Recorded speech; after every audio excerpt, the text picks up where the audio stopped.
Hey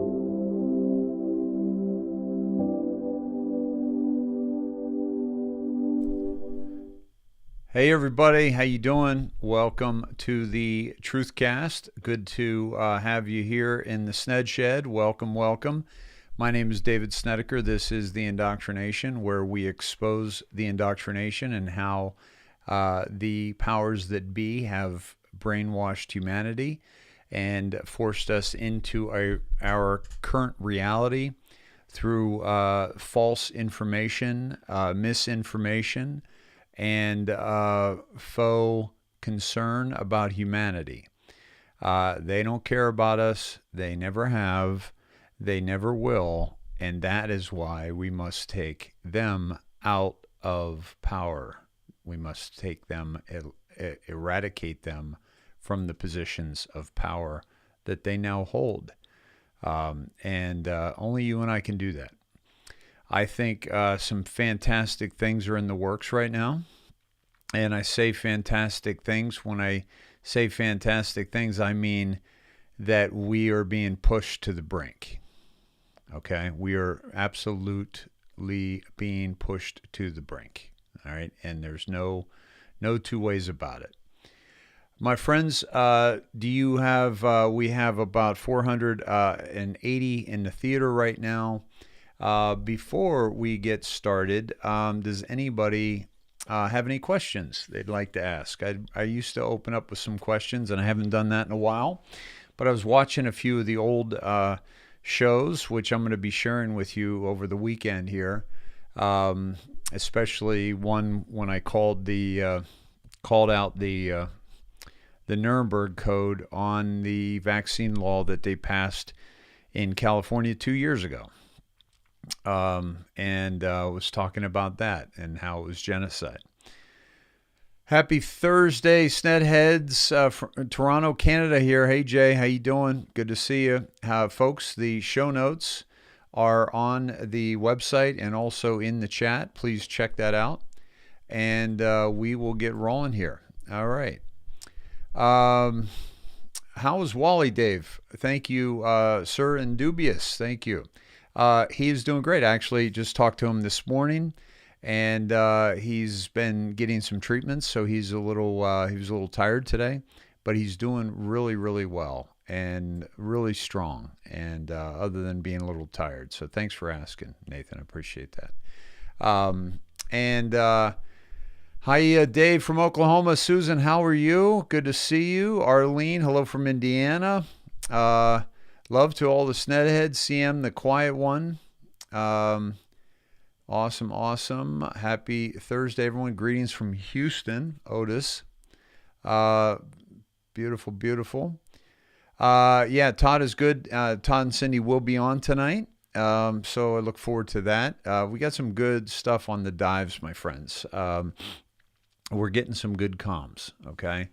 And so we're going to be talking about that quite a bit. By the way, I did share this to I did share this with on Facebook. I did make it public. Okay. Let's see. What's going on with the Army, Dave? I keep hearing they're being destroyed from within. Well, let's just say that the people that we have on our side are not being destroyed from within, but they are trying to take out our military through the forced vaccination, which is not okay and needs to be fought every step of the way. And we need to stand up for our service members. And obviously, they're getting woke, and that you can't have woke in the military. Okay, you can't. Honestly, guys, you can't have woke with people that are trained to kill other people so that to defend our nation. It just doesn't work. So pretending to be woke in the military ain't cool. I am not on Rumble, Liz. My apologies, but I'm having some issues with that. Dave, are you still looking at moving? Yes, because we will not, if this tyranny is still here in California, we will not be here next year. Let me see what else. What else?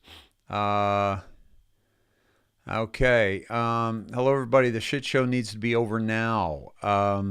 It will get over when it gets over. I get that, and that doesn't help us because that's kind of like an obvious thing to say, but in actuality, there's we don't know enough. I don't know enough. You don't know enough for us to know if we're ready for this, if we're ready to take the next step. Um, and uh, and so I think it's important that we just defer, if you will, and do what we need to do to keep ourselves and our families safe. Yeah, and that's what we really need to focus on and be a part of it. A lot of the SNEDs are doing stuff. Okay.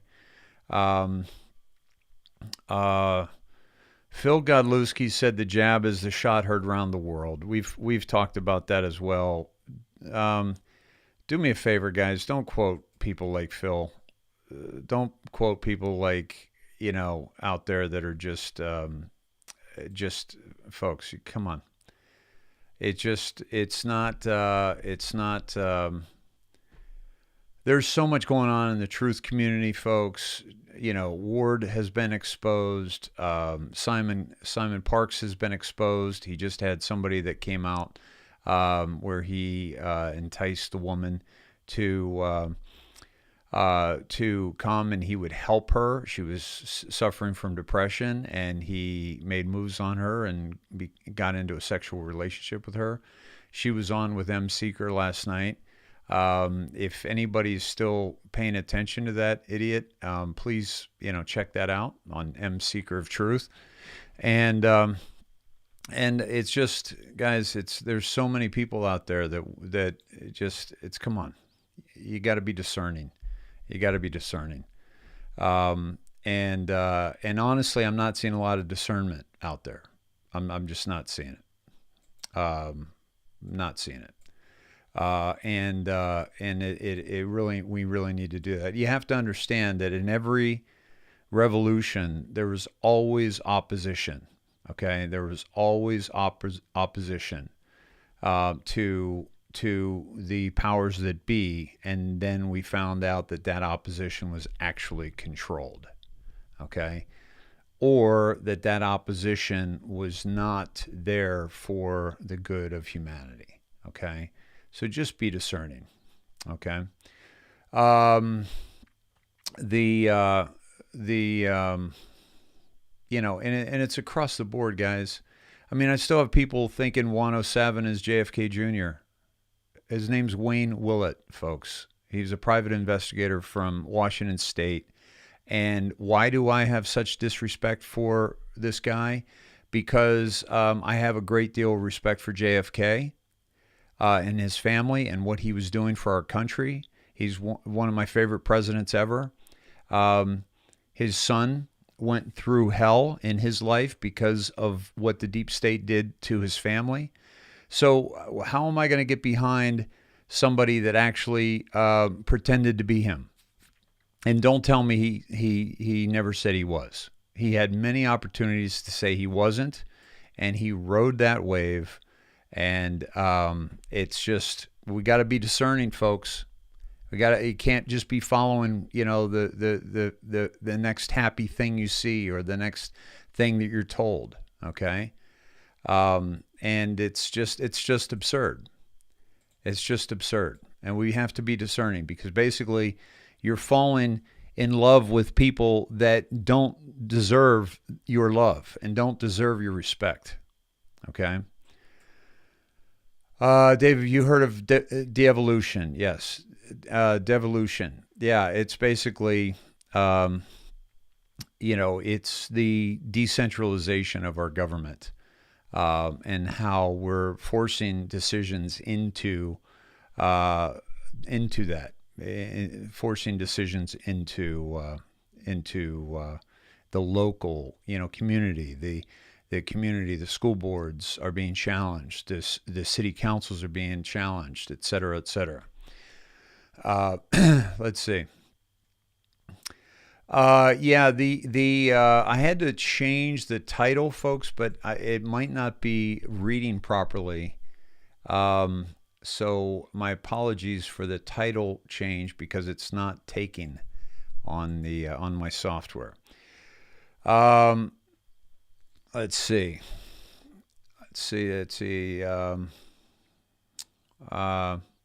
Dave, you're getting to be like Kirsten now. Oh, Quinns, shut up.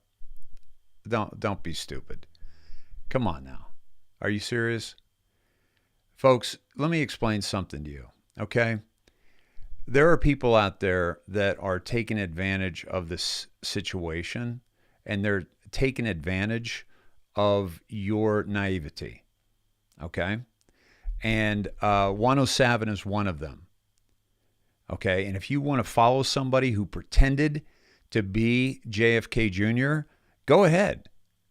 Go ahead, but just don't junk up my chat with that, okay? Because it's think about it. It's stolen valor. You're stealing somebody else's valor. It's no different than pretending you're a military guy. And I had somebody who did that on our show before, and I sent him packing, okay? This is folks, and I'm not wrong about that. Do your homework. Do your homework about this guy, okay?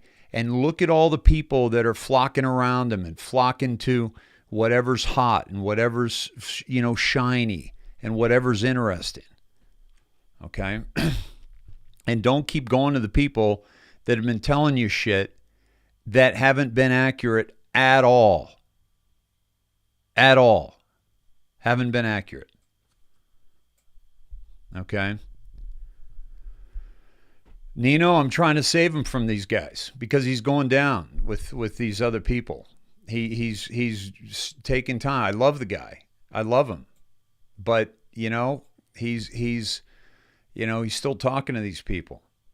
Okay? He's still talking to these people. And folks, don't take my word for it. Just go do your own homework. Go watch M Seeker of Truth. Go watch who's the woman that has exposed Juan. It's just you got to be smarter than this. We're in a damn war. Do you understand that? We're in a war right now. Okay? And if you think I'm being negative by picking out these people, we're in a fucking war. I don't got time for these jackasses, okay?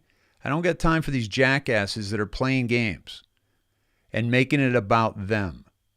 Okay? Jaco, I've never watched. So, by the way, the Snedheads get me. Like, you guys get me. All right? And thank you, Don. I appreciate that. It's you get me, and you understand that I'm not going to speak negatively about somebody if I don't know what the hell I'm talking about. Okay? I don't go around bashing people. Okay? I don't go bashing people. I'm trying to warn you that there are no outside comms.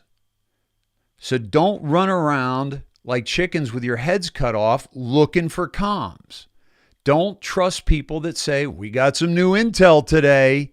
Oh boy, we got some good intel. Oh boy, yay. Can't wait to tell you. Come on, people, you're better than this. And we got to be smarter than this because we can't be putting up with this bullshit. And some of the people out there are no better than the Lester Holtz and the Anderson Coopers and all that because they're going after you for the money. Okay? Do I ask for money? Yes, I ask for money because I put an insane amount of time into this, an insane amount of energy, as does Todd, and we have, and Cindy, don't let me forget, I'm sorry, don't let me forget Cindy and Christy and Barbara. Folks, we put an insane amount of time and we're trying to make this sustainable so we can keep coming back to you. So money's not the issue here. So I don't have a problem with people asking for money. I have a problem with people without integrity that are in this war right now, wasting our fucking time.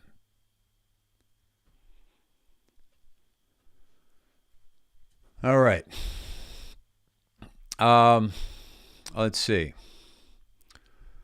Who's the mod in D Live tonight? And by the way, if we got any trolls, just get the fuck out, okay? Because we're in a war. We got no time for your bullshit. We got no time for you being disrespectful. Got no time for anybody putting up stupid shit, okay? All right? So we got no time for this. We're in a war right now, okay? And it's really, really important that we don't get distracted and we pay attention. All right. All right. So check our coats. And by the way, when you go to those other places, you might want to keep your coats on. Okay? Because there's some bullshit being dropped. All right? So let's check our coats, folks. Imagine we're wearing a big bulky coat and you're coming in out of the cold.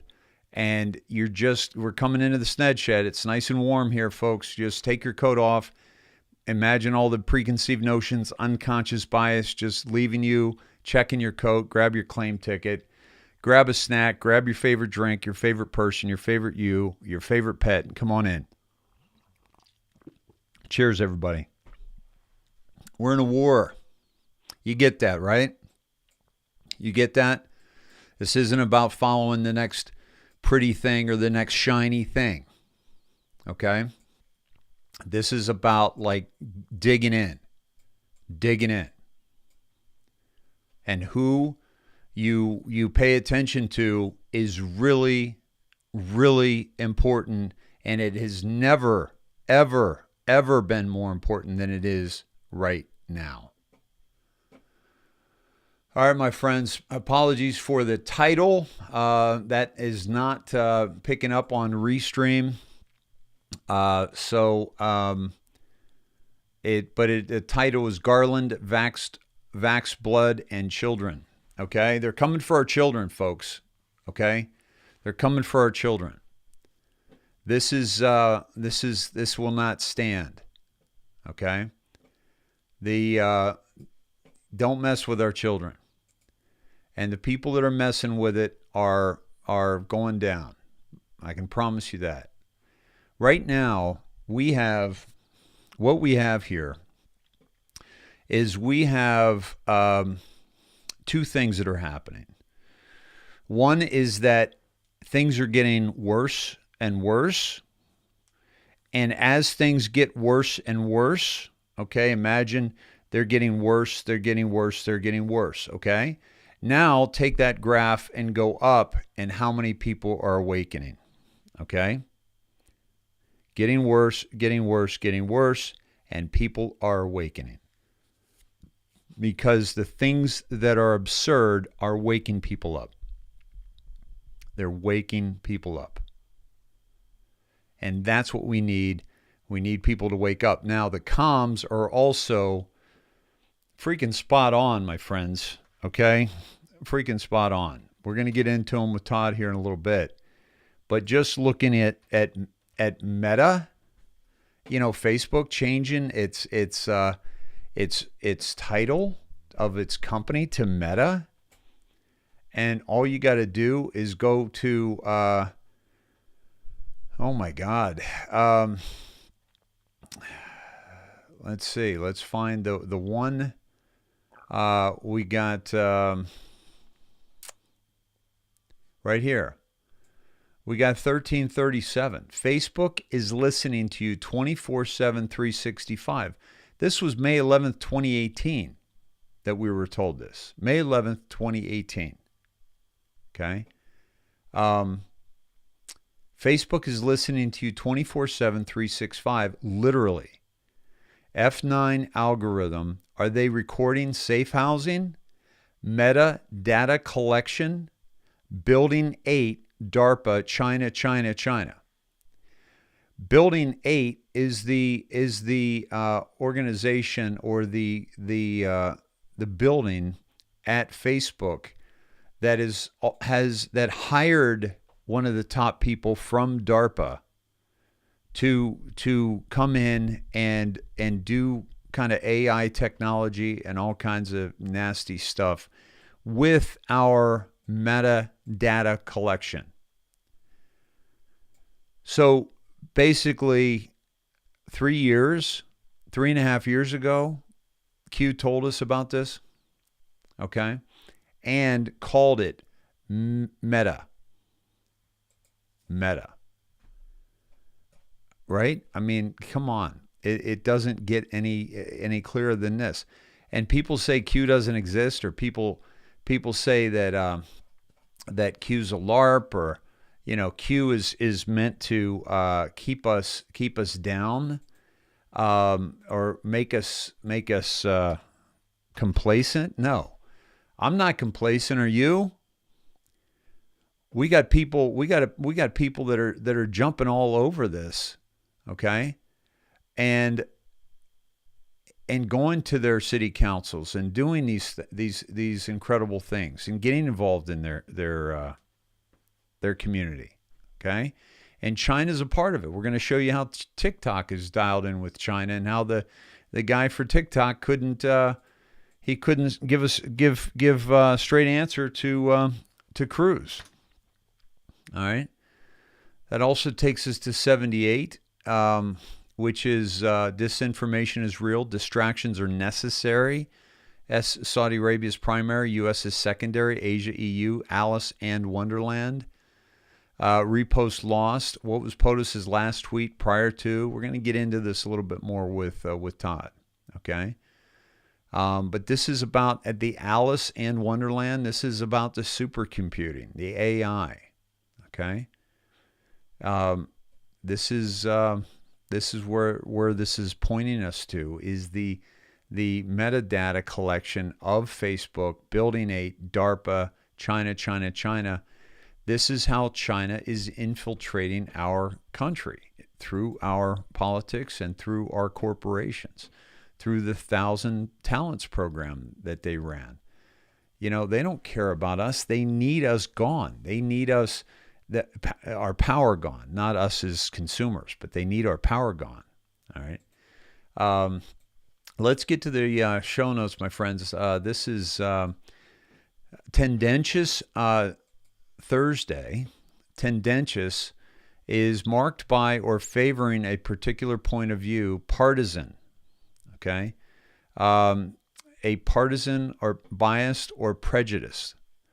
That's why we try to check these kind of partisan views that we already have, because they're not serving us. So we try to come in with a clean slate.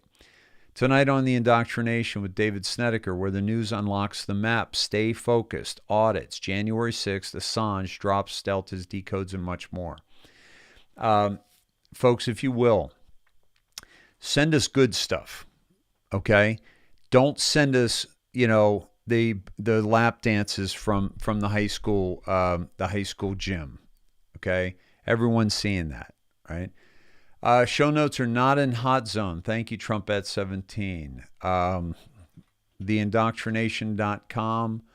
I think Barbara might be tied up, folks, so please look for the show notes in the chat, okay? Show notes in the chat, okay? And then we'll get them up later. Thanks for the heads up on that. Let me do this, and also I'm putting it in to the chat here as well. Okay. All right, here we go. There we go. Let me get it in here. Okay, show note link is I just dropped in the chat. All right, friends, let's get to it. Tonight's contributors: Nancy Sutherland, Brenda Kung, Trumpet17, Jim Rice, Greta Dice, Marianne Simone, Dixie, Chris, Rick DePlantis, Linda and Sierra, Melissa Grzybowski, and Linda Frost. My friends, if you have not reached out to Nancy Sutherland about Patriot Silver, please do so. We're doing a drawing tomorrow for a coin or two, a very valuable coin or two, and it's going to be for the 7K members tomorrow night. Or, I'm sorry, we're going to do it not tomorrow night. We're going to do it Saturday morning on the Zoom call. Okay, Saturday morning on the Zoom call. So important to be on the Zoom call, because only winners will be on the. You'll have to be on the call to win. I'm also going to be giving away a lot of shirts and gear tomorrow. Okay, for all the Sned heads. Okay, not excluding anybody. Okay, this is one of the bags that Rob made for us, and there's a lot of T-shirts we're going to do. So we're going to have some fun tomorrow night. So please make that a priority. And then, of course, the call on Saturday morning. And if you cannot make the call on Saturday morning, reach out to us, and we'll put your name in a hat, and you can watch it on the replay to see if you won. Okay. All right, my friends. President Trump had eight statements today. Marine veteran who thwarted robbery accepts heroism award and Let's Go Brandon shirt. We showed you that, but my friends, I had missed this because it was small. But he accepts this award and a Let's Go Brandon shirt, my friends. This is getting fun, and I love that that President Trump is in on it and having some fun with it. Starnes, President Trump predicted the cancel culture would target Thomas Jefferson. This is absolutely true, and now they're doing it. And this is what communists have done all along, my friends. This is what communists have done all along, and he predicted it. He absolutely predicted it. Senator Ron Johnson on the election fraud. Following the LAB report, what Sheriff Schmaling has uncovered and disclosed might only be the tip of the iceberg of fraud in the 2020 election. The legislature must be given the time, resources, and cooperation of election officials to conduct a complete investigation of allegations. This is the bombshell in Wisconsin, which we talked about Tuesday, but they had a conference, and we're going to go to that here in a little bit. But the Wisconsin Election Commission committed a felony by telling nursing home staff members to illegally cast ballots for residents. This is not questionable. This isn't like, okay, maybe they shouldn't have done that. No, they broke the law, okay, and it is a felony. From Ron Johnson, using elderly residents with cognitive decline to commit election fraud is reprehensible and should concern every Wisconsinite and American. If Democrats will stoop this low to impact elections, one can only imagine what else they're willing to do. And by the way, how about the way that we treated as a nation, as these people? How have they treated our elderly in the past year and a half? Between the nursing homes sending COVID positive back in there and killing them in 5 states, as per governor mandate, okay, and also stealing their vote. And if they died, which this is how Racine figured it out, is because one of the women's mothers had died, and she found out that she voted. She had died month before the election. United States issues first passport with X gender marker. Folks, this is like law enforcement and seeing who's coming in and out of our country, okay? And we have an X gender designation marking a milestone in the recognition of rights of people who do not identify as male or female. You're either male or female. Get over this and get on with it. But this is an identifying issue, and that needs to, take place. When you're trying to identify a suspect in a crime, you can't say he's X. You got to say man or woman. It's unbelievable that we're even having this conversation, but this is the kind of absurdity that is waking up people left and right. Okay. Big tech may be canceling more than just your voice. Again, this is President Trump, and he is sharing with us, stories that we should be reading. Okay. Americans are aware big tech has been censoring, shadow banning, and deplatforming people for years. These social media sites regularly suppress information they don't like and outright ban those with views that are antithetical to their ideology. Okay? And we're asking Congress to regulate these entities. It's just absurd. But they're shutting down our voice, but they're also shutting down our vote. And we're seeing this with, by the way, that, President Trump is being banned off social media. So how can he, communicate to the public without a Twitter feed and with all, he's handicapped, right? And then we saw what Facebook has done with all this money that they're given for the election. The U.S. Constitution gives the authority to decide the manner in which states conduct elections to state legislatures, but these elected officials use coronavirus to push radical rule changes. We knew this was why they were doing that in the first place. So they passed the COVID Aid, Relief, and Economic Security Act, which gave $340 billion to state and local governments. Okay.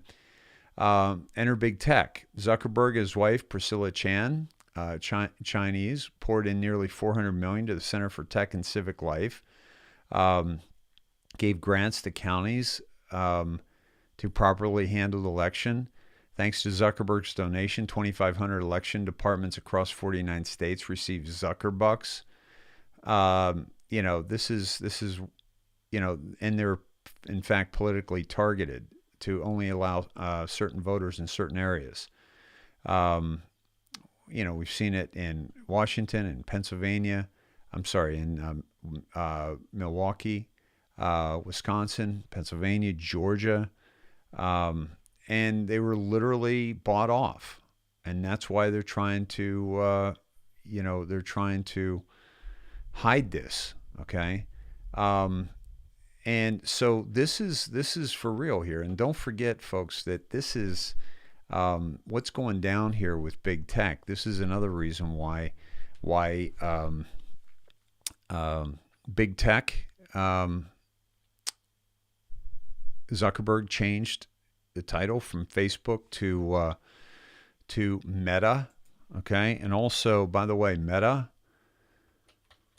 let me just pull up, and I want to do Metaverse too.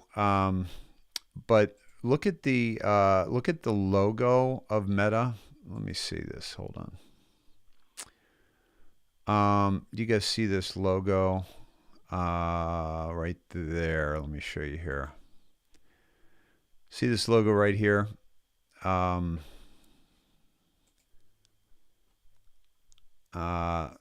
hate New York Times. Why did I click on that?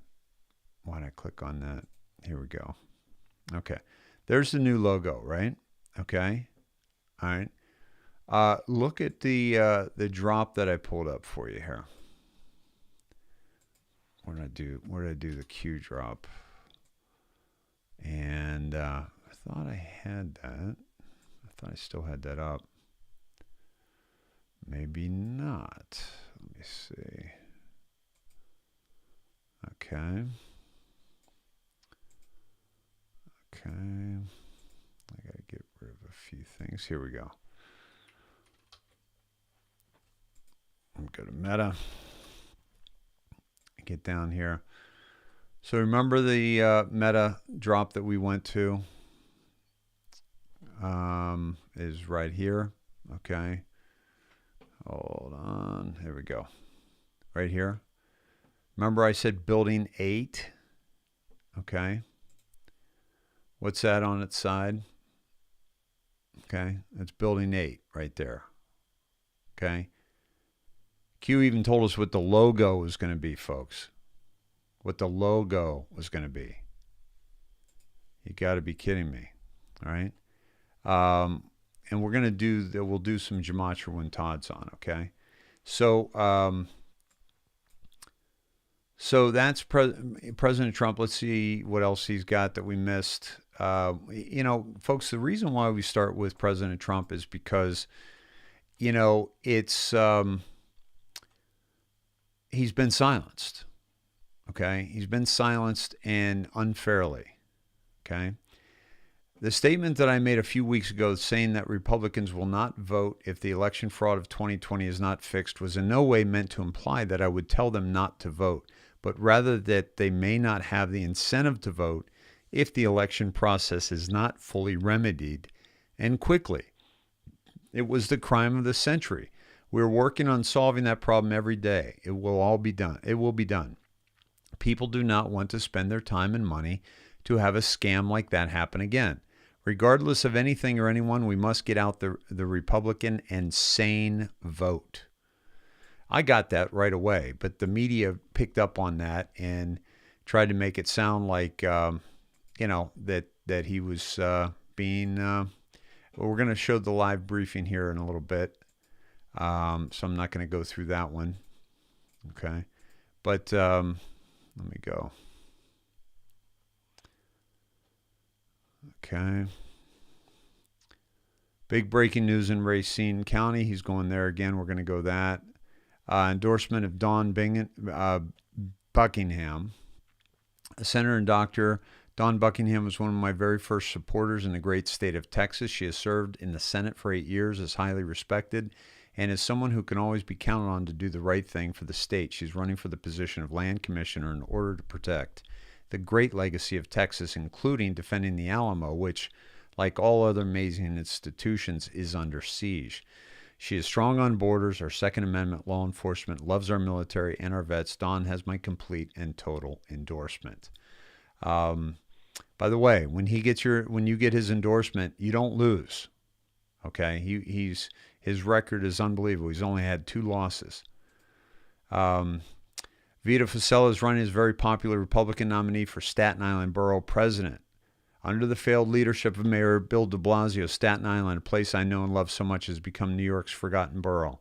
The radical left is defunding our police, corrupting our schools, and endangering our children. It can come back strongly, but New York City is now a filthy and dangerous place. This is what happens under a corrupt one-party rule. Vito is the only true conservative Republican in the race who will stand up to the radical liberal mob. I've been a proud supporter of Vito Fossella because he is strong, tough, and loves the incredible people of Staten Island. Vito has my complete and total endorsement. He will not disappoint you. Look what he's doing, folks. He's going local. He's going local, right? Okay. That was yesterday. Let me get back to the show notes. Okay. I'm going to go right to Racine since President Trump was just there. Okay. I'm going to show you a little bit of this. But basically, here, let me just show you a little bit of it here. We just heard it for the first time, and a lot of new words, SVDs and WEC, but part of our job too is education. And the good question here, the best question I think we're to take away is where do we go from here? We have. Why is that audio so low? 72 counties, Racine County. Ridgewood is one of 11 type facilities within our county. There are literally hundreds and hundreds of these facilities throughout the entire state of Wisconsin. Audio is way too low. We would be foolish to think for a moment that this integrity issue, this violation of the statute, occurred to just a small group of people at one care facility in one county in the entire state. I would submit to you that this needs the Attorney General's attention. Can you hear that all right? The Attorney General should launch an immediate investigation into the Wisconsin Elections Commission and the harm that they have done to all of these individuals. Let me find another link because this is much too quiet. Much too quiet. My apologies. The one I watched earlier was a direct link, and that was, well, you know what? Let's go President Trump's link here.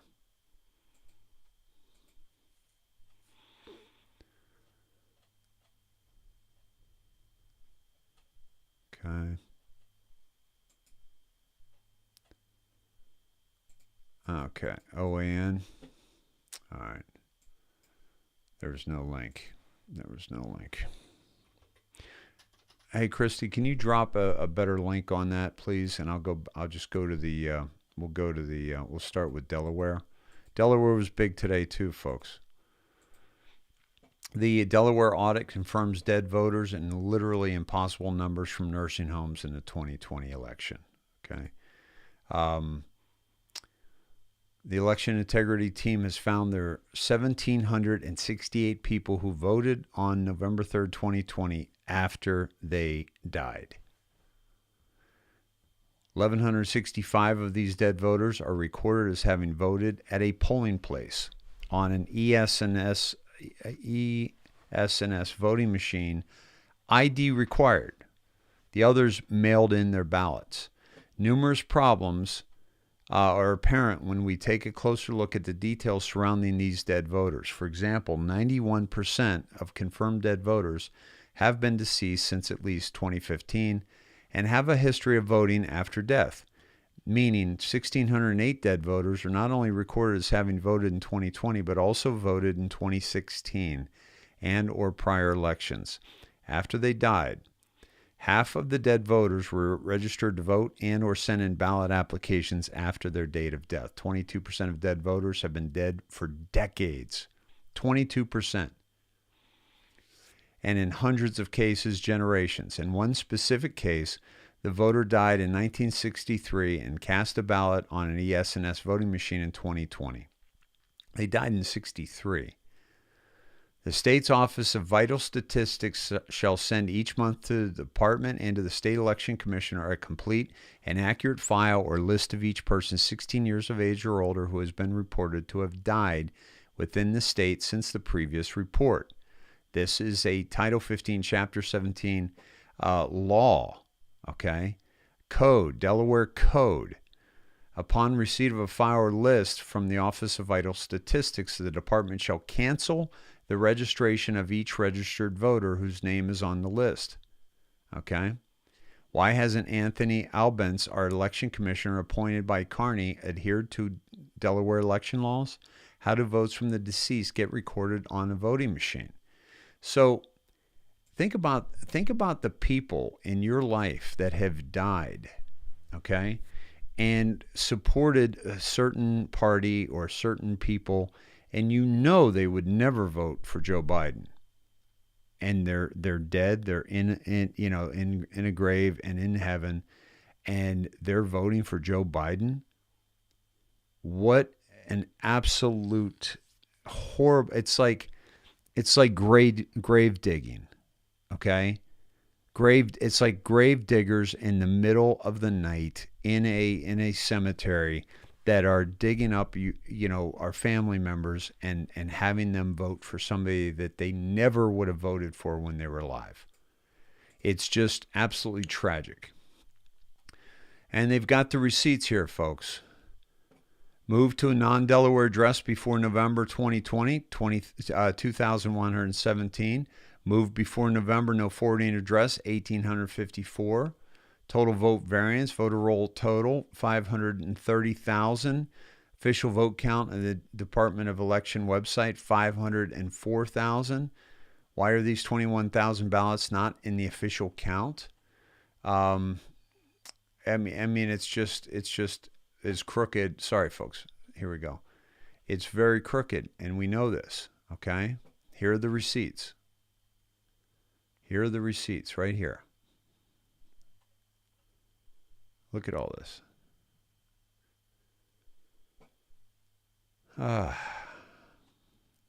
Variation of 21 to 26,000.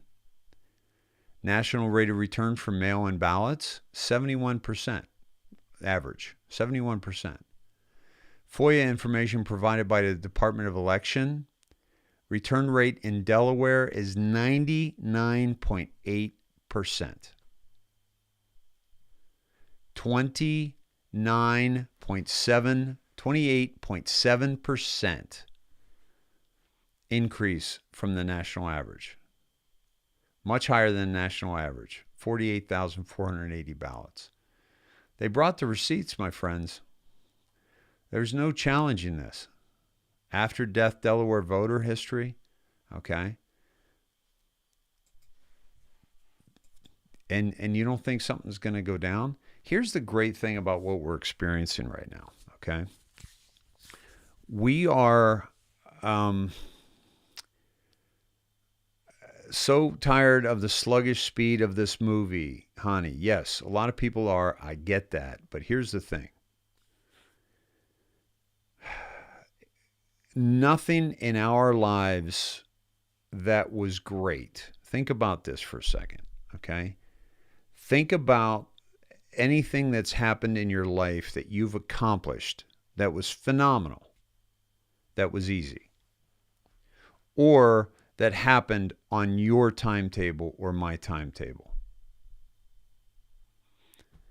It never happens on our timetable. So much so that there's a quote that says, God's delays are not God's denials, right? I had a quote that's on some of the t-shirts. Patience must be stronger than thirst. Okay?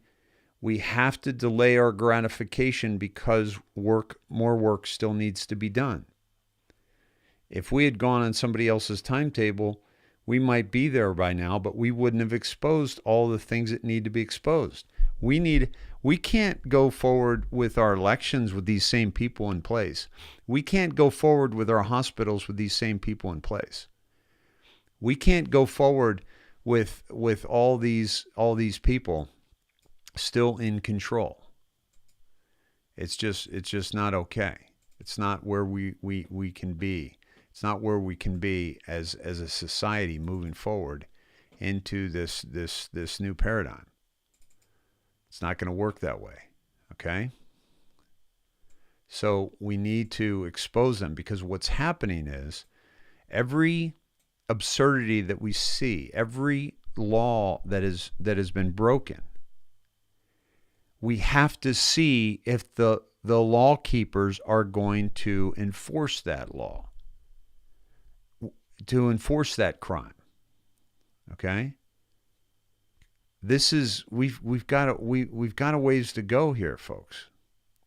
Could it happen tomorrow? Yes, but what's going to happen tomorrow? You ready for it to be over? How long do you think we're going to be in the court system after this is all done? These people aren't just losing their jobs. We're sending them to prison, or worse, because of treason. This is a long way from being over, because we've got work to do. We've got to clean up this mess we've created. We got a lot of cleanup to do, but we have to eradicate them. We have to eradicate them from the thank you, Christy. We've got to eradicate them from the planet. All right. We absolutely have to get these people out of office. An official message from... hold on. And out of office and out of positions of power. Out of hospitals. Okay, hold on. Let me see what's going on with this. I don't know what this is, but Christy just dropped it to me. Let's see what's going on. Sheriff Christopher Smalling says election laws were shattered. Former President Trump urging people to watch the news conference. The sheriff supported him in 2020. Democrats say it is just a publicity stunt. The case comes from one nursing home in Mount Pleasant, and that's where we go live to our Jason Calvi for details. Jason? Well, Mary, the sheriff says it's a complicated case, 1 year in the making. It involved search warrants as well as interviews with staff and loved ones of residents here at this nursing home. And while the sheriff is alleging crimes were committed, he's not yet recommending charges. In past years, 10 or so residents of Ridgewood Care Center voted. In 2020, it rose to 42. Family of 8 of them say their relatives didn't have the cognitive ability to vote. BH would ask her own son, "Who are you?" She couldn't even recognize her own son. And she happened to vote in 2 elections in 2020, but no other elections. The case started with Shirley, a resident here who died in October 2020 and voted in the presidential election. Her daughter, Judy, filed a complaint alleging her mother with diminished mental capacity was taken advantage of. How could my mother know that her vote was recorded accurately? She couldn't see. And she was informed, Judy was informed by the staff, that the staff hoped that the other employees would be honest. A years-long election investigation. You will see firsthand that the election statute was in fact not just broken, but shattered by members of the WEC. The commission, equally divided between Democrats and Republicans, voted 5-1 during the pandemic when nursing homes were limiting visitors that municipalities across the state should not send special voting deputies into nursing homes. They're normally deputized by clerks. Pairs of them normally help nursing home residents vote. That means the staff at the facility absolutely, positively cannot, by this law, assist in the execution of the vote. But the Wisconsin Elections Commission gave nursing home staff tips on how they could help. That is the completion of the crime. And now the sheriff is asking the Attorney General of Wisconsin to investigate statewide. The Attorney General's spokeswoman says that they're confident that local law enforcement and district attorneys in Wisconsin will take voter fraud seriously, and that if there are credible allegations of fraud, they will be thoroughly investigated by local law enforcement. Wisconsin Democrats today are calling the Racine investigation a waste of taxpayer money. The Wisconsin Elections Commission has just scheduled an emergency special meeting at 6 o'clock. Reporting live in Racine County, Jason Calvi, Fox 6 News. All right, Jason, thank you. And we have streamed all of the sheriff's news conference. You're going to find it on a post on our homepage. We invite you to get the Fox 6 News app if you don't have it already to receive alerts and future live events. County Sheriff Christopher Smaling says So, listen to the rhetoric from the left, okay? Listen to the rhetoric. And so here's the thing. Just refute those with proof. Just bring your receipts. You can't just say, oh, it's a publicity stunt. You got to bring receipts as to why it was fair and why it was not an illegal election. Okay, that's the reality of it all, and it's a great watch, by the way, because you really do need to see, that this was a real investigation that they undertook. Now, remember, the sheriff is the highest law in the land. Okay, so if the AG is not going to do something with it, or downplay it like they seem like they already have, then the local law needs to take into account. Let's see. Let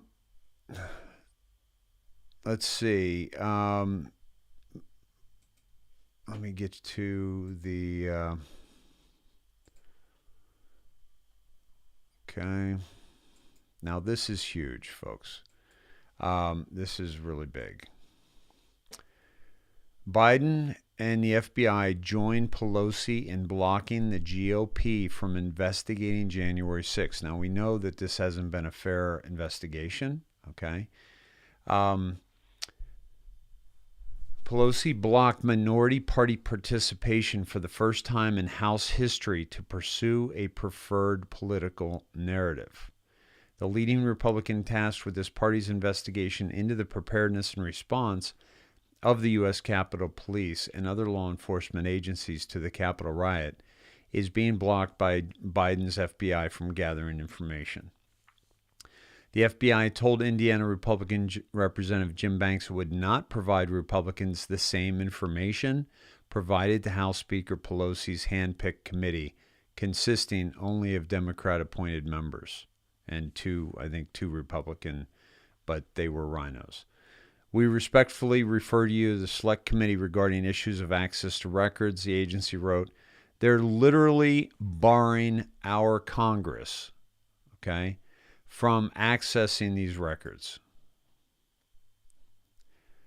So what we're seeing here is a really, really powerful statement that is basically saying that the laws are being broken, then the prosecution of those supposed laws being broken, that's being abused. And so we're now going to try to see if they're being abused and see what really happened, and that's being blocked. This is an obstruction of justice in the name of saving their ass in politics.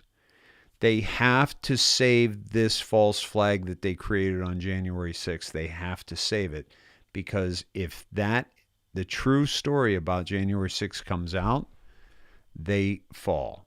They go down.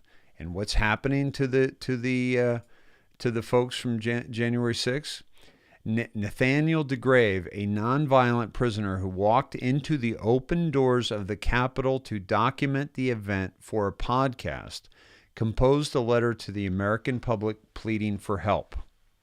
He has not been convicted of any crime, yet is being held in pre-trial detention with no bail at D.C. jail with no court trial date in sight.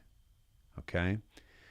I understand that I write this letter at my own risk, said DeGrave. We are harshly disciplined for speaking out against the facility. Dear fellow Americans, this is straight from this young man right here, Nathaniel DeGraves, okay? I never thought I'd write a letter like this, and by the way, I'm going to read the whole thing, okay? I'm going to read the whole thing. Why? Because this man is in prison. He's in jail. We have to speak up for these people. We have to speak up for Assange. We have to speak up for those who are jailed, imprisoned illegally. Because this could be us. This could have been me. I could have walked through those doors. Oh, the Capitol's open. Let me go check it out. The Snedeheads would love to see, what's going on in here. The doors were open. He didn't break down any door. The doors were open. Like, I wouldn't have taken that opportunity. If I was getting waved in, yeah, come on in. Oh, okay, cool. I guess it's okay. I didn't think they were going to let us in, but I guess they're letting us in. Snedeheads, check it out. We're inside the Capitol. Let's go to the chambers and see if we can see what's going on in there. I've been there. I've been in the chambers. I've witnessed legislation happening right before my eyes in those chambers up in the balconies. I would have taken that opportunity. It wouldn't have been anything aggressive. It wouldn't have been anything violent. And most of these people weren't violent at all. And Ray Epps, Christy, if you can pull up the Ray Epps story, if we don't have it up already, right up in here with the he was asked a question at his ranch by some patriots, and he basically ran away, drove away. So this is, okay. So, dear fellow Americans, I never thought I'd write a letter like this, but we're living in very different times. This is my cry for help. Let me blow it up a little bit so you can see it better. My name is Nathan DeGrave, and as a nonviolent participant at the January 6th rally, I've spent the last 9 months detained as a political prisoner in Pod C2B at the DC DOC, otherwise known as DC's Gitmo. Folks, I would have been without my daughter for 9 months if I was in this man's shoes. And still no end in sight. The conditions here for January 6ers have been inhumane. In fact, some inmates are even begging to be transferred to Guantanamo Bay, where they have more acceptable standards. Class action lawsuits are being filed against this prison. Remember, Q said class action lawsuits are important, are valuable. And even the ACLU has gotten involved. About time. Senators Matt Gaetz and Marjorie Taylor Greene have since attempted to gain access to this facility and inspect the conditions of the jail, only to be denied. 2 senators are being turned away. Congressmen are being turned away from being able to inspect this facility. And Gaetz is having death threats against them. The vile filth of what has become our daily life is being illegally hidden from the members of our own Congress. So let me tell you about what me and many of the other January 6ers have been experiencing in DC's Gitmo. It is my hope that with media exposure, we are the media now, folks. So please get this out. go to the show notes, share the whole show or share the show notes. We are the media now because NBC's not going to carry this. ABC, CNN's not going to carry this. The media exposure and the awareness of the American people that something may be done and this never happens to anyone ever again. This man is not just fighting for his own freedom, he's fighting for the freedom of you and I. Our conditions. For the first 120 days in DC's Gitmo, January 6ers experienced daily lockdowns for 23 to 24 hours before being allowed to leave our small 120 square foot cell. That's a 10 by 12 cell, folks. The physical and mental anguish. That's like me not being able to leave this where I'm at right now. This is a little smaller, but I can't imagine not being able to leave here. The physical and mental anguish that results from this kind of severe isolation has caused many people to go on a rapid mental decline. Folks, without human interaction, that's exactly what happens to human beings. That's exactly what happens to human beings without physical contact, without mental stimulation from other human beings. Many times the little wreck we do receive is stripped away if our cell isn't up to the standards of the guard on duty. This changes from day to day. January 6ers have lost rec time and out-of-cell activity anytime news interviews about the jail are aired on TV. People speak up or about our conditions, or rallies are held in our name. Remember, we were going to do that rally in D.C. to support them, but we couldn't because the DOJ and the FBI were so infiltrated there, and they were going to start something and make us even, more dangerous in the eyes of the public. So we'll probably have a lockdown upon the publishing of this letter, so I have already warned those I know in advance. Masks are weaponized and used against us, even though we never leave the facility. Officers have walked in with the sole intention of needing to write 20 to 30 disciplinary reports against January 6ers, which adversely affects our chances of release and causes loss of privileges. Phone time in commissary. Masks need to be covering both the nose and mouth at all times, or we are threatened and locked down in our cells. They're not even giving them oxygen. January 6ers are always respectful to the employees around us, but COs maintain the need to invent reasons for discipline. Privileged legal documents have been confiscated and gone missing from various cells, and highly sensitive discovery video evidence under attorney-client privilege is watched by employees during our legal calls.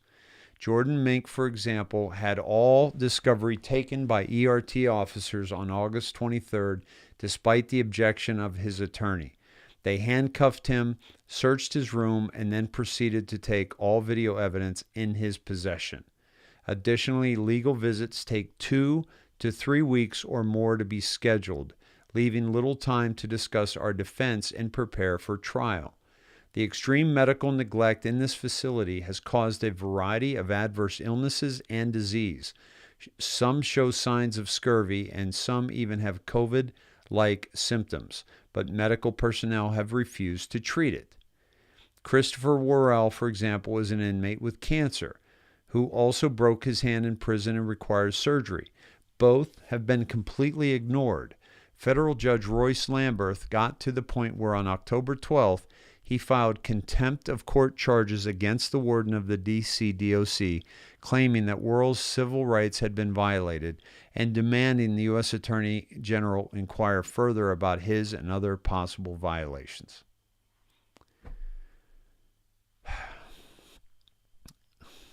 Another inmate, Peter Steger, waited 4 months to receive his CPAP breathing machine and has needed an MRI since spring, which has also been ignored by staff. Why are these people getting away with this? The harsh, unlivable conditions of our unit has caused health hazards that defy Department of Health regulations, and on at least 5 occasions, Raw sewage has overflowed our unit, causing human fecal matter to flood the floors and rooms. There's also, in addition to the mold on cell walls, as well as the rusty pipes and dirty water that flows from these sinks. White rags turn brown when exposed to the water from our faucets. We are undergoing severe nutritional deficiencies and starvation. For breakfast this morning, I received a tray of flavorless paste, 2 slices of bread, and a slice of bologna. Lunches usually consist of rice and beans, but we'll get cold chicken, beef patties if we are lucky. For dinner, we are sometimes fed a diet of cheese sandwiches and bologna and cheese 4 to 5 times per week. Without commissary, people like myself are forced to starve. I suffer from headaches and nausea on an almost regular basis from the malnutrition and constant hunger I am subjected to. I have lost almost 15 pounds since I've been detained. Our rights to personal hygiene are also totally neglected. Razors are prohibited, and inmates are forced to either go unshaved and grow long beards or use a razor-free cream that burns and irritates the skin. But many other jails have allowed the use of razors without incident. Haircuts are also prohibited from unvaccinated inmates. For me, it's been nearly 9 months. I look virtually unrecognizable in the condition I'm in. I fear even my family would not recognize me. Contact with the outside world, from legal visits to seeing loved ones, is highly restricted. After in-person visits, legal or otherwise, we are forced to undergo humiliating strip searches, despite all visitors being thoroughly checked for contraband. If it's a legal visit, we are placed in a 14-day quarantine with no out-of-cell time, even if your attorney is vaccinated and tests negative for COVID. Visits with friends and family members for unvaccinated inmates are never allowed. So they're not allowing even visits unless you're vaccinated from family members.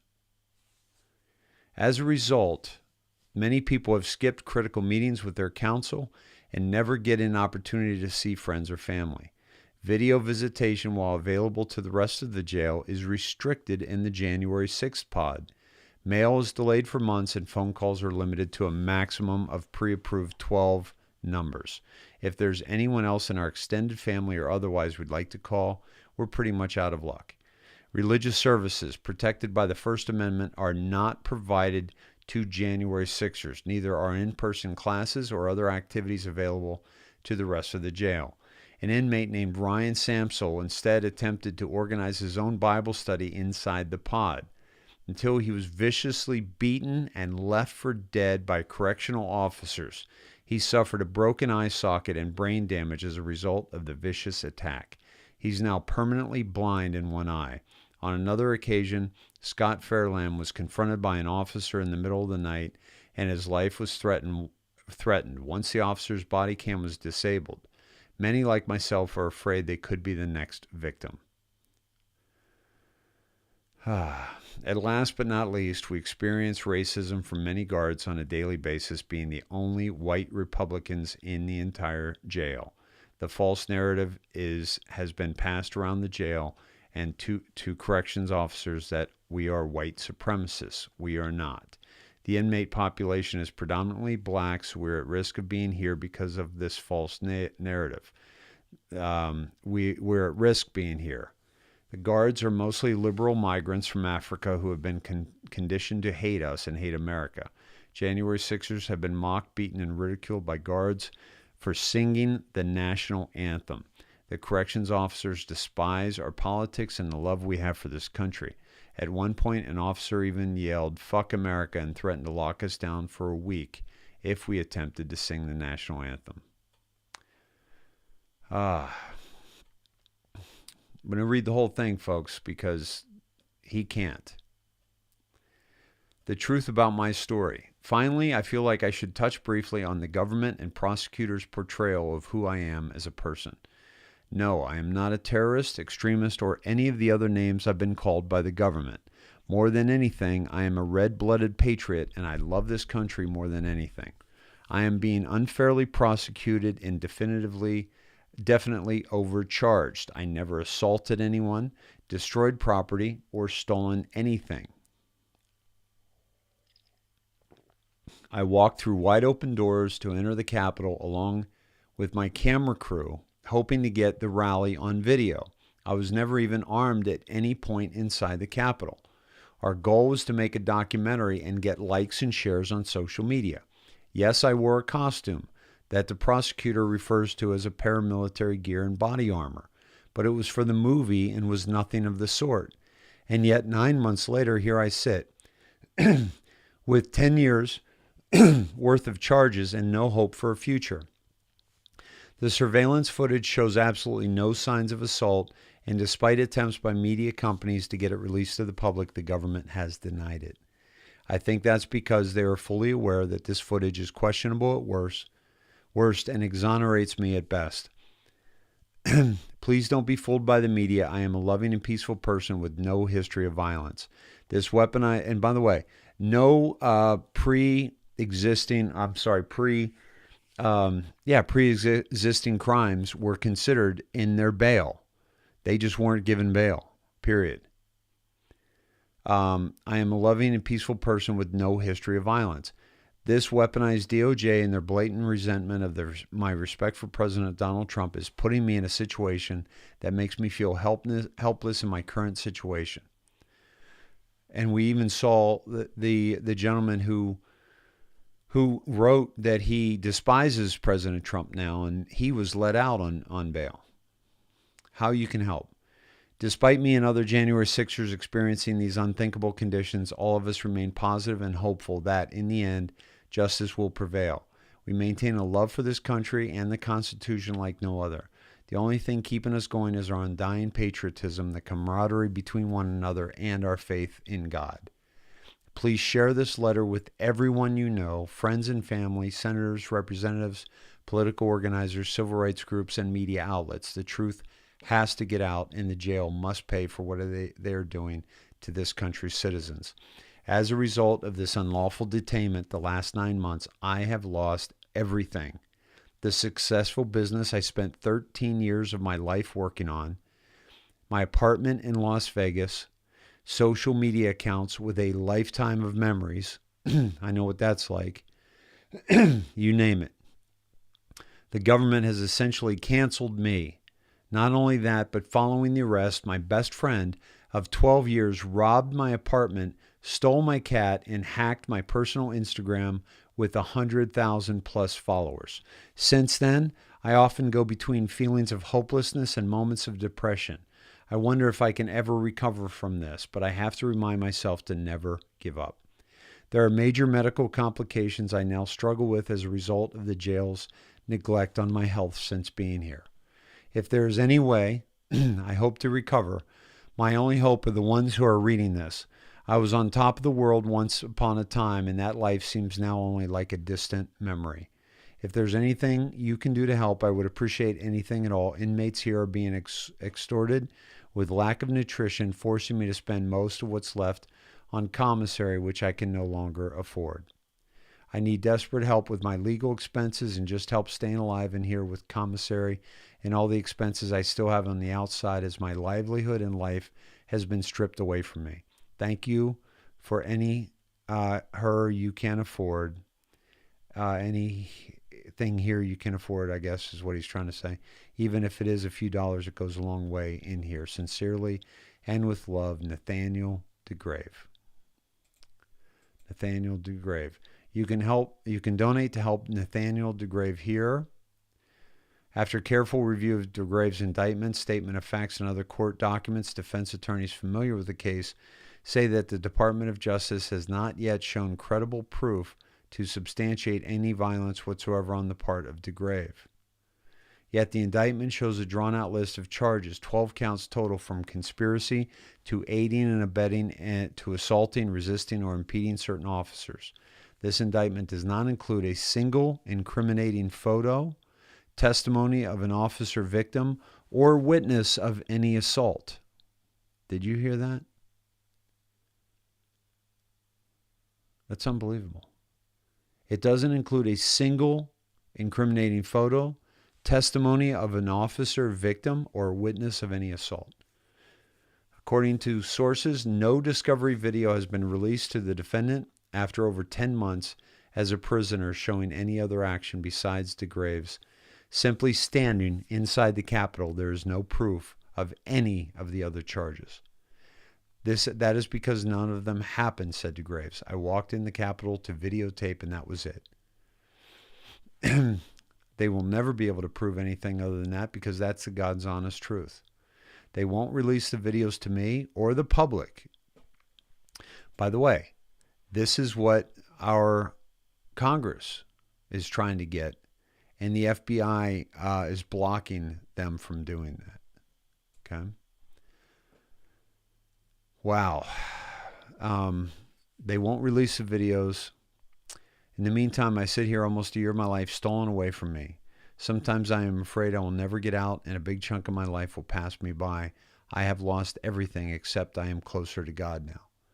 According to criminal defense attorneys, the Department of Justice has overcharged many of the January 6th defendants and as a result have attempted to justify holding them indefinitely in prison. In a case where things are politically charged like this one, prosecutors inflate and manufacture the number of charges by playing games with the facts, says John Burns of Burns Law Firm in St. Louis, Missouri. The prosecutors are stacking charges, and the only limitation they have is what they can get away with the judges. In cases like these, the judges almost view themselves as extensions of the prosecution. The whole fallacy of federal justices as upholders of justice is a fantasy. It is totally corrupt. At the end of the day, they are full of shit. According to defense attorneys, a charge of assaulting, resisting, or impeding certain officers is misleading. Assaulting and impeding an officer are two very different things, said Burns, yet they are clumped together because the prosecutor's goal is to make these people look like monsters and lead the public. See, they're trying to make them guilty in the court of public opinion. Wow.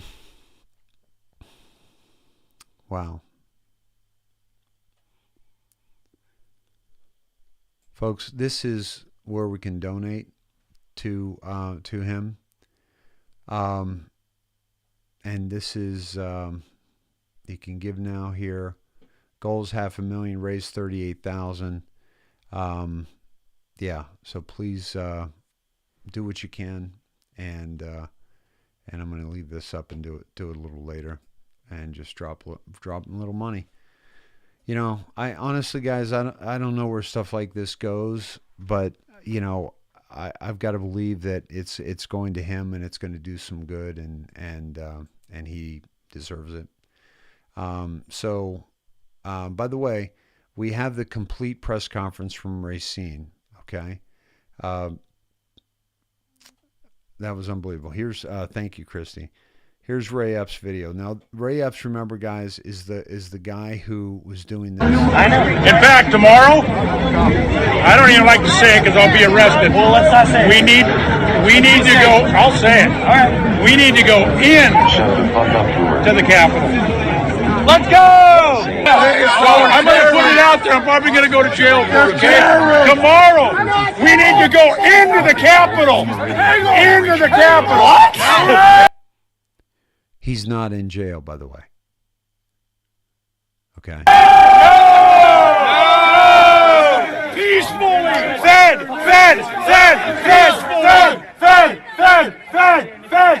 Peacefully.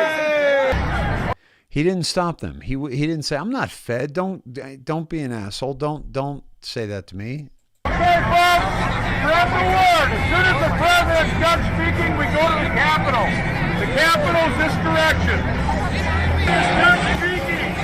We are going to the Capitol, where our problems are. It's that direction.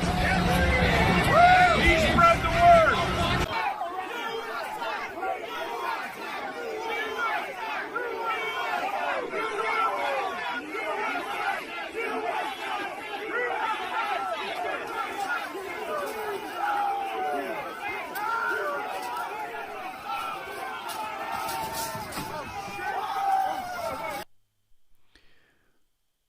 So that happened, and then this happened. With pure politics, I've been trying to get a hold of you.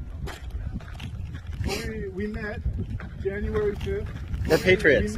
We're patriots. Do you remember me from We're January patriots. 6th? We're patriots. Do you remember me from January 6th? Are you still under investigation by the FBI?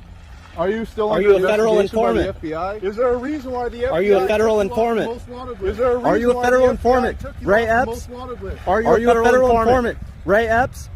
Are you a federal informant? That's Ray Epps, alleged federal informant. That's driving into his property. Federal informant. Driving into his property. There he is. There he is, folks, right there. Okay? He's not suffering from these conditions, okay, like the January 6ers are doing just by walking in the building, okay? Because this guy just walked into the building.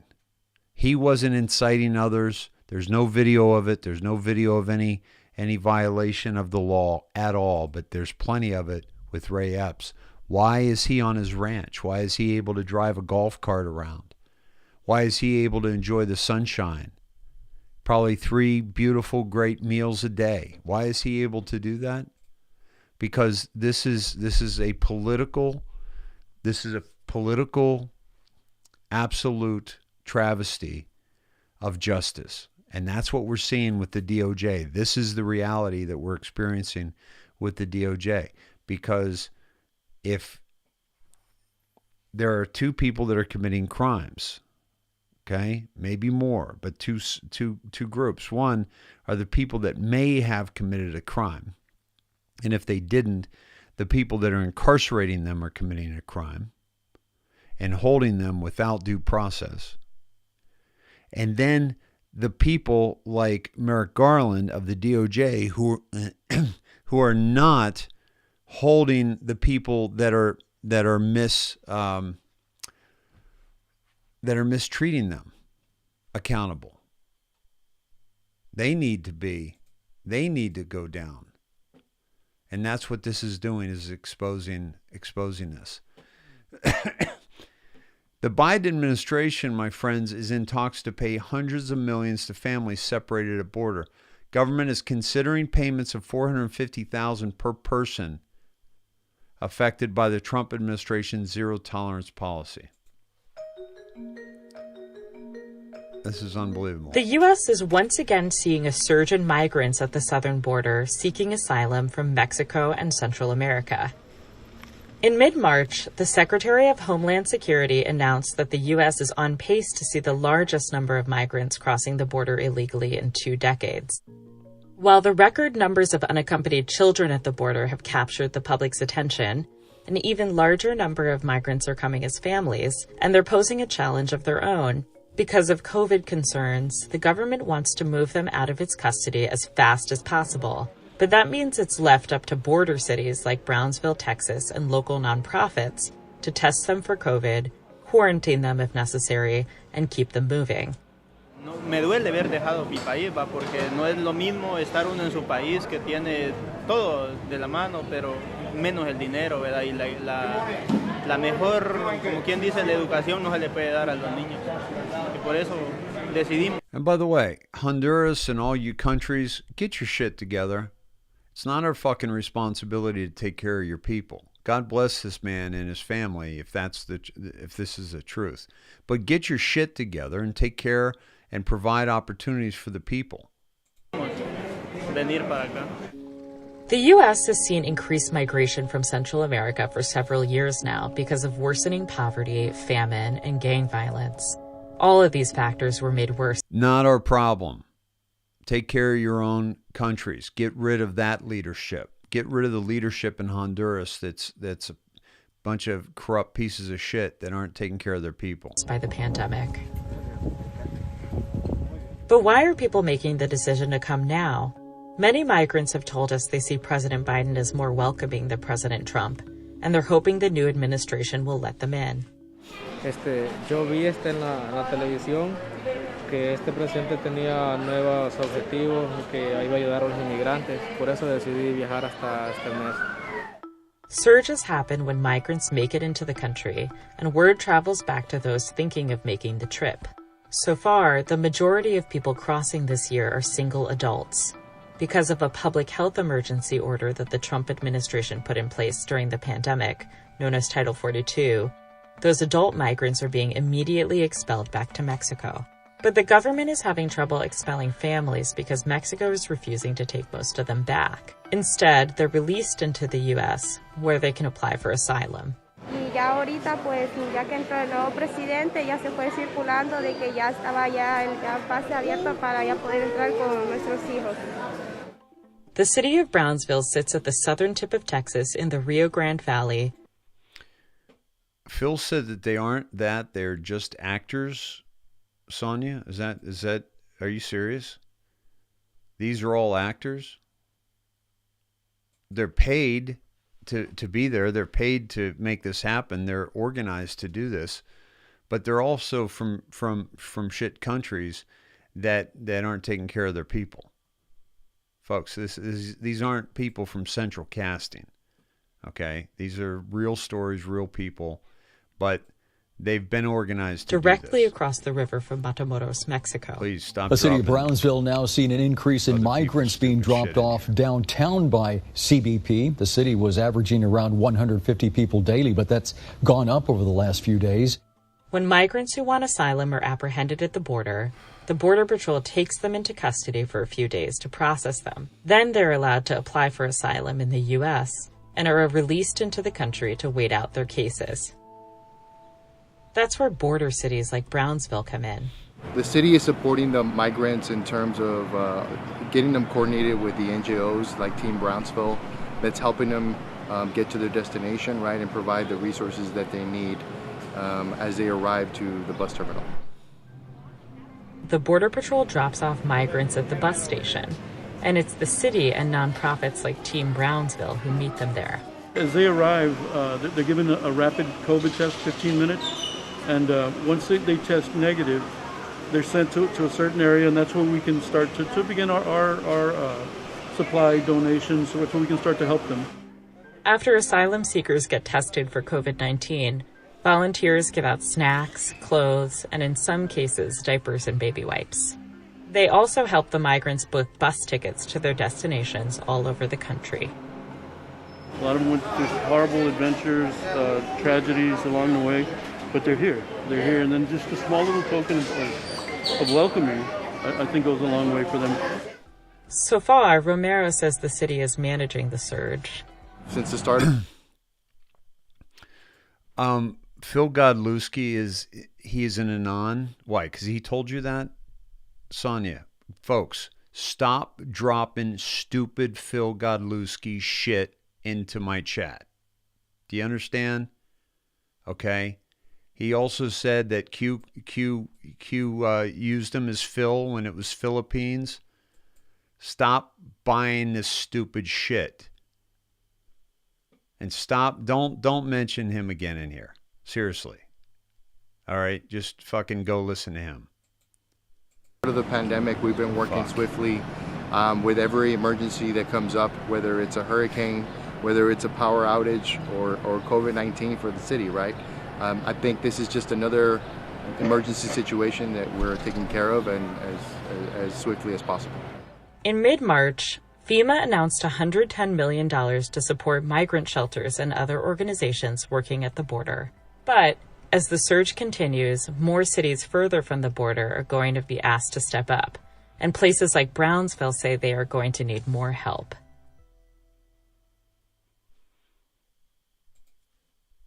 Okay, so this is this coordinated effort to get these people down here, and now the administration is talking about giving them money that have been separated, even going back to Trump, folks. This is the absurdity that is awakening the masses. It is just the more absurd it gets, the more people wake up. Okay. The more they wake up. Okay.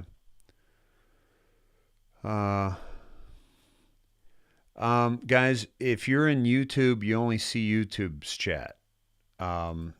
If fuck you, Dave, fuck off. Just get out of my fucking chat. Get off my fucking show. If you guys want to put stupid shit in my show and like pretend to promote somebody else who's a jackass, don't do it here. Okay? Just fuck off and leave. We got a great crew here. We got a great audience. Don't fuck with my audience. Don't fuck with my show. Fuck off. Get out of here. I see 6 different platforms, 7 different platforms in the chat. So I see all the chats across all platforms. So that's why I can see it and you can't. Okay? Mods, get these people the fuck out. Okay? Folks, vaccinated blood.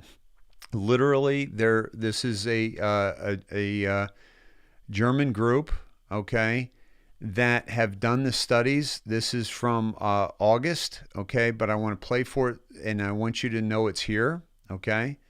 And so this is, they're testing this blood, and they're seeing some really nasty stuff here. So I just want to show you a few minutes of this so you have access to it, so you can watch it at your leisure.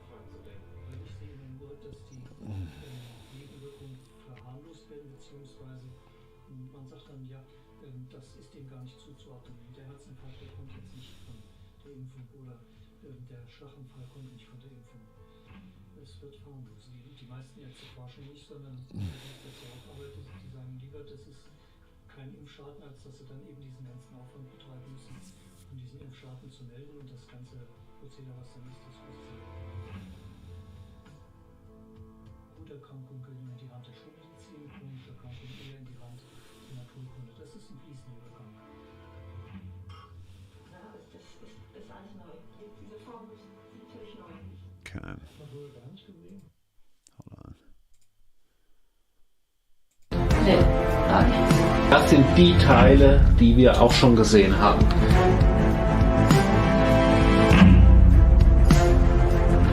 Da steht die Schale drauf. Man weiß eben, dass Autoimmunerkrankungen durch die Impfung ausgelöst werden können. Blutuntersuchungen, das wird dann eben standardisiert, wie es der Professor Bakti vorgeschlagen hat, eben bestimmte Parameter anschauen und eben auch das Immunsystem mit einbeziehen. Und selbst wenn es für die Diagnostik nicht zugelassen ist, wir machen ja hier keine Diagnostik, sondern wir beschreiben erstmal Phänomene und regen dazu an, dass sich die Wissenschaft jetzt breit aufstellt und einfach nachuntersucht. Darum geht es. Und als Botschaft an Leute, die sich vielleicht impfen lassen wollen und solche, die bereits geimpft sind, da ist jedenfalls Zeugs drin, das da offensichtlich nicht reingehören sollte und wo man sich ein Fragezeichen macht, was das da drin soll. Und das sollten eigentlich die Hersteller aufklären und nicht wir. Wir brauchen Zeit. Ja, und deshalb sage ich wieder, es ist eben so, dass wir normalerweise 8 bis 12 Jahre bräuchten, um die Risiken wirklich bestimmen zu können. Wir machen das hier auch für die Geimpften, um möglicherweise einen Appell zu geben, sich helfen zu lassen. Ist auch eine Ebene. Und vielleicht retten wir ein paar Kinder. Also langsam müssen wir auch sehen, wie wir uns organisieren in die Welt hinein, die wir eigentlich schon haben. Die dystopische Weltordnung sehe ich schon. Die sehe ich nicht erst im Herbst. Im Herbst sehe ich Auswirkungen von dem Ganzen. Ja? Und da wird man betroffen gucken und wird uns die Schuld zuschieben. Ja? Die nicht Geimpften. Ja? Die Unsolidarischen. Ja. Ja. Wenn es so ist, müssen wir im Zweifel auch damit rechnen, dass jeder Richter, selbst wenn der beim EuGH sitzt oder sonst was, der hat eine ganze Welt gegen sich, wenn er sagt, ich bin ehrlich und decke das jetzt auf. Und entscheide recht. Der hat im Zweifel ja auch mittlerweile viele Leute gegen sich, die natürlich gern geimpft werden möchten. Das macht es ja noch schwieriger. Leute, die schon geimpft sind, das gar nicht so genau wissen wollen, weil sie sich dann ihrer eigenen Wahrheit und Fehlentscheidung stellen müssten. Und alle anderen sind in der Haftung und die wollen es auch nicht wissen. Also traut sich mit jedem Tag, den diese Impfung fortgeführt wird, in dem auch andere Corona-Maßnahmen fortgeführt wird, immer weniger noch einer die Stimme zu erheben, weil die Schuld, die diese Leute auf sich geladen haben, zu Lebzeiten eigentlich nicht mehr gut gemacht werden kann. Ja. Wie viele Minuten nach der Blutentnahme ist dieses Bild entstanden? Ungefähr? Sofort. Solche Formen habe ich nie gesehen. Nee. Es ist jetzt auch die erste extreme Form, weil ich ja so nahe, einen Tag nach der Impfung, diese Leute eigentlich gar nicht habe. Ne? Weil die finden das ja alles normal. Also früher haben Sie wie viele Blutuntersuchungen gemacht pro Woche? Ja, ich sag bestimmt gut 10 bis 15, manchmal sogar 20. Aber sowas gab es nie? Nee, das ist das jetzt Impfung, Premiere? Nee. Ja. Nee. Also Geldrollen, ne, und Stechapfelformen, das gibt es immer, aber die haben ja ihre 2 Gläser Wasser gekriegt. Dann haben wir nach dem Wasser nochmal geguckt und dann ist es meistens ein Wassermangel bei den Leuten. Aber hier bewegt sich gar nichts, ob ich denen jetzt Wasser gebe oder nicht. Also im Mikroskop hat man es besser gesehen. Das hat also richtig metallisch geglänzt. Die Strukturen sind ja irgendwie eckig und das ist unnormal. Ja. Also das ist keine Geldrolle? Nee, das kann nicht, weil es muss ja irgendwie rund sein. Nein, die Geldrolle sind ja nebendran. Das hier, das sind Geldrollen. Das sind die Geldrollen, ja. Das da. Ja. Aber das ist was ganz anderes. Ja, das ist ganz anderes. Die Reflexion von dem zeigt eben auch, dass das ein Material sein muss, das also härter ist. Das absorbiert ja nicht das Licht, wie das hier die Geldrollen, also die roten Blutkörperchen tun. Und deshalb muss man davon ausgehen, dass das was Metallisches ist. Also meine Patienten, die gekommen sind, die haben nichts von Impfung gehalten, also von keiner Grippeimpfung und von Masernimpfung auch nicht. Weil unsere Patienten sind ja auch aufgeklärt, was hier im Moment irgendwie alles runtergefallen ist. Die kommen ja regelmäßig, meine Patienten, machen auch flächendeckend bei jedem Patienten Blutbilder. Ne, und dann, wie sieht denn Ihr Blutbild aus? Ne, und dann, ich war mit Doktor und ich konnte nicht ganz so schnell werden. Ne, und ich sage, Sie wissen das? Ja, ich weiß das. Also dann habe ich halt auch so Blutbilder. Das war direkt nach der Impfung dann gewesen bei denen. Ja, ne? Also sie sagt hier 3 Wochen nach der Impfung und ich habe sie halt, weil sie ja hier ständig hier habe, dann konnte ich ja jede Woche, ne? Aber jetzt guckt euch das jetzt hier an. Ne? Also es hat sich im Grunde genommen, also ich habe dann eigentlich schon fast Angst um die Patienten gehabt, weil es war nach Sauerstoff und nach Wasser trinken und da hat sich nichts bewegt. Also ich sage mal, der Mensch hat ein unglaubliches Kompensationsvermögen und mich erstaunt das auch immer wieder, dass die dann noch durchgehen. Selbst wenn man nach 3 Wochen solche Strukturen noch sieht und im Grunde nichts Wesentliches passiert ist, außer dass die Menschen sagen, ich kann mich nicht konzentrieren, ich habe Kopfschmerzen, ich fühle mich nicht wohl. Ja, also mehr ist es ja oft gar nicht. Aber ich denke, es ist eine Ausgangssituation für Thrombose. Ja. Und wenn wir dann alten Hippokrates zitieren, der sagte zu seiner Zeit, Krankheit entsteht aus den vielen kleinen täglichen Sünden wider die Natur und die Krankheit bricht scheinbar auf einmal hervor. Ja, das heißt also, es ist immer ein Summationseffekt, bis also so etwas entsteht. Aber das ist mit Sicherheit einer der Dinge, die dazugehören. Bild stammt von einer Patientin, die ist 72 Jahre alt, hat sich jetzt die 2. Impfung geben lassen. Und dann habe ich gesagt, also bitte, wir sind auch befreundet, dann komm bitte her und dann gucken wir uns das mal an. Ja, und das sind jetzt die Blutbilder. Also sie war gerade gestern da. Und da hat auch kein Wasser hier geholfen. Folks, they can't make out what this stuff is. I mean, it's like, it's metallic because of the way it's showing up on this. It's not natural. Okay. And it's also, activated. It's actually, it moves and and one of the comments is,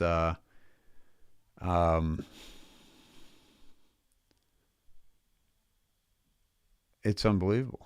There's so much damage that's happening, and I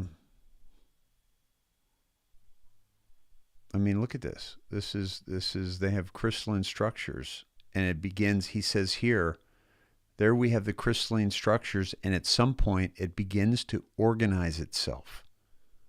That would be the connection that I see. It begins to organize itself. We've seen video of that.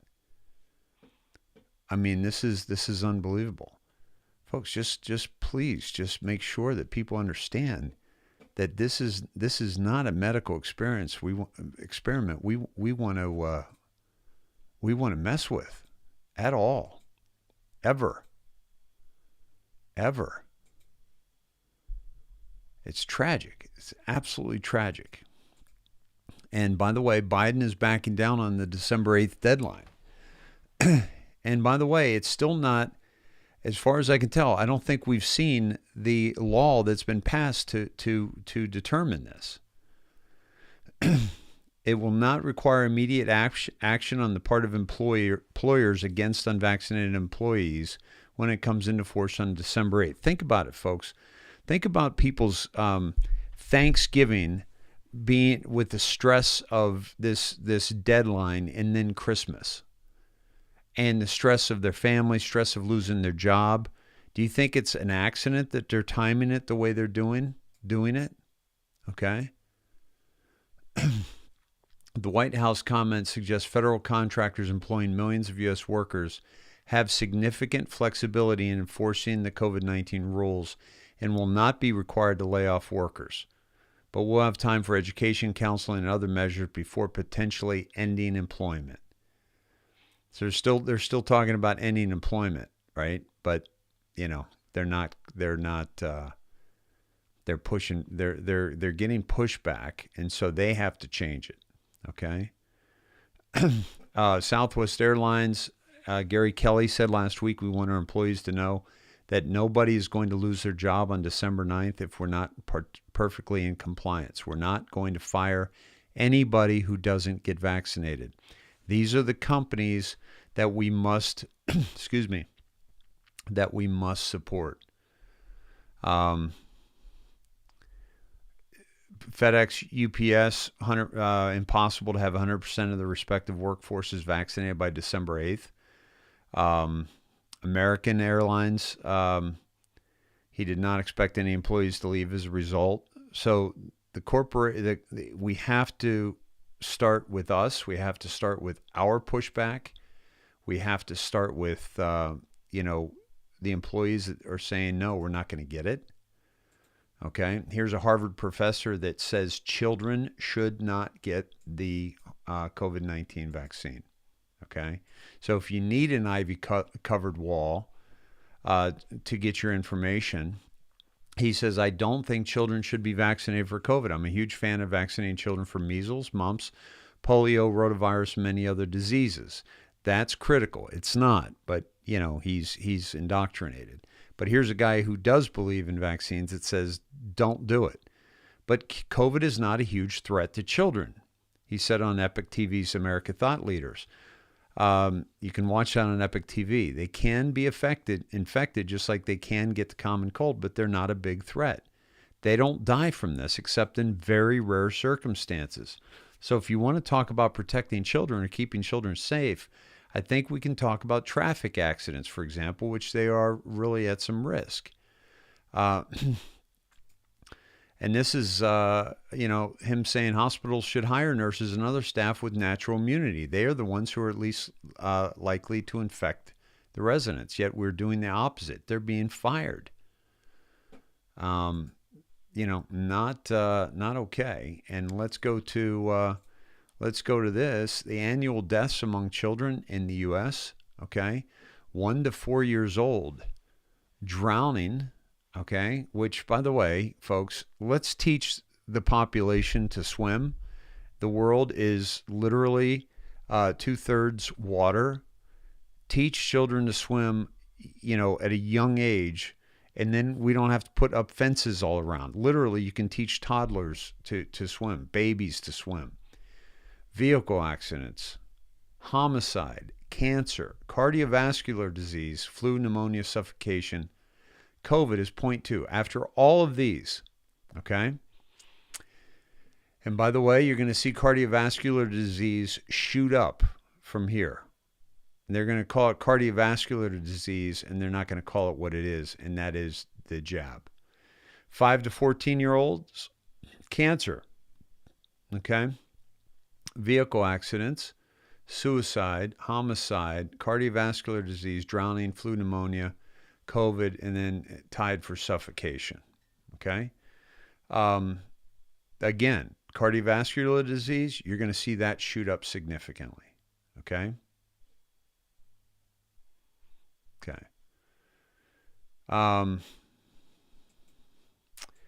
This is a representative who says that natural immunity is real act.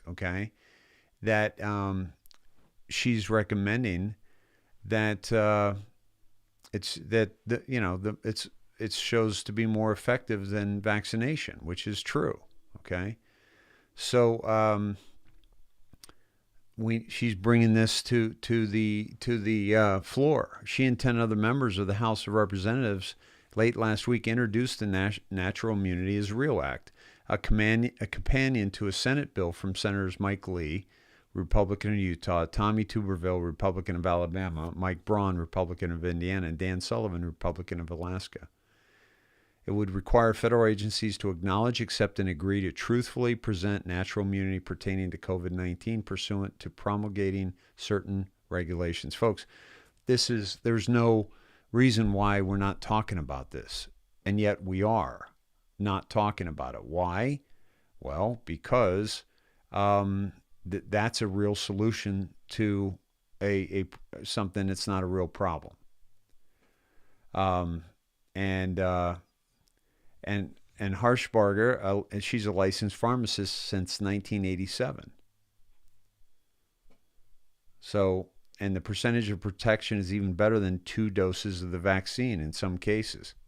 There's ample scientific data out there that show that. Think about it. We have immunity against measles and smallpox, and they accept that. Why won't they do it for COVID?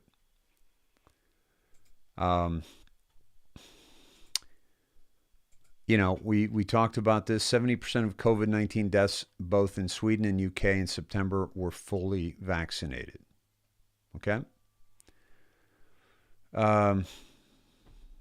Yeah. And what's up, Sweden? Annie Pierce, great comment here. Last year, you didn't make a move to change your lifestyle, and since June 2021, 75% of the Swedish population got vaccinated. Bad idea. During September, 70% of the COVID deaths in Sweden have been fully vaccinated people. What the hell is up with that? Are you kidding me? This is ridiculous. They didn't mask up. They didn't social distance. They didn't lock down. And they did fine. And then they all got vaccinated like lemmings. The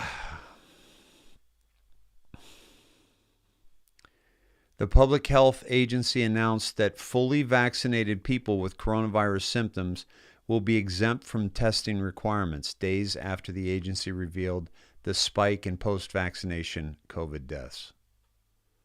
Yeah, they don't want this. They don't want this getting out, but unfortunately, it's gotten out.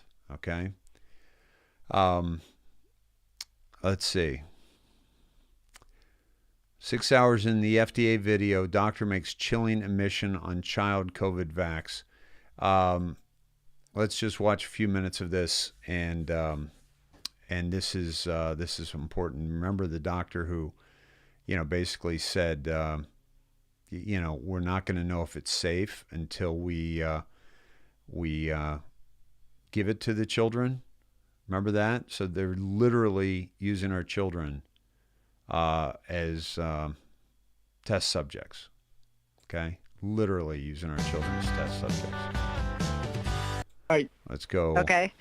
So, group demonstrated the value of additional doses as early to answer it.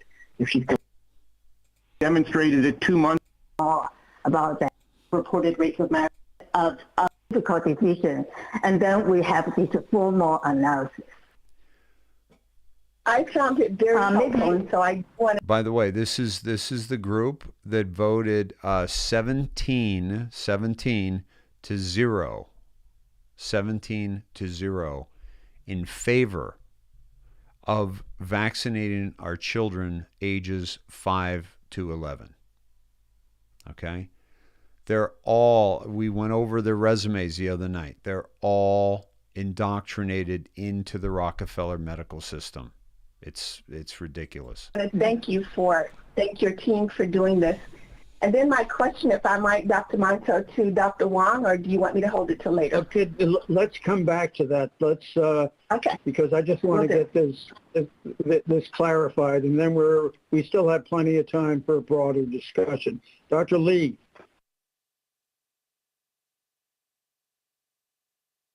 Yeah, so thank you for that presentation, Dr. Yang. I think one of the questions I have, I think what troubles some people was the scenario 3, and the fact that what we've seen with the pandemic is sort of a wave, sort of peaks, and then there are valleys and so forth. And so then the question is there a point at which this would not really be advised? And I don't know that we can predict that. I guess the other question I have related to this, and I'm really very pleased to see this modeling, is to what extent is there the potential for actually sort of fine-tuning this, not necessarily in this scenario, but in terms of stratification by age and other demographic characteristics, as well as the fact that I think we recognize that the incidence rates, the vaccine efficacy, the death rates, and all those things vary quite a bit regionally, and whether or not those things can be used to sort of help make decisions. Thank you. Yeah, so that is a good question.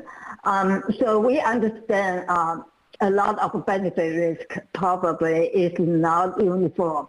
So it depends on a lot of comorbidity and also demographic characteristic. But because for modeling, we do need information. So a lot of this kind of the information, for example, efficacy, we don't have the efficacy for different small populations related to different characteristics. Also, a lot of instance, same thing. For the model input, you also need instance. If you want to do the subgroup analysis, you need to have instance by those subgroups. You need to have efficacy by those subgroups. So that is really, we have a big limitation on the data for that kind of the more subtle analysis. But I think that is a good suggestion, yes. Thank you. Dr. Cohen.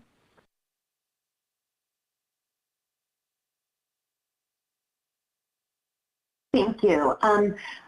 Dr. Yang, I just wanted to ask about your assessment of the myocarditis cases, and I know that you mentioned several times that it was the highest possible, the highest anticipated rate of myocarditis that you may see in this age group, but based on the presentation from earlier this morning, it seems like the likelihood of this age group having even close to those same rates of excess cases of myocarditis, given they're receiving both a third of the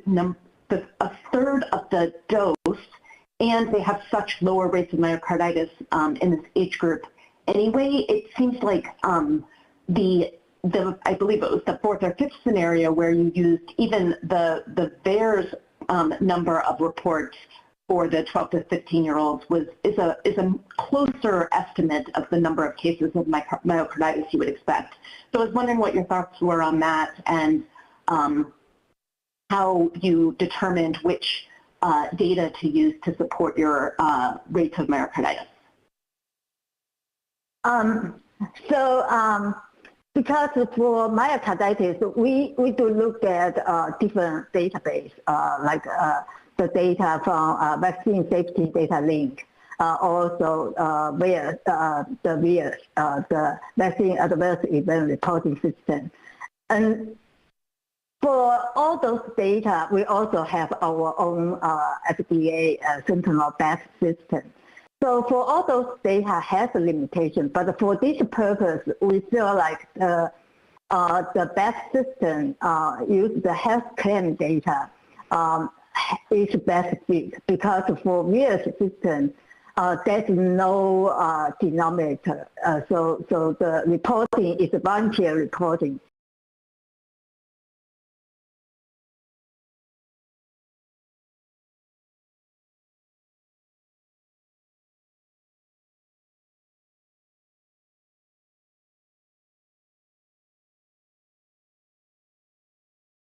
Nothing like a woman who can't speak English telling us what we should do with our children.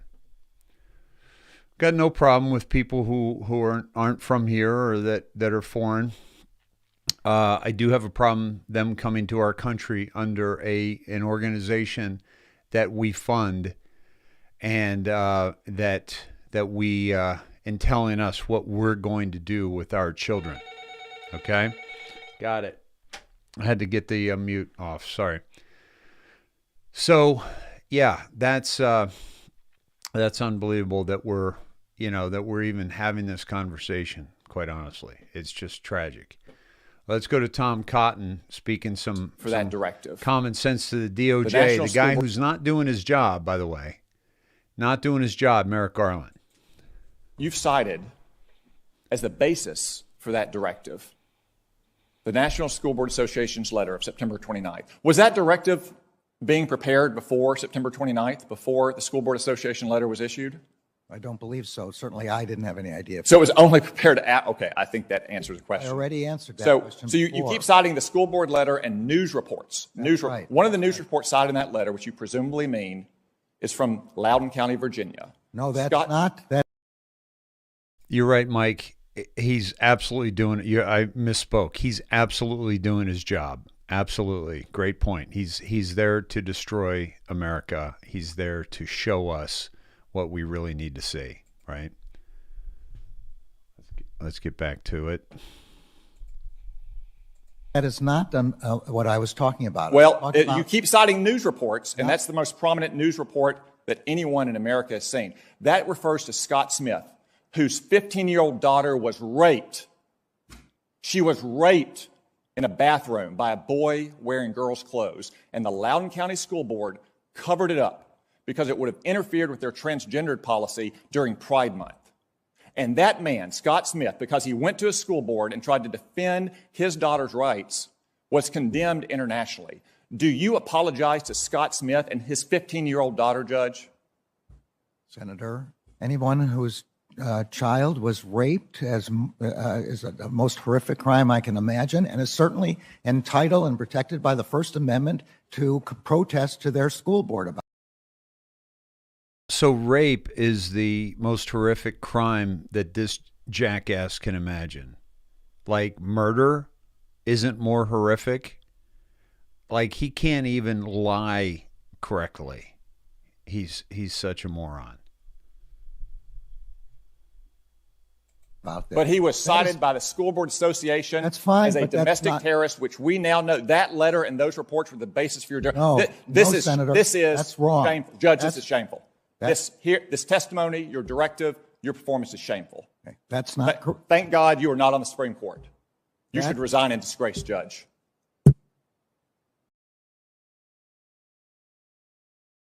That's how it's done. Tom Cotton, well done. Now let's follow up with some action, okay? Because I'm tired of all the words and no action. This, my friends, is absolutely imperative that we watch. By the way, Chris, you may need to clean that up. One tip we may need to clean up that. I just messed up the Tom Cotton thing, folks. This is Chairman Cruz with with TikTok, the head of TikTok. Mr. Beckerman, thank you for being here today. Here in the U.S. I understand this is the first time that TikTok is testifying before Congress, and I appreciate you making the company available to finally answer some questions. In your testimony, you talked about all the things you say TikTok is doing to protect kids online, and that's great. But I want to discuss the broader issue here, which is the control the Chinese Communist Party has over TikTok. Its parent company, ByteDance, and its sister companies like Beijing ByteDance Technology.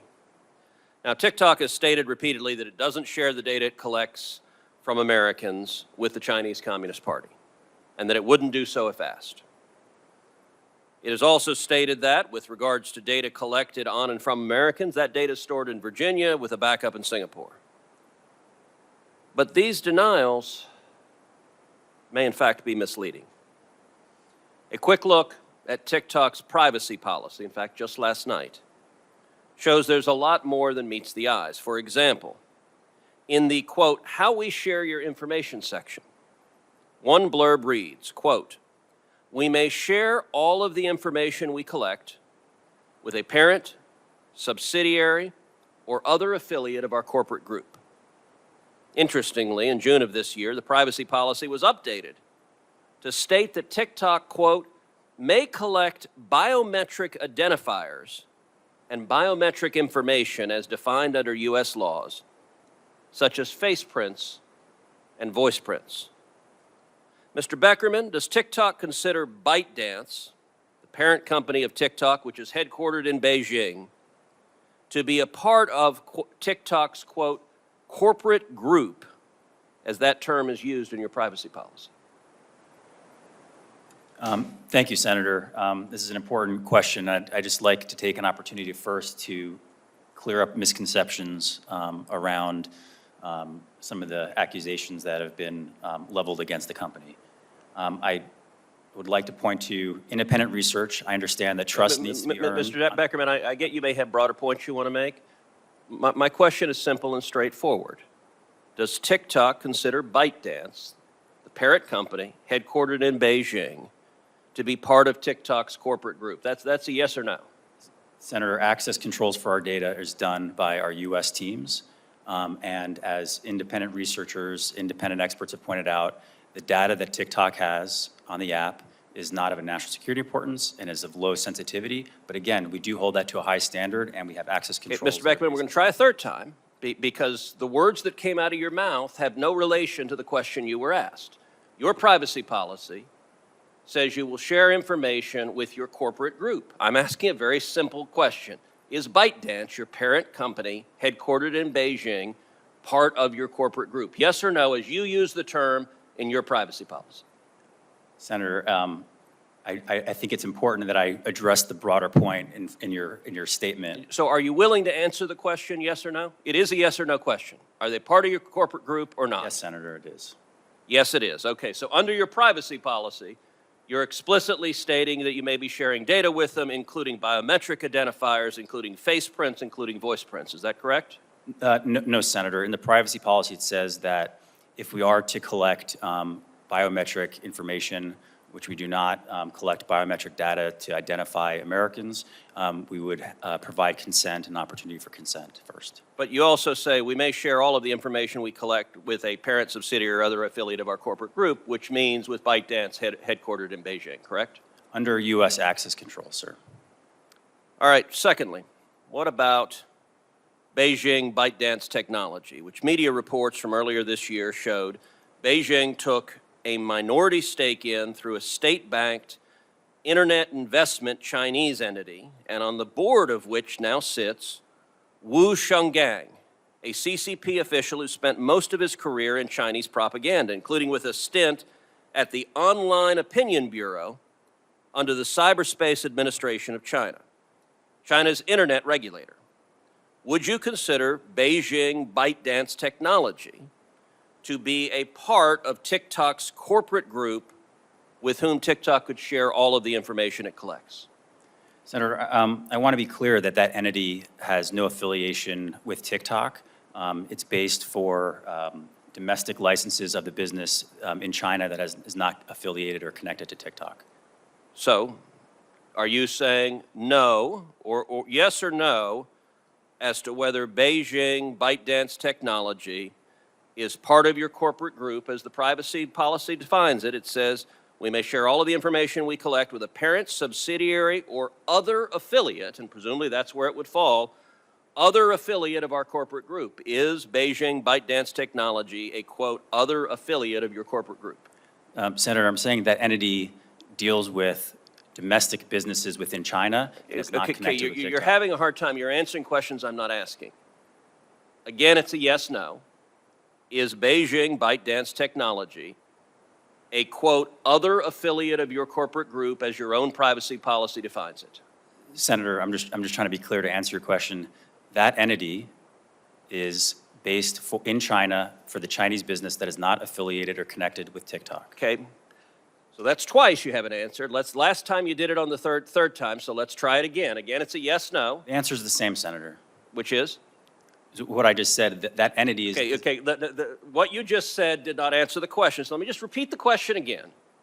Is Beijing ByteDance technology a, quote, other affiliate of our corporate group as your privacy policy defines it? Yes or no? Senator, as I stated, that entity does not have any any relation to the TikTok entity. So I'll point out it took 3 questions to get you to answer about your parent. You finally answered yes, that you can share all your information with your parent company based in Beijing. I've asked you 3 times about this sister company that is obviously another affiliate. You've refused 3 times.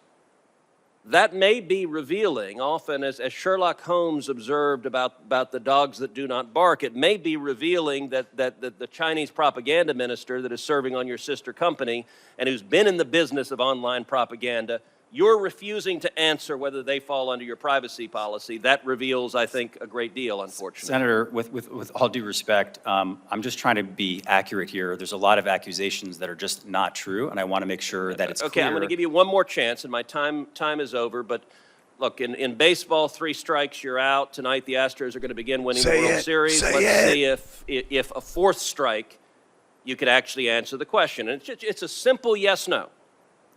Is Beijing ByteDance Technology a, quote, other affiliate of our corporate group, as your privacy policy defines that term? Senator, as I pointed out before, my answer is the same. Yes or no? You didn't answer. Senator, I appreciate you're trying with gotcha questions. It's not a gotcha question. I'm asking about your policy. I'm just trying to be truthful and accurate about the Are connection you willing between... to answer this question, yes or no? Senator, I answered the question. You have not answered the question. Is it another affiliate, yes or no?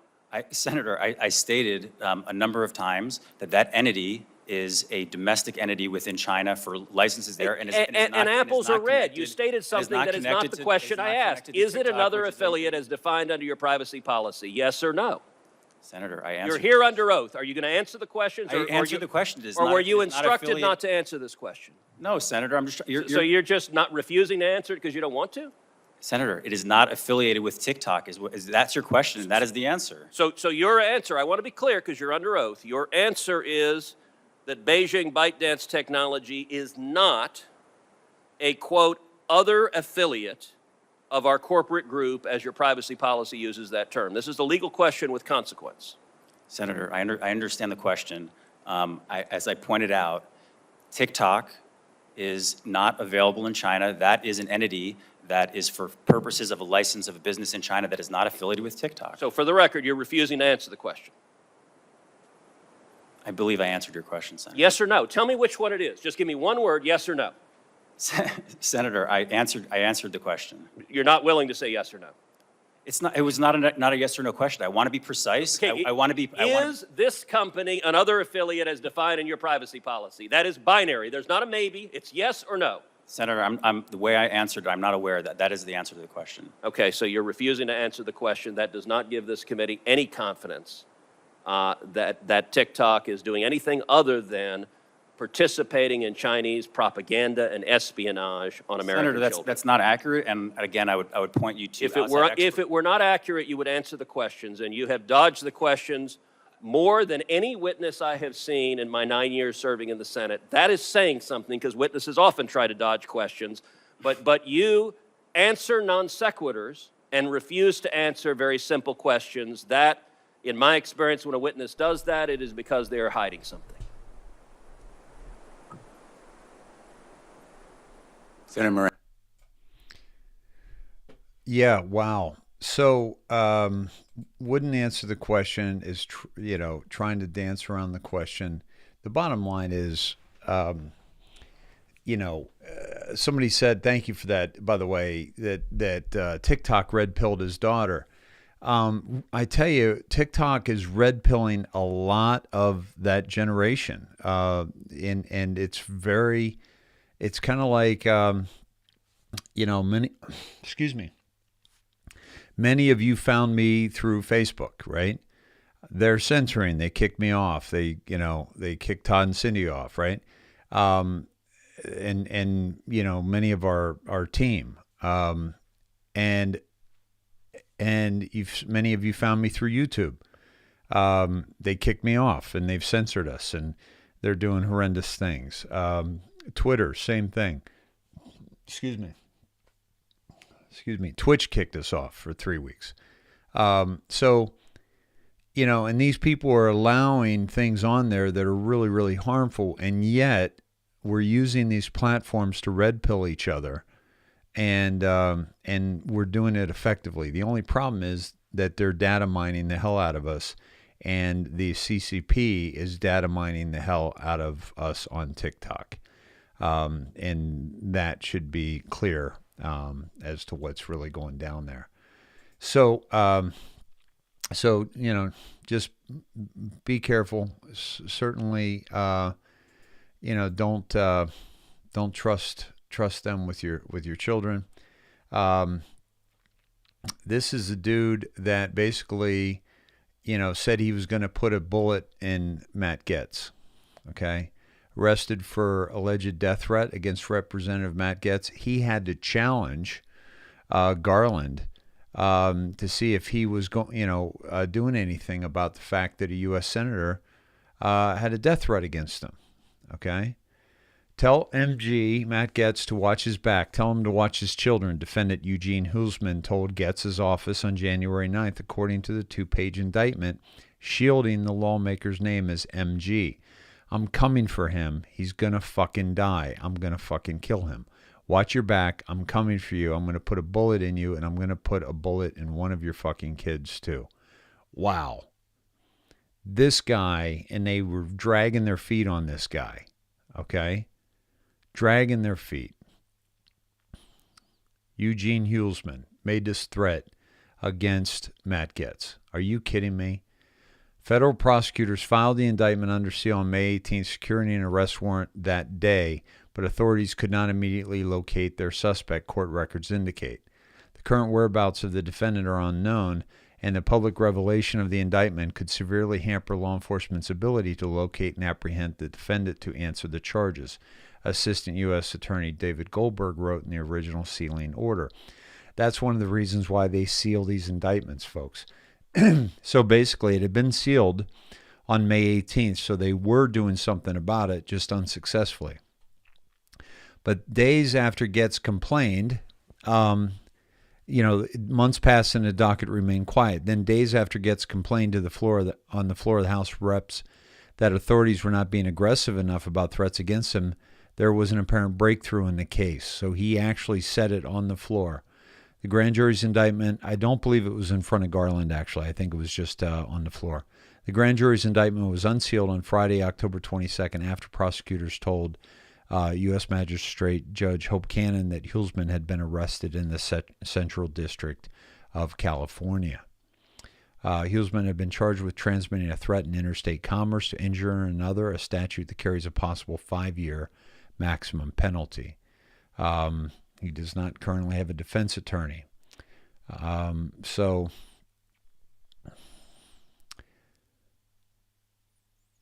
a staunch Donald Trump loyalist, Gaetz has been the reported suspect of a long-standing Justice Department investigation into whether he had a sexual relationship with a 17-year-old and paid her to travel with him.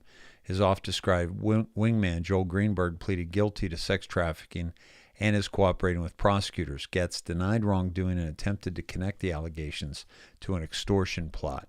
Prosecutors charged another man, Stephen Alford, with a plot to shake down the congressman. Read the indictment below. So at any rate, so here you go. Finally, something was done, but after he said it on the court on the floor of the House. Okay, this is just a 2-minute one here. If you have a swollen prostate, you must. If you've got a swollen prostate, there you go. All right, here we go. Sunday, so but yeah, so it's good to be trying to make sure that everything that these guys are good. We've shared their information with you before. Viva and Barnes. An innocent kid gets rightly acquitted, and sometimes it's always interesting who your allies are and who your adversaries are in that process. But I'll leave it at that for the time being. Hopefully, we get that done because he's innocent and he deserves to be acquitted. Actually, this will be let's start with this. Of what you are able to publicly discuss, what are the updates? What's any information that you can publicly discuss? The gentleman on the right is the lawyer for Rittenhouse. What's going on with Kyle? Trial starts next week. Yes, so on Monday is going to be the government's Daubert hearing of the government's expert witness that they didn't discover until months after the deadline. They were supposed to produce that, as the judge made note of, in August. They didn't produce it until a couple of weeks ago. So in my view, they really shouldn't have an expert be allowed to testify, except maybe as a rebuttal expert. But we'll see what his testimony is. Mark Richards will be in trial, or will be in court to cross-examine him potentially. But the prosecution will preview what his expert testimony purportedly will be. The court may make a clarity. The court's already given some direction that Kyle Rittenhouse's expert will testify in all likelihood, based on what the judge has said. And that includes a lot of very helpful evidence. This is a very respected, well-regarded, law enforcement-oriented expert witness who said that what Kyle did was clearly and incontrovertibly in self-defense. We'll see if this government expert has anything to really rebut, because almost nobody who's looked at it concludes anything other than self-defense. And in total fairness, if anyone thinks it's a partisan issue, even the New York Times detailed expose came to the ultimate conclusion, not a court of law, totally different, no standards of evidentiary hearing, whatever, but they came to the same conclusion. What did you say the name of the hearing was? A Dobson hearing? Daubert. So it's after a United States Supreme Court case, Daubert.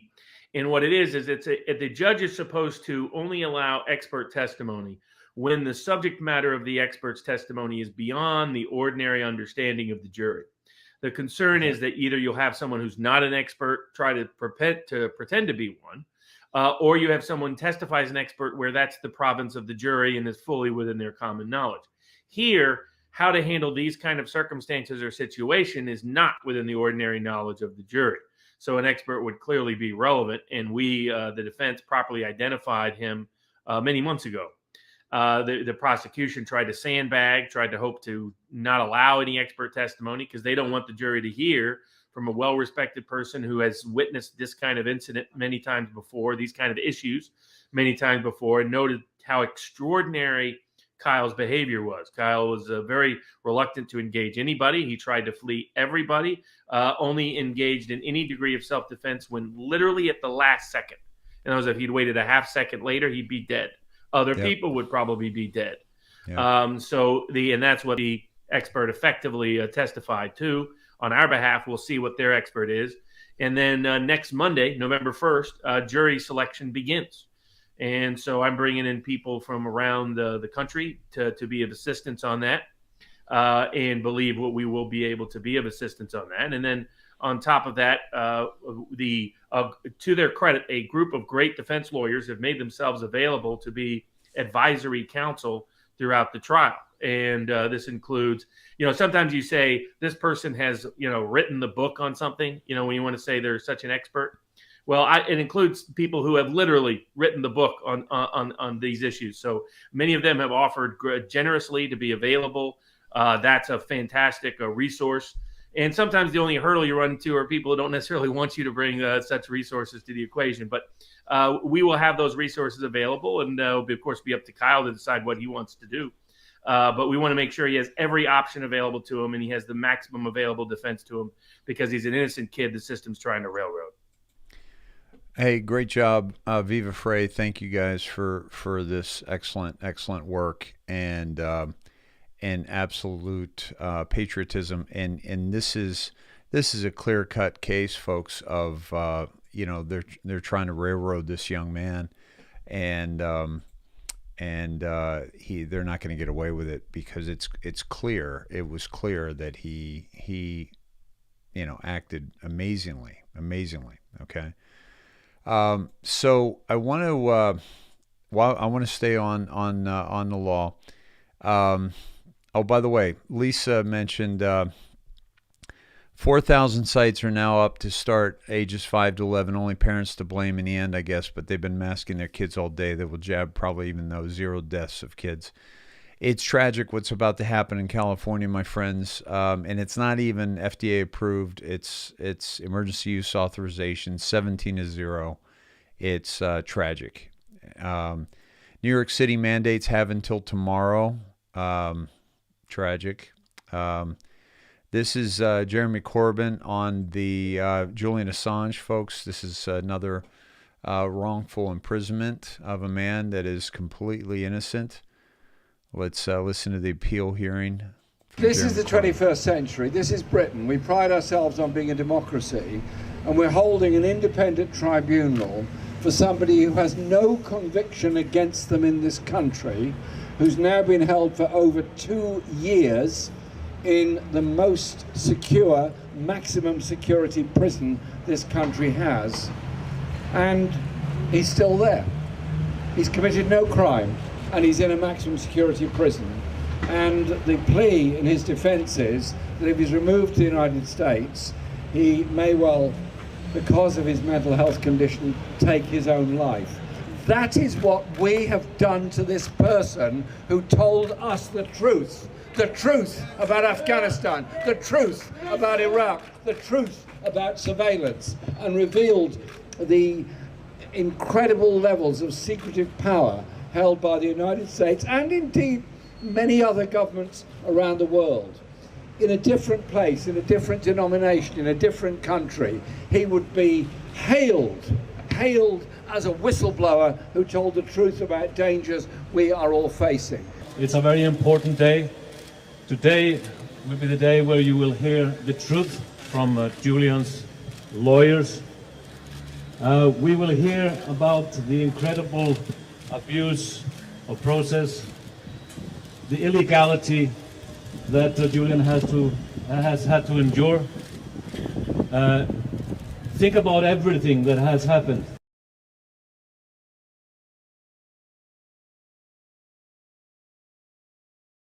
We must give the voice to the voiceless, my friends, when they have something very important to say. And Julian Assange has been there for us when we didn't even know that we needed him, okay? And he's even, too unwell to even view them remotely. Because, again, you can't treat human beings like this and expect them to thrive. You just can't do it. And this is a drawing of him, supposedly, watching the hearings, and he's too unwell to even do that. Julian Assange gave a voice. We heard his voice when we didn't even know we needed it.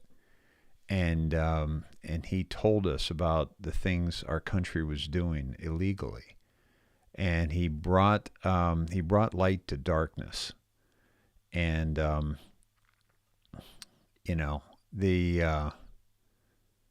it's just tragic what's going on here. So please make yourself aware of what's going on with this case. Just make yourself aware of Julian Assange, and would you do me a favor and please pray for him? I've been negligent in including him in a lot of the prayers we do. But my friends, these are the people, the January 6ers and the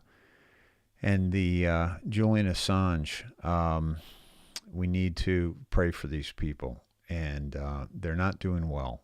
Okay, and we need to understand what's going on here. Okay.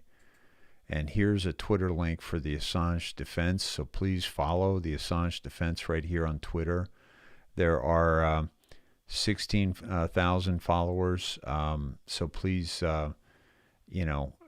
check into this and keep an eye out for what's going on for Julian Assange. Very, very important that we keep an eye on what's going on there. Okay.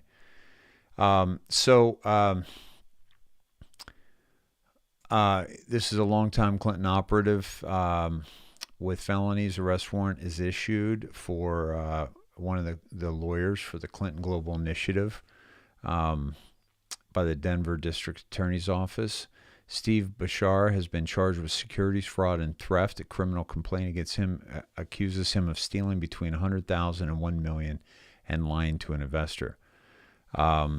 Alleged crimes took place between October 13, 2017 and August 8, 2018.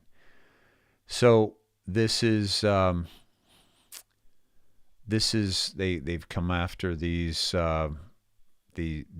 people now. They've come after Michael Sussman, who's the attorney for the Clinton campaign. And he's also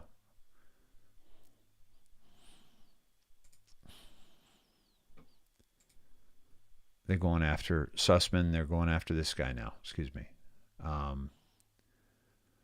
New York governor secretly funneled $40 million in taxpayer funds to illegals. Wendy Martinez, we just saw her the other day, an aide for Murphy. Martinez says the money was for the excluded workers, for the undocumented workers. I think it's $40 million, something like that. And to designate that much at this point would be political suicide.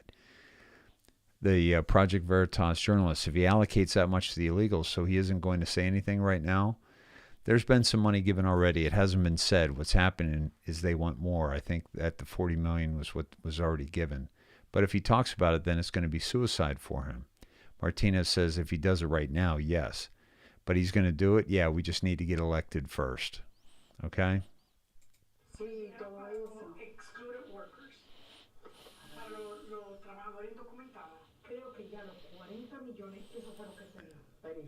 If he talks about it, then it's going to be... By the way, speaking Spanish, my guess, Mexican-American, who is giving money to illegals.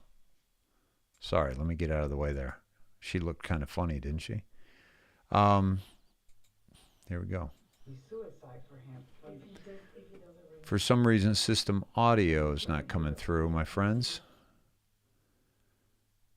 So please just read. Once again, the senior advisor for Phil Murphy's campaign is not shy about hiding certain information from New Jersey voters.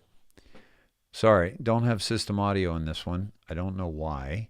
But basically, it's everything that I had just said.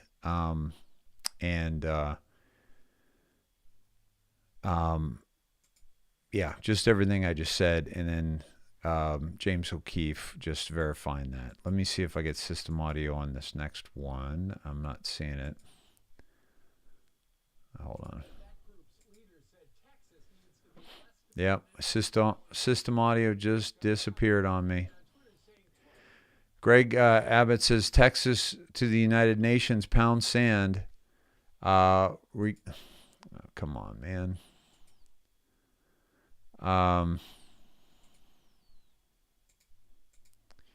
For getting into business after criticism of the Texas fuel use.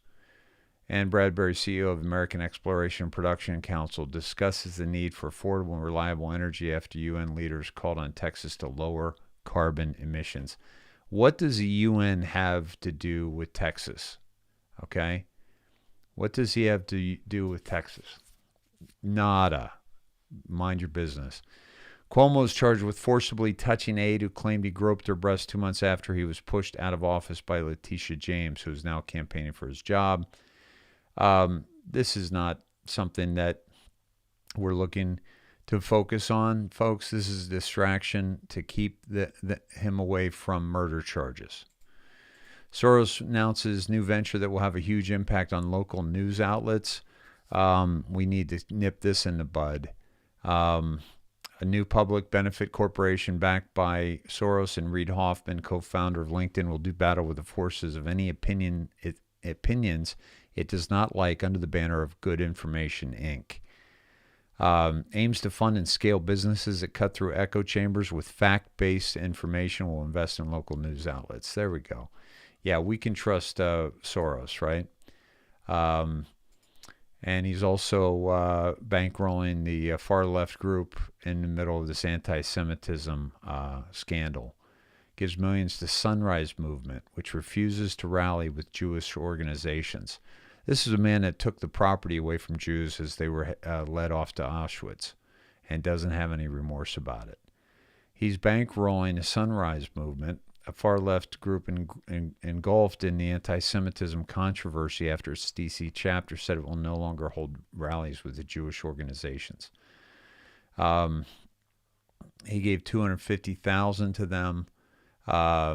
Also $500 from the 1630 Fund, which received $9.6 million from the Soros Open Society Policy Center. So this is how he moves money around, and so he can absolutely control the public opinion.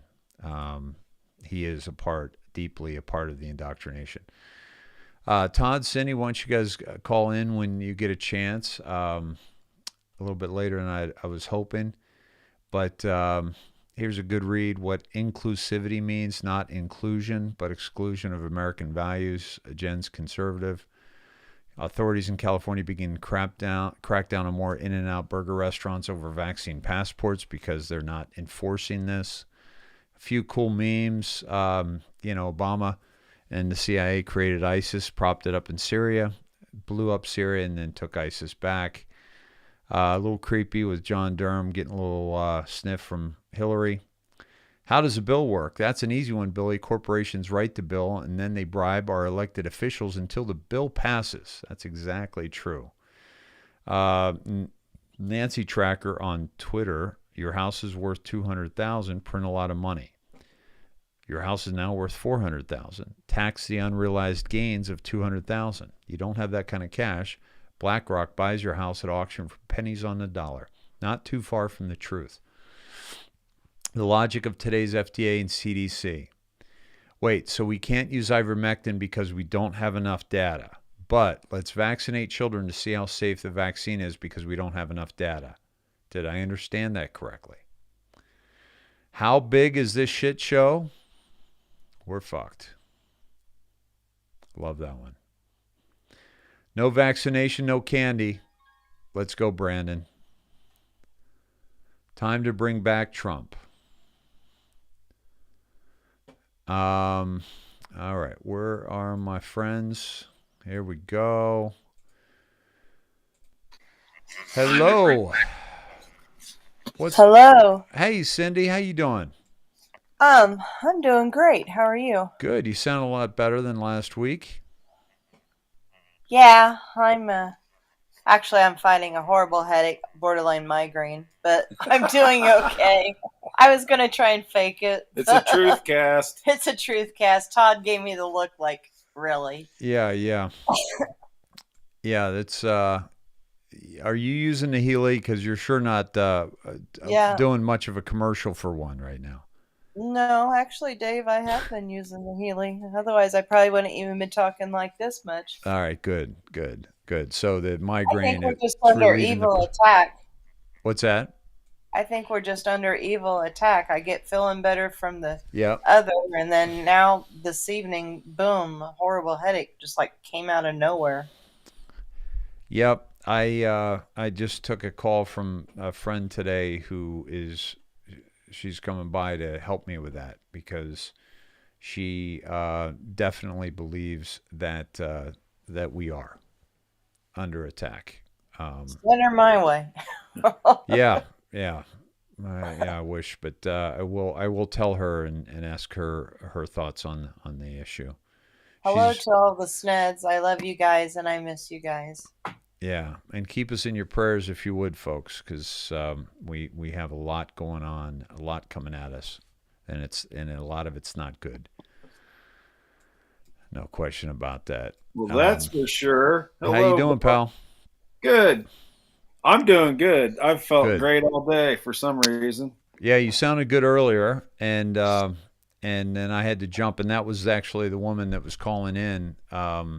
So I'm going to get her over here, and we're going to talk about it. So I'll give you guys some feedback on what that could, how that could help. Cool.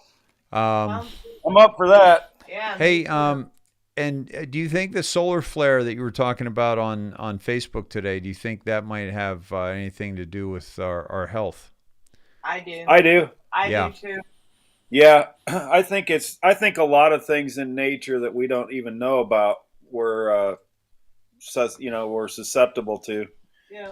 All the magnetic changes, magnetic fields, just look what frequencies do. Yep. It's and then you add a solar event like that. Supposedly the wave isn't supposed to hit us till I think it's Halloween. The NASA's actually put out on Disclosed TV, I think it was Disclosed.tv. I think they've got a little diagram of how the pulse is supposed to come, and that also I kind of put that with what Pompeo tweeted this morning, and when I got to a certain number, it kind of jived, and I put the two together. If they're looking for an excuse as why communications could be lost, planet wide, that would give them a good out. Right. Because otherwise, how are you going to explain it? Well, we just pulled the plug. Yeah, exactly.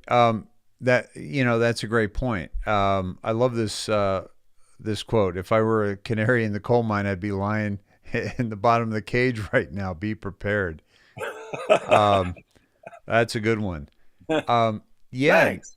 Yeah, you had a couple great ones today. And this one here, like you're saying, the sun blasts this solar flare, right, and bound to hit Earth, right, and then following that up with should the lights go out, please know we are in control. Do not panic.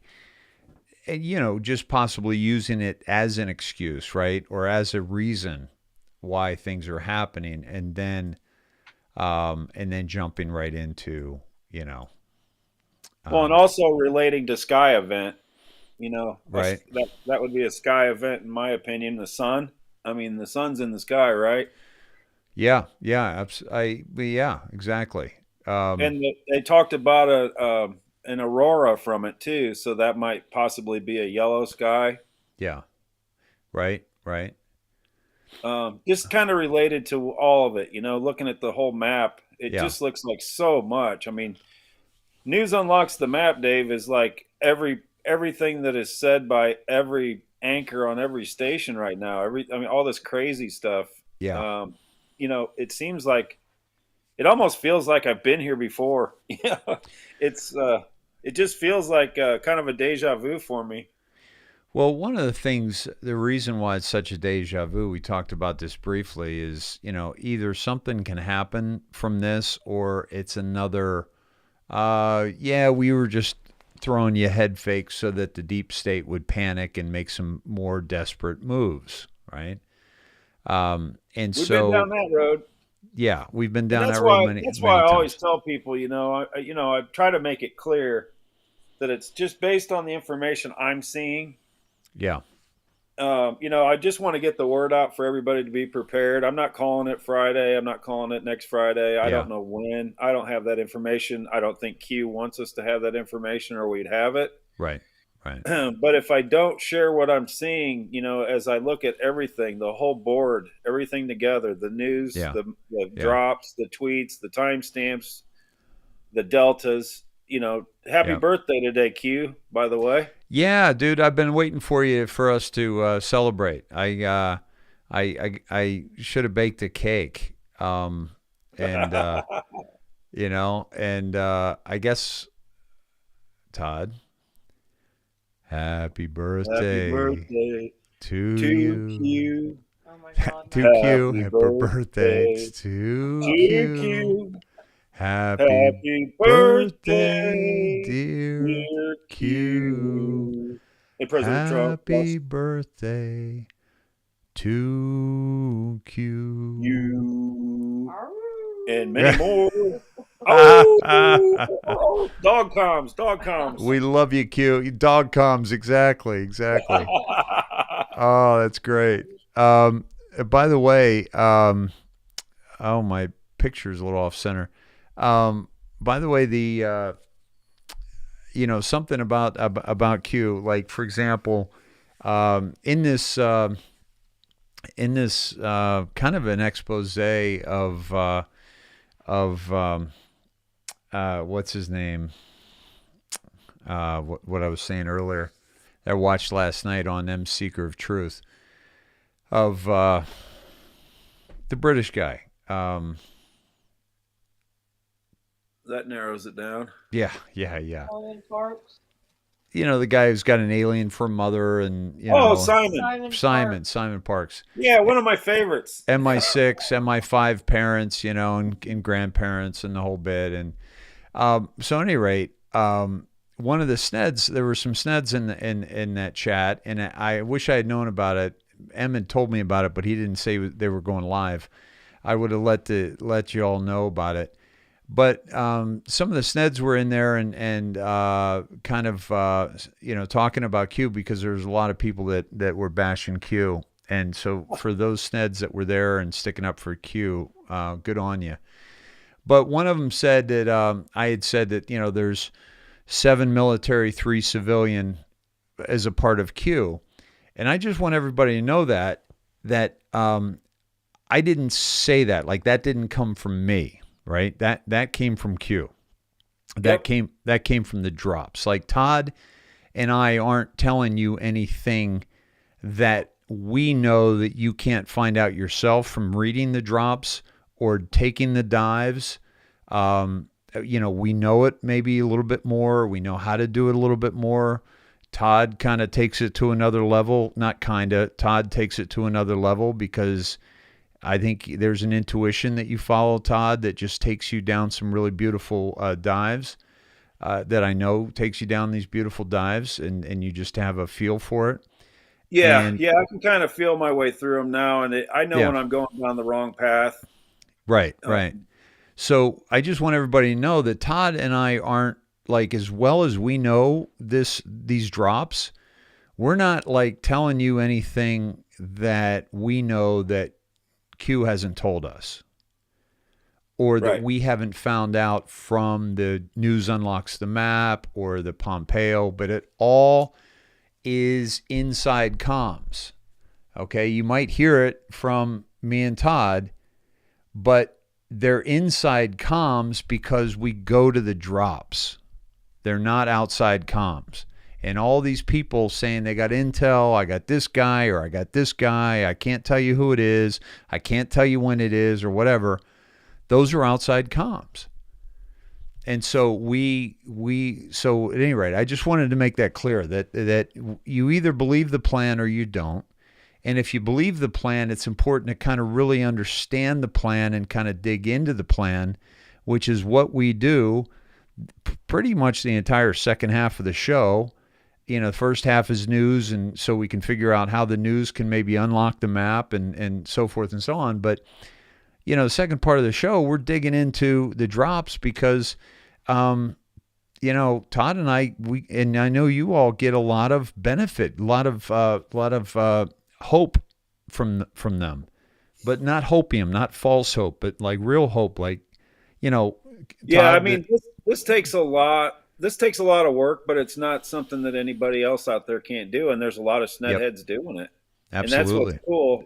I think if you participate in this and you don't just watch a video, if you participate in this and you actually do, if you see something on TV, on a news report or an article or anywhere, and you go, wow, I wonder what that would be like. I wonder if that's in the drops, and you just punch it in the toolbar and News Unlocks the Map, and you'd be surprised that, like, that CRT, that led me to a pretty big dive on, how we can use the law in our favor in order to get out of some of this stuff. And it's amazing that it was there and it dealt with, the problem we were having at that time. It was perfect timing, and that's what Q has proven to me. Is that even though these posts were posted in 17, 18, 19 and 20, there might be a post in 2017 that is very relevant today and referring to characters that were in the news this week. And it's amazing. And that also comes from figuring out that the drops actually go forwards and backwards.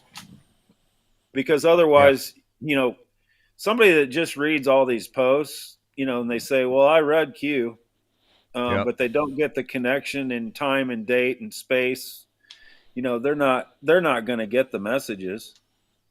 Yep, exactly. And here's the thing about what you just released today on Facebook, going to post 64. Should the lights go out, please know we are in control. Do not panic. Because a lot of people could panic. But 17 is reminding us not to panic. We are prepared and assets are in place. God bless, I must go for good at this point. But as Todd and I have talked to you, this was November 2nd, 2017. but they're talking to us today because in 2017, POTUS's Twitter takedown didn't happen. Okay. No. So, There's a lot of references that do that actually, the Q proofs that actually tell you that they're talking about. It may have been, that's the future proves past. Yeah. And you can mirror that, past proves future. Yeah. So, I mean, that, I don't know where you would get this information. I don't know of anybody that spends the hours doing it. I mean, I know there's some good ones out there. Grasshopper's good. There's really good. X22. Cowboy WTB. Yep. Those, but to tell you the truth, I don't even look at them. And I mean, we know. I see other people's dives on this show. I mean, well, yeah, Todd, we don't. It's kind of like. I don't know. What we do is very unique, and we do it live, and we do it with a lot of, the Snedheads that are, chiming in or offering suggestions, but we go down those dives, and I don't see anybody doing those kind of dives that we're doing, and so it's a very unique dive that you're going to get with us, and how we sometimes come at it from different angles, and you're just not seeing that out there. And it's not like these other cats aren't doing some really good stuff, but they don't go as deep as we do. Why? Well, maybe because they don't know how, or they don't, go that direction, but they also don't spend the amount of time we do on it. Absolutely. It takes a lot of time. Just last night on my night off, and this wasn't including my day, but I spent 4 hours on the Huma tweet last night, and it got so deep that I quit because it was, it's just, I know where it goes, but for me to share that information on the show, I mean, we would have to. That would be a whole show, guys. We get about 5 to 10% of what Todd does. It's like we get your highlights. Yeah. And I mean, and that's when I post something, it's usually because I'm kind of excited about it. Yeah. I didn't want to post anything about the Huma drop last night because it was so deep and took so long. People would ask, everybody wants to know how you got there. Right. And it's like, that's the hardest thing to say is, well, I went through 75 steps and I was 4 hours in, and this is what I came to. And David Reiner, I mean, that guy, he does a great job of explaining, actually better than I do of explaining, because I'm not as good with the computer as David. Yeah, he's able to do the circles and the lines and everything. By the way, has David been posting? Because we looked for him a while back and he wasn't doing much. And by the way, also, And We Know, LT at And We Know does phenomenal work.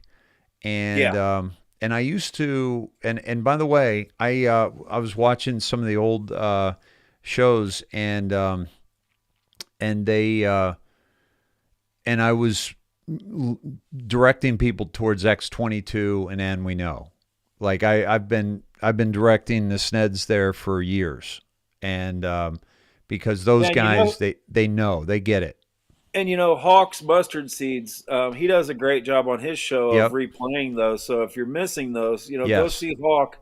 Hawk's a good guy, and he puts out really good information. I enjoy, I can just, with his stuff, I can usually just put it on and I lay in my bed and listen to it. Yeah, have it on in the background. By the way, I'm glad you mentioned that, because I wanted to mention that Hawk is doing another weekend prayer marathon. So, Hawk, I think you're in the audience. If you wouldn't mind dropping your details on that, please. And let me see if I can see it. Let me see if I can pull it up, because he's on number 7.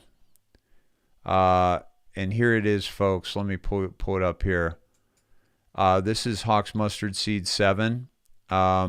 He's got 1,000 subscribers. Would you go hit him up, guys, if you haven't already, and check out Hawk. He's awesome. and he's going to do another prayer weekend. So Hawks Mustard Seed 7. Yeah. So what one of the things that what'd you think about the Meta Facebook, right? And then building 8, and then the logo is basically an 8 and Meta. Yeah, and they've been collecting metadata on us. It's just all so open. And then, they have that video, that little short video of Zuckerberg actually walking into a different ecosystem and turning blue. That they're showing us everything we need to see. I haven't seen that. I haven't seen that video. I'd like to see that. Oh yeah, somebody shared it with me, and I buzzed through my messengers for the first time. I spent an hour doing that today, just catching up. And how about also China, and look what now Cruz with TikTok. I think that was several days ago. But the news unlocking the map with China, just look what's going on with China. It's just unbelievable. So we've got that happening too. Why, with a brand that they've spent so much money building with Facebook, why would you change that midstream? Right. Doesn't make any sense. That's like McDonald's saying, we're going to change it. We've come up with a better branding. It's beyond comprehension how much money they've sunk on everybody knowing what Facebook is. And now you really have to retrain everybody to basically start using a platform named Meta. Yeah, exactly. It's weird. Exactly. By the way, it's Hawks Mustard Seeds 8, not 7. And he's saying, we have planned for us to do them every weekend from now until this is over. So plan for months of praying at the pace we are at. Yeah, good call. That's awesome. And that can't be taken lightly, because this is a spiritual war. And yep. We've already shown, just the power of prayer just through our little group here. I believe it's directly helped Grace, baby Grace. Yep. We got a message today that she's seems to be doing better now. And, we always want to keep the prayers going for her, but what a strong little girl. Beautiful. And oh my God, I just looked up, Dave. Look at post 105. This is on my computer, guys. I have post 105 sitting right next to the 64 you were looking at. Because 105. I think I had up. Oh, dude. It's just part of the dive I was on. Wow. Please pray. Go ahead. Take it away. It says, please pray. Operators are in harm's way, high risk, high value targets. Please pause and give thanks to those who would die and save our republic. More to follow. Q. I wasn't reading that when I was just saying we have to do what Hawk's doing. And, we have to, invoke that God comes in and helps us and ask for it, don't do, it's a spiritual war. It's absolutely, and it's the things that are happening with you and I, and the drops is really remarkable. Like the connection. Oh my, wow! Look at this. Thank you, love. Ooh, yeah, boy, yeah. Got some dinner. Look at this, folks. I just ordered a pizza and Domino's just delivered. Look at that, huh? You should have seen the Domino's driver. Boy, was she cute. Look at that, and healthy too, right? Look at that. Oh my God, rabbit food! Holy cow, Todd! You might have to do the rest of the show, man. I may. I got enough information, actually. I may have to pull the ripcord and get one of the hardest things for me to do is to try to pick out which dive was the best. I know, right? That's a great point. I mean, Yeah, I mean, because we could have gone down. Oh, I went down. I went down this earlier. I went down the Facebook one. Um, oh, I got to show you that real quick. Okay, no, what was it? Oh, I know what it was. Let me take you this one real quick, and then I'll hand it off to you. So, thinking about the Baldwin situation, right? With the here, let me get this. I think I'm going to come down here. Hold on. Well, I don't want to do that. So the Baldwin situation, right? They in the search warrant, the guy said normally the first AD says she comes up, she spins the drum, I make sure it's clear, and then it goes to the actor, right? And that didn't happen. So, but I thought it was really odd because you don't spin a drum, you spin a cylinder on a 6-shooter or a 5-shooter, right? Yeah, it's not roll the barrel. No, it's like it's not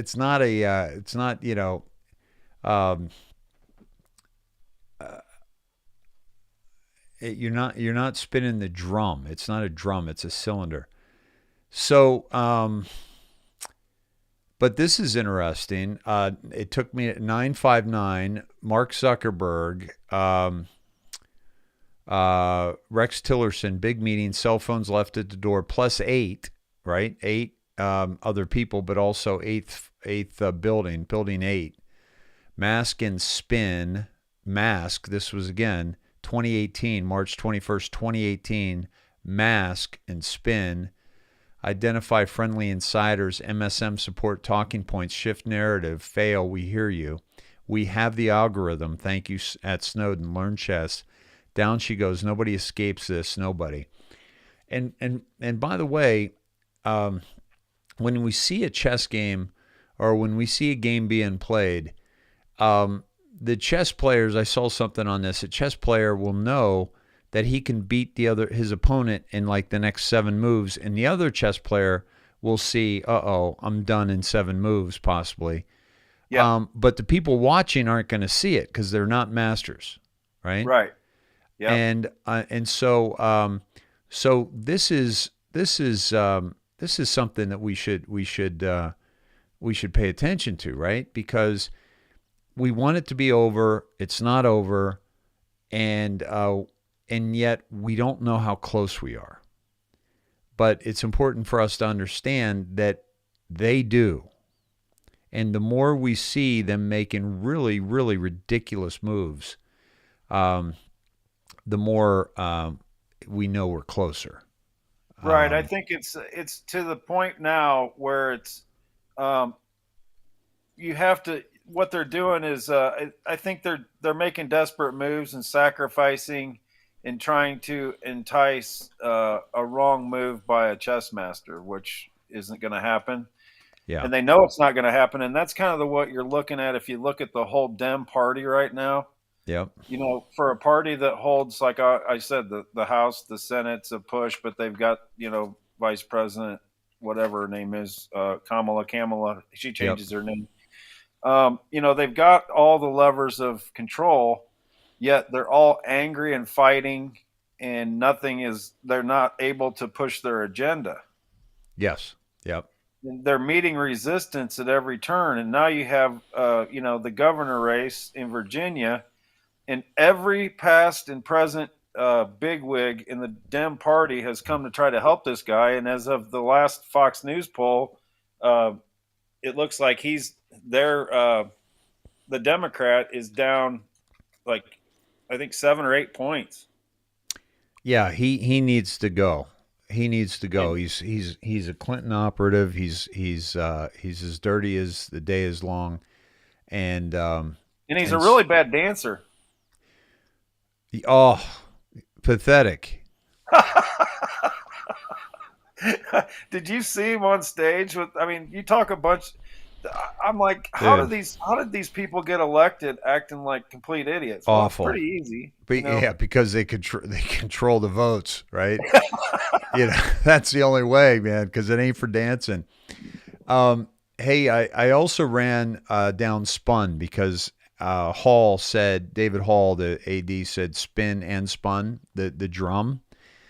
And if the news is untrustworthy, corrupt, controlled, and simply an extension arm of the Democrat Party, how do you circumvent controlled lines of comm propaganda we're getting here through Todd, through me? Are you getting direct comms from Scavino, Pompeo, Trump back into the dives? News unlocks the map. How do you communicate directly with the people? Back channels are important. Information warfare. Knowledge is power. Then I went down 977 and 955 from the blue. And then I'm just going to go this one route, and then I'm going to hand it over to you. 977 and then 955. And then 977 is a Fox News, Obama, White House, and Dem officials early in Trump Russia probe investigators. Wonder who leaked this fire in the hole, which takes us right back to the set with Baldwin. Seen a lot of your leaks lately, friend. Good to have a friend leaker for once. And then it goes to HRC 21209, very bad. Okay. And HRC 21209 takes us to, I had it up here. I should have left it. I think this was the thread that I was on. Yeah, Arno 22. This was on 1209. There was a flight that went down. Okay, and who was killed? This woman, whose husband died on 9/11. Okay, and she was a thorn in the side, and she would not take the money from the government as a buyout. She had met with President Obama just a few days before her death in her role as an advocate for those affected by 9/11. And then, of course, Q tells us 7 out of 10 plane crashes are hits. I rejected a $1.8 million payment from the government and filed a lawsuit against them instead. I was loudmouth and a well-known figure in the 9/11 truth movement. Coincidentally, days after meeting President Obama, I died in a plane crash. Okay. And she was on the phone with her husband right up until the tower fell. So he was in the buildings, and she was on the phone with him up until the tower fell. And she said, I heard a sharp crack followed by the sound of an avalanche. It was the building beginning to collapse. And it was just tragic. I mean, she was whimpering, I love you, I love you, I love you. And this all happened. And so Q is basically telling us they took her out on that plane crash. Right? And this is, and then, by the way, Todd, 955 took us to next week. Boom, boom, boom. Q. U.S. Marine Corps activated U.S. 3Q. So, yeah, there's a lot of booms going on, dude. Yeah. So, so take it away, my friend. I want to see what you did on this. Well, here's the funny thing. We can do a live dive right now. Let's do it. I noticed that, and I've got some set pieces that are really good, and they're all awesome. But this one that I just got, I just noticed a Sned posted, Scavino had tweeted, and I went and checked it out. Yep. He posted for the first time in forever. Yeah, because he hasn't been active. No. Was that Christina? I thought I saw her pop up. Just an hour ago he posted. And I've been kind of diving on Okay. I just started this, so you guys can follow along, and this will be a live dive. Live dive. Nice. Dan Scavino, live dive, my friends. He just posted like an hour ago. Yeah. 1 hour. And look at it. Let's watch it together. Hold on.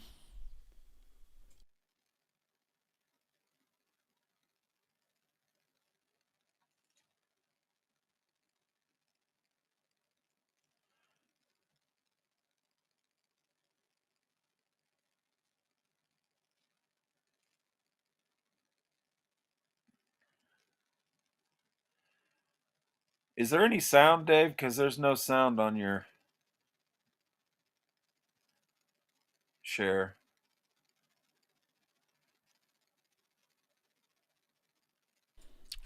Damn it. Hold on a sec.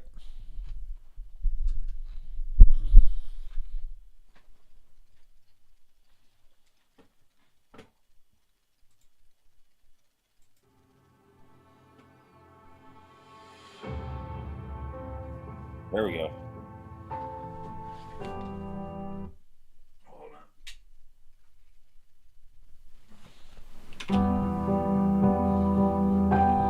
Perfect.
Let's make America great again.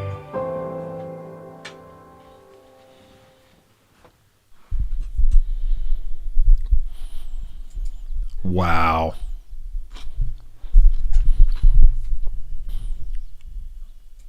That was amazing. Hey, I got a battery problem here. I don't know why this computer just went down to 9%. I've got to get it charging here real quick. So just give me a minute. All right, take your time. I'll look up the timestamp. Looks like 11:29. Yep. Let's see.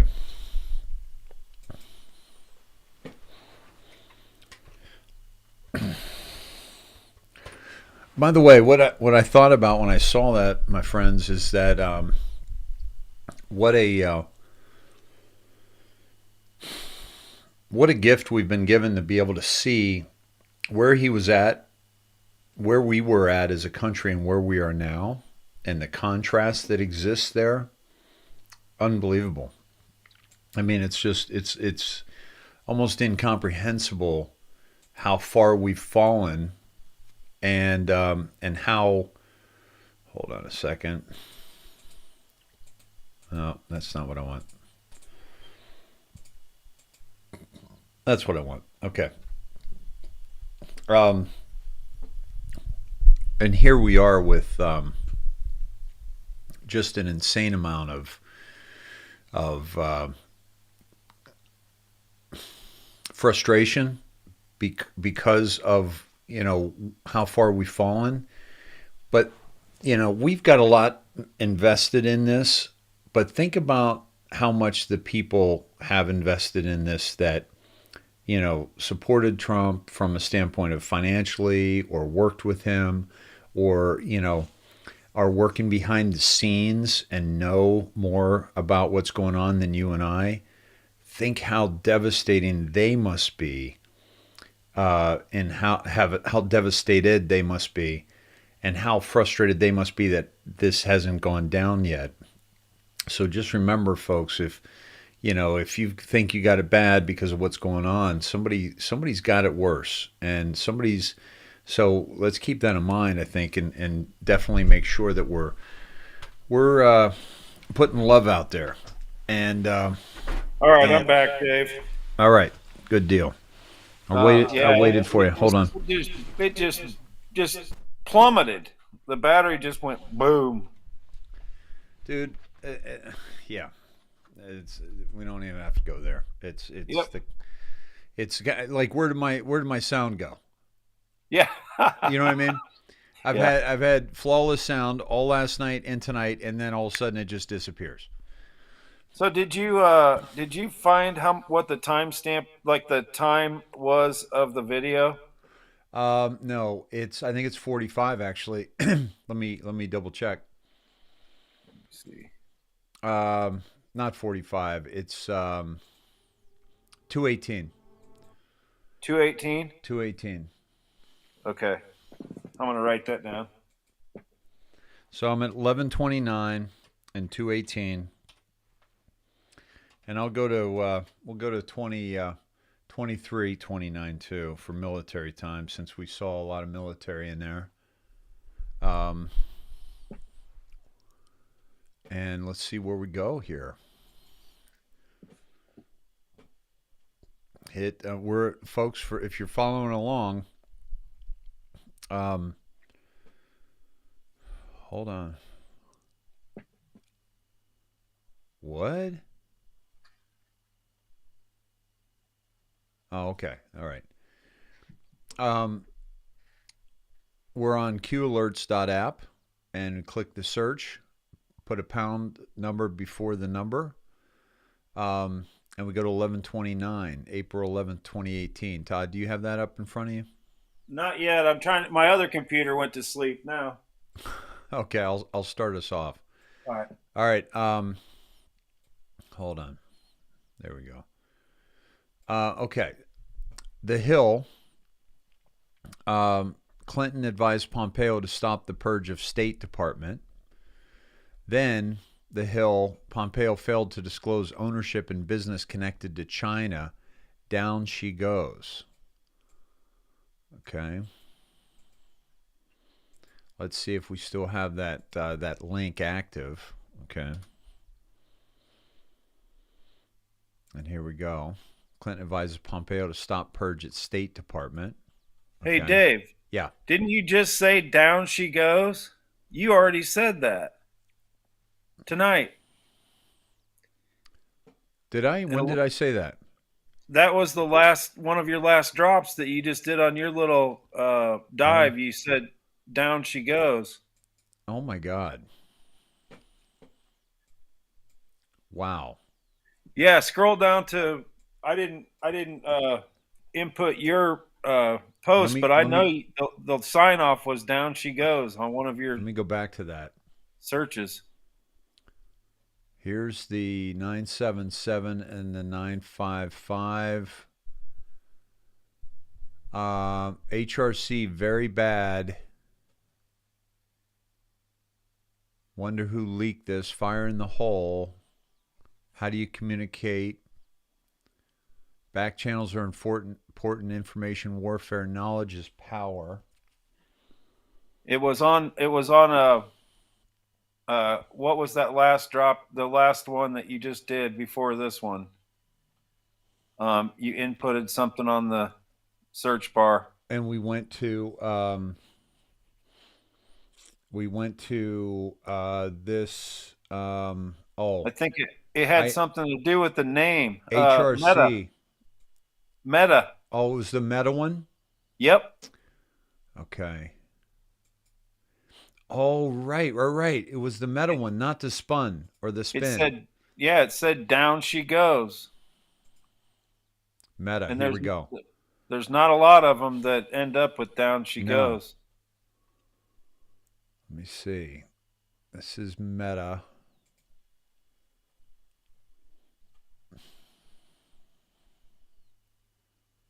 Which one was talking about? You were talking about chess. Yeah. Yes. Damn it.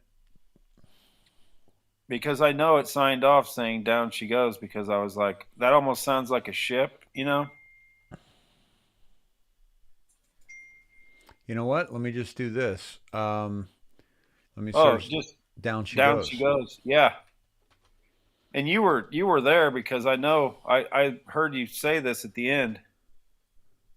Dude, yeah. It was 959. Yep. It was the Mike Zuckerberg, Rex Tillerson +8. Yep. Learn chess. Down she goes. Nobody escapes this. Nobody. Dude, great catch, brother. And then here we are on yours, on Pompeo's 1129. Down she goes. Boom. Wow. But you know what? I found this. This wasn't the Meta one, although it came up Mark Zuckerberg. This was the Spin that I got from the spin. The barrel. Yep. That's what it was. You search spin. Yep. Wow. Mask and spin. Holy shit. And by the way, mask, actors wear a mask. Like the whole acting. Spin is how you take the news and you spin it. You know, you can spin anything. You know, like people are saying in the chat. You know, when Cruz is going after that guy from TikTok. Yep. The news is going to paint that Cruz was out of line, badgering this guy. Exactly. This guy tried to come in and be compliant and do what he needed to do, and Cruz was being a bad guy. That's spin. Yep. And by the way, exactly. And I was at the gas station, and I said hi to this young lady. She's right next to you. You know what I mean? Like, she's at the pump right next, and I can't remember what I said, but she was here from. I might have just said, "What a beautiful day, huh?" Yeah. I'm so glad to be back. Oh, where'd you come from, or something like that. New Mexico. And I said, "Oh, wow." So, she said, "Yeah, I'm coming back, and I used to live here." And I said, "Yeah, that's where the shooting happened, the on-set shooting happened with Baldwin." And she said, "Yeah, a friend of mine was working that movie, and he was working that movie." And I said, "What did he say about it?" She said, "He can't say anything about it." Yeah. Then that's more believable that she said that than if she would have said, "Oh yeah, he said this." It would have been like, "Oh, okay." Yeah, exactly. Yeah. So what are the odds, though? You know what I mean? Like, right. And I just done the. This was just, I think it was yesterday, and I just done the. And I told her about it. She might be in the audience. If you are, say hi. I think it was Shar. So say hi, Shar. And she told her about the Vegas bit I did on it. Well, it's like we live in a world of 2 degrees of separation instead of 6 now. Well, I think you and I agree with that, and I think you and I definitely, that's what we're seeing with some of the things that are happening to us. Like, I can't even remember what happened to us Tuesday. And we were like, "Oh my God, oh my God, oh my God." It was like, dude. Yeah. Yeah. Yeah. You know what's amazing is when you're doing a dive and I'm in my computer, I'm in my little world, and Cindy walks in and I'm like, babe, you got to see this. And she's like, oh yeah, I'll be there in a minute. And I go, I know you got to see this now. It's like, oh my God. Yeah. It happens all the time. Yeah. So, down she goes. Okay. So this is Pompeo leading us directly to down she goes. This is me going through a random, let me look up spin or spun, because here's the thing. Todd and I always look at things from very different ways, right? It's like we looked at the shooting, the Baldwin shooting, right? And I immediately went to it wasn't an accident, because of my knowledge of how guns work on a set. And my buddy called me the other day, and he's done a ton of movies, and they all have guns in them. And he's like, because I sent him the Vegas Live, and he said, yeah, dude, he says the ADs don't even touch the gun. He said, if you have an AD touch the gun and you're an actor that knows what the hell's going on, it's like, what the hell are you doing? The AD doesn't touch the gun. The AD is there watching as the armorer and the prop master go over the gun with the actor, and the actor always double checks, triple checks. And so he was, taking me through a few different stories, right? And I got to get back to him and get some more, but at any rate, so I went there that, okay, there's no way this was an accident. It's absolutely impossible that this was an accident. Okay. Not even close to being, okay. Then the other thing is, was it a false flag or a comm? Are they communicating to us this, and did this person really die? And I think she did. But was it to shut up Michael Sussman, because Sussman's lawyers are Latham and Watkins, and her husband works for Latham and Watkins, and she's Ukraine, and Latham and Watkins also won that big case with Ukraine, $6 billion against the three Cypriot countries, our companies. And her father is in the military, who was stationed at the USSR military base where the Hunt for Red October, where the Red October was from in the movie that Alec Baldwin starred in. It's like, okay, how many of these things are absolutely, they're telling us that if you're paying attention, the two events the day before where people walked off the set, had to do with gun safety. So that was telling us, like, hey, we're going to show you something here, okay? Because it would have been... because if you've had issues with safety on a set, then the last thing you're going to do is have an accident. Exactly, because you're hyper-focused, and you're pulling out all the stops, and the producers are all over it. And Baldwin was a producer, right? So all this is happening... And the way, we're looking at this is, what are the comms that come from this, right? So that's why Todd and I will take a word or take a phrase that doesn't make any sense and see if they're trying to use that as a comm. Because she'll spin the barrel or spun the barrel, right? So spin the barrel. It's like, there's no barrel. It's not, what is it? It's not a barrel. It's a cylinder. And the barrel of the gun is Thank you. Yeah. Yes. Yep. Exactly. You can look. You can check the barrel by looking through it, because on a 6 or a 5 shooter, when you pop open the cylinder, you can look right through the barrel and see daylight. Right. And you should. Yeah. I mean, that's part of the check. Right. Yeah. And so it was it didn't make any sense. And this is a guy that's been on the set and was on Crow 2, by the way, which Crow 1 was where Brandon Lee was murdered in the same way. And this AD was on Crow 2, which was, really, really kind of creepy and odd. And so going into to spin going into here makes perfect sense to you and I, but not necessarily somebody else. So we go to spin, we get Mark Zuckerberg right away on this, which is, he just changed his name of his company, and in the middle of, getting all these whistleblowers that are taking him out, one fake, one maybe not fake, and people being censored all over the place. And Rex Tillerson, a name we haven't heard of in a while, and then the +8, which is the Meta is building 8 and the DARPA.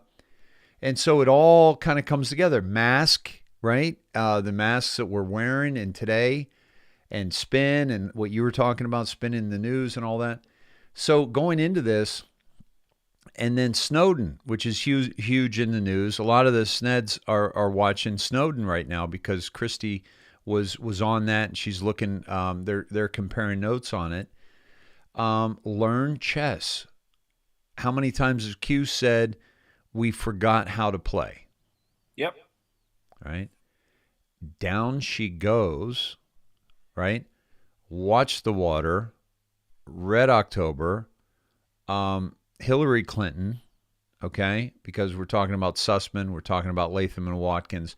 We're talking about earlier in the news today about another Clinton,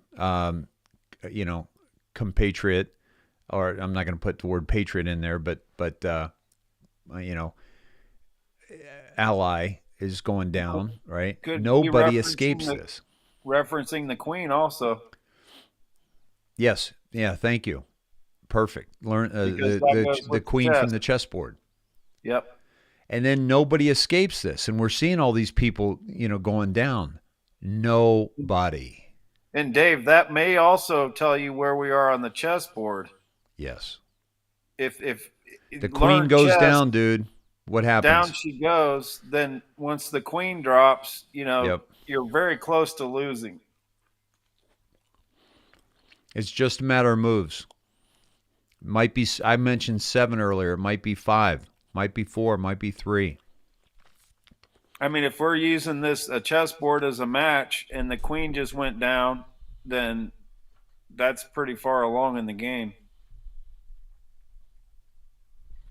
But, Zuckerberg's also being brought back up on his Zuckerbucks that he dropped off for these election, Oh, yeah, for the illegal campaign contributions that he gave.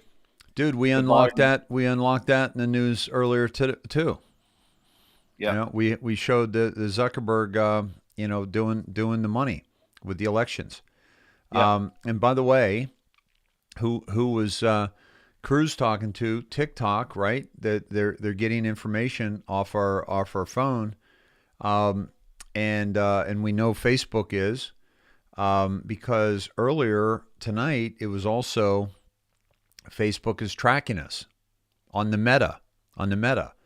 They left their cell phones. They left them at the door. Why? Because they know what they can do with a cell phone. Yeah. I mean, this is Todd. I think this is really huge. And then going in with Scavino, who has not tweeted. When was the last time he tweeted, dude? I was just going to look that up, brother. I mean, it's been over a week easy. The 20th, October 20th. Yeah. So let's say the 28th. So it's been 8 days. Yep. And he tweeted Truth Social. Yes. And before that, it was October 10th. Yeah. So it was 10 days before that. He had 10 days of darkness. Exactly. Yeah. Live Free was one of his earlier ones. And then the Reagan speech, beautiful Reagan speech.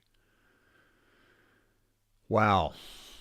Yeah, and on my dive on Pompeo, I hit that Reagan speech, remember? That's right. That was huge. We came in a back door.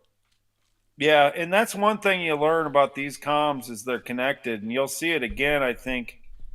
I see it like all the time where if you don't get it one day, you'll get it the next, or you'll get if you do Pompeo and Scavino, they'll both end up on the same number, like they did that 1719. Yep. That one night, they both ended up there, but we got there in two different directions. That's what I'm saying. After you've done these for a while, you know that's not a coincidence that you were sent there. Right. Absolutely. By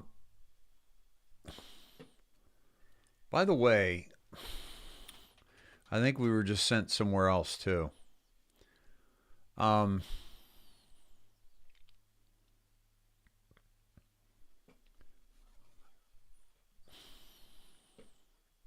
Well, and a funny thing about that, have you looked at the other drops that you got on the numbers?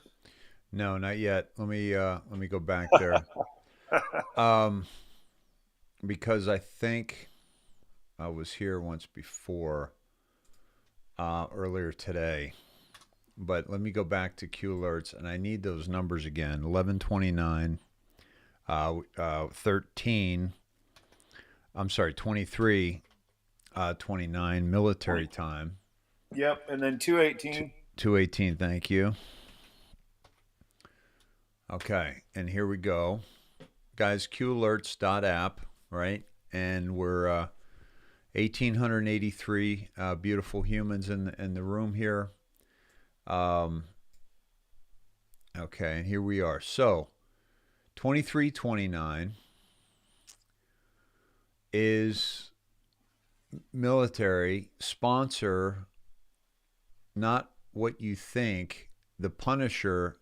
Do it, Q. That's what everybody was just asking us. You know, they were like, when's it gonna happen? Yep, exactly. Exactly. And Senator Richard Blumenthal, I think this is when their resolution, they're trying to go after Q. I think this is what this is. Oh, resolves that documents related to the events of September 11th, 2001 should be declassified to the greatest extent possible so as to provide answers to survivors, the families of the victims, and the people of the United States. Where did we just go with that? We were just there. That lady and Obama and the Clinton. Airplane crash. And the airplane crash.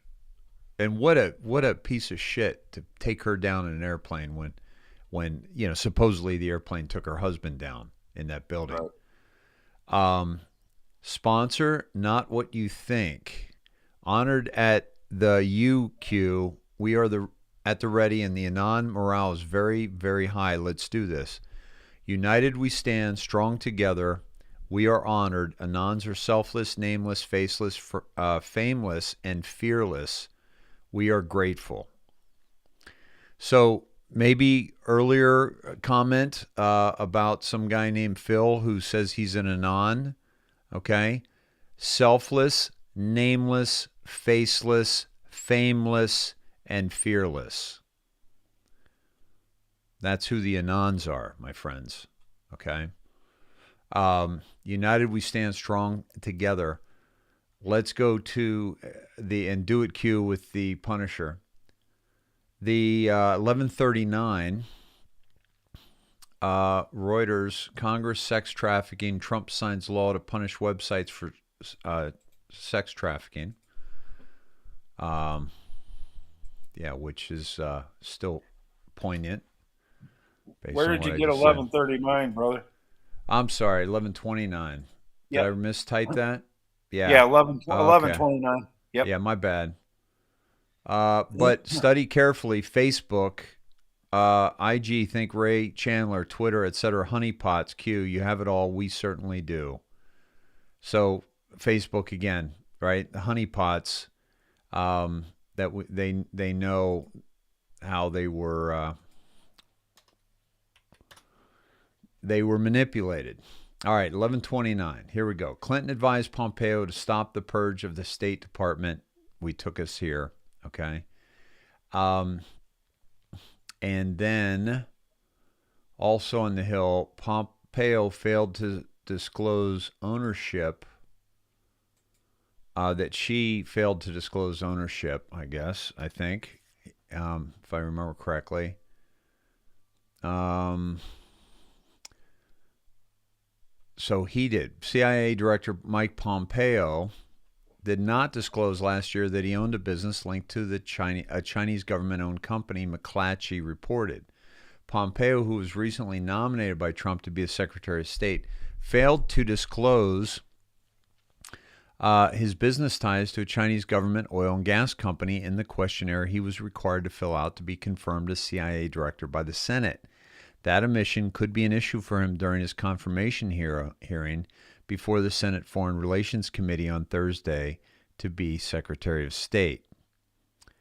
He was confirmed by 66 to 32 vote, with 14 Democrats voting in favor of his confirmation. He will need at least a few Democrats to support his confirmation. Rand Paul opposed his nomination, and John McCain will not be present for the vote as he continues receiving cancer treatments. Democrats who supported his CIA nomination last year, especially those who are vulnerable in the upcoming midterm election, are rethinking whether they will support Pompeo this time around and could hinder his confirmation. Down she goes. And down she goes, do they mean, Clinton, or do they mean the State Department?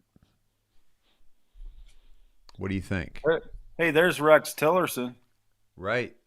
Good call, brother. Yep. Rex Tillerson, right back to where we just were.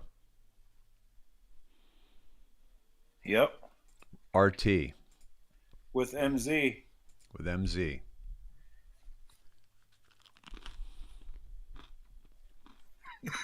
Interesting.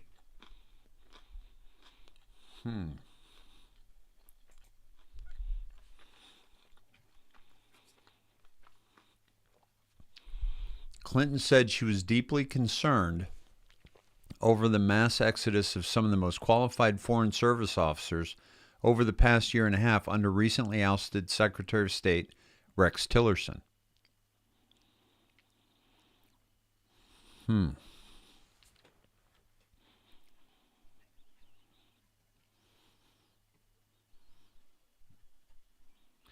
Tillerson, who saw the department's entire senior administrative team resign when Trump took office, led the State Department for a little over a year.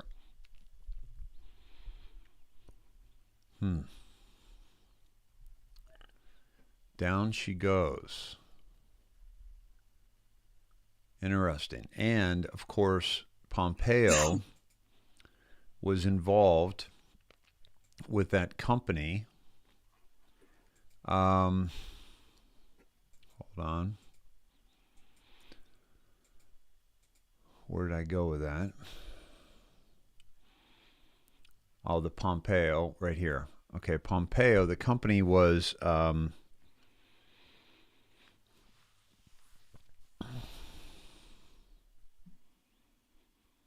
working on getting some timestamp differentials here. So Okay, cool. All right, I got to find the Chinese energy company.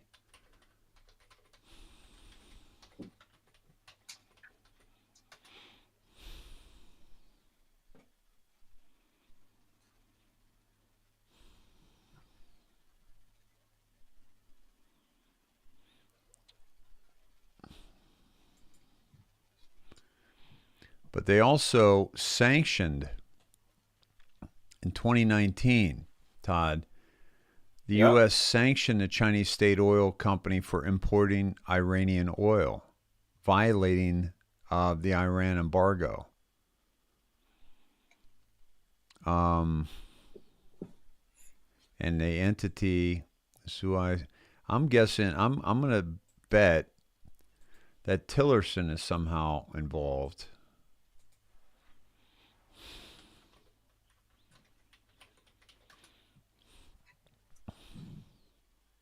Let's see.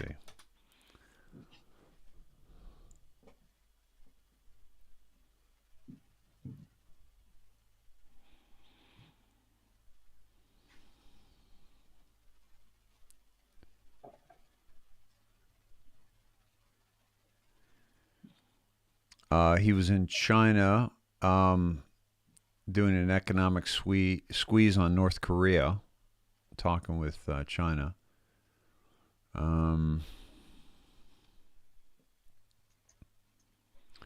I don't see the connection with this company.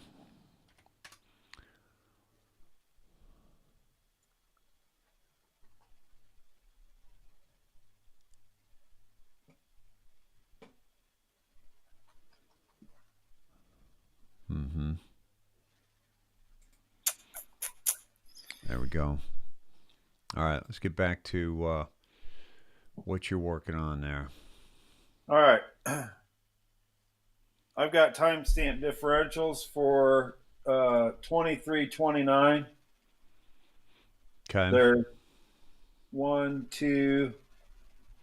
there's three different timestamp differentials there. All right, go ahead. 350. All right. 206.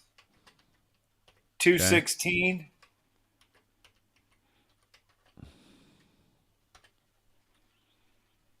Is that it? And then there's another one that's 101, but it's one I think that's from 218. Yeah, 101. Okay, so that's from 218, which we haven't done yet. So let's go to the 350. Go ahead. I haven't dude. punched it in yet. Dude, okay. I was doing all my calculations. Shall we play a game? Ah, Are you kidding me? wow. We're just talking about it. Chess, the queen, down Yep. she goes. Shall we play a nice game of chess? Dude, find the spiders and build the web, the map. Remember, they consider you to be the fly, specifically the feeder. Remember, they never thought she was going to lose. Down she goes. Therefore, they never thought investigations and or public interest into their criminal acts would be exposed, investigated. Therefore, they never thought they had anything to fear. Therefore, they openly showcased their symbolism. Therefore, they were sloppy. Hussein's last speech in Chicago regarding scandal-free. Why did he continually emphasize that phrase? As a backup, they infiltrated and controlled the narrative. The MSM. Spin. Beautiful. As a backup, they install only those on the team. As a backup, they blackmail those that aren't. We were just talking about that. As a backup, they define conspiracy as crazy, mentally unstable, and label anything true as such. This works given most of what they engage in is pure evil and simply unbelievable, hard to swallow.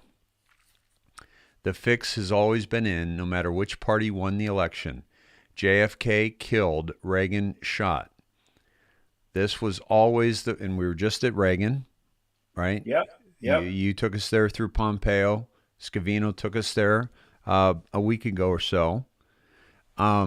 This was always the promise made to those who played the game, willingly or otherwise, i.e., they would never lose power. Power of the three-letter agencies. Power over the U.S. military, worldwide dominance to push against other nations and install like kind. These people are really stupid. Follow the husbands. Another hint. Ian Cameron, McKinsey and Company, Clowns in America, Dr. Emmett J. Rice, Federal Reserve. Everyone is connected. How about a nice game of chess? Q. No ability to enter trip code. Last dump. Was this the last dump on 4chan before they moved to 8chan?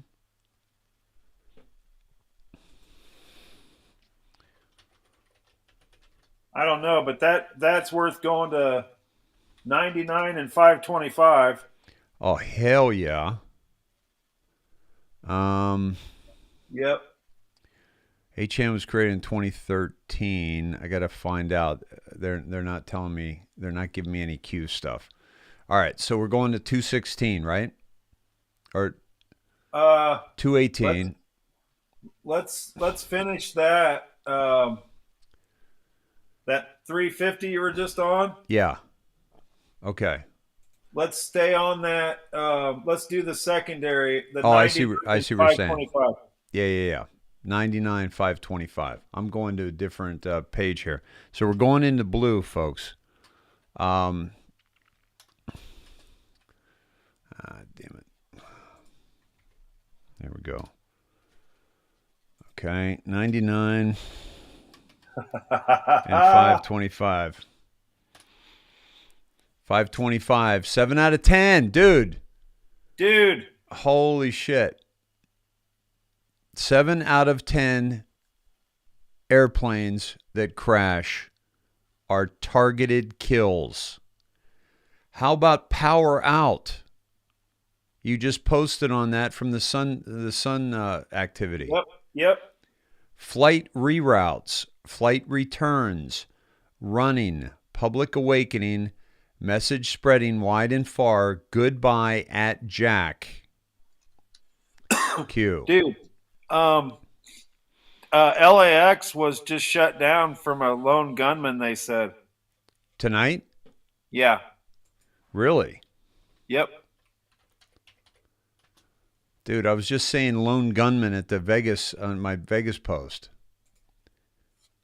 No, that's not it.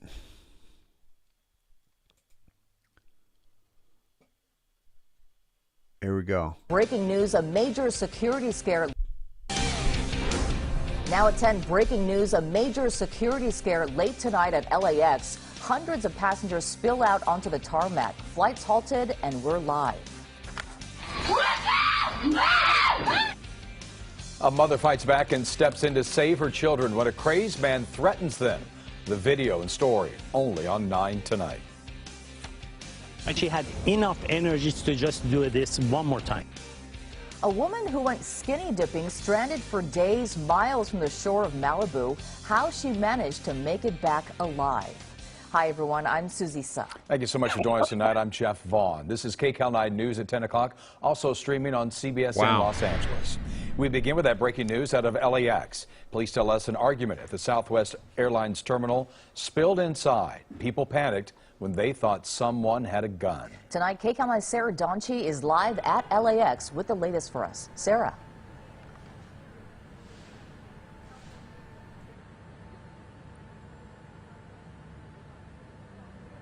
Well, Jeff and Susie, this is certainly a really bizarre sight. We have the video to show you in just a moment, but this is a very large, frantic and scared group of people at the airport. This is some video from our helicopter. It shows hundreds of passengers lined up on the tarmac outside the terminal. Terminal 1, in fact, buses actually had to come get them to take them back to the terminal.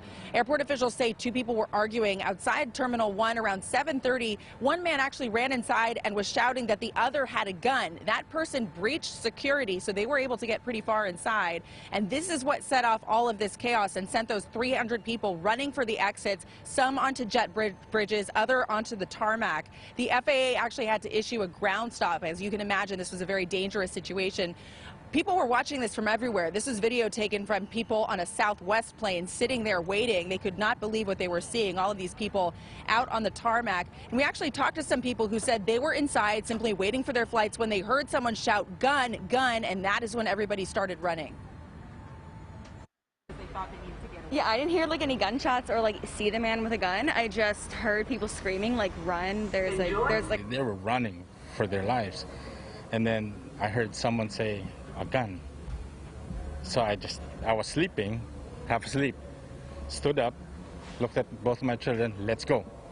So we left Dave, the baggage. stop the video. Right there. And my wife was about 15 meters away. In the Q drop, they were just talking about running. Yes. Look on 525. Dude, this is real time. Hold on. Running.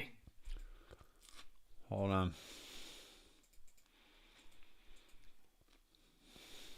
This isn't letting me.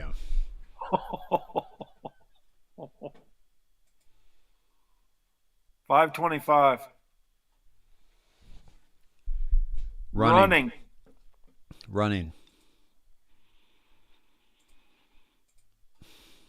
Hold on. Are you shitting me? Running public awakening. Message spreading wide and far. Goodbye at Jack. Flight returns, flight reroutes. So I checked for her. She had her baggages. We all ran out to the tarmac.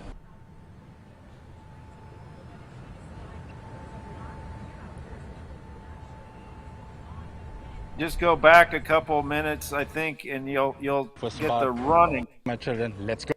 And then I heard someone say, Yeah, I didn't hear like any gunshots or like see the man with a gun. I just heard people screaming like run. There's like they were running for their lives. And then I heard someone say a gun.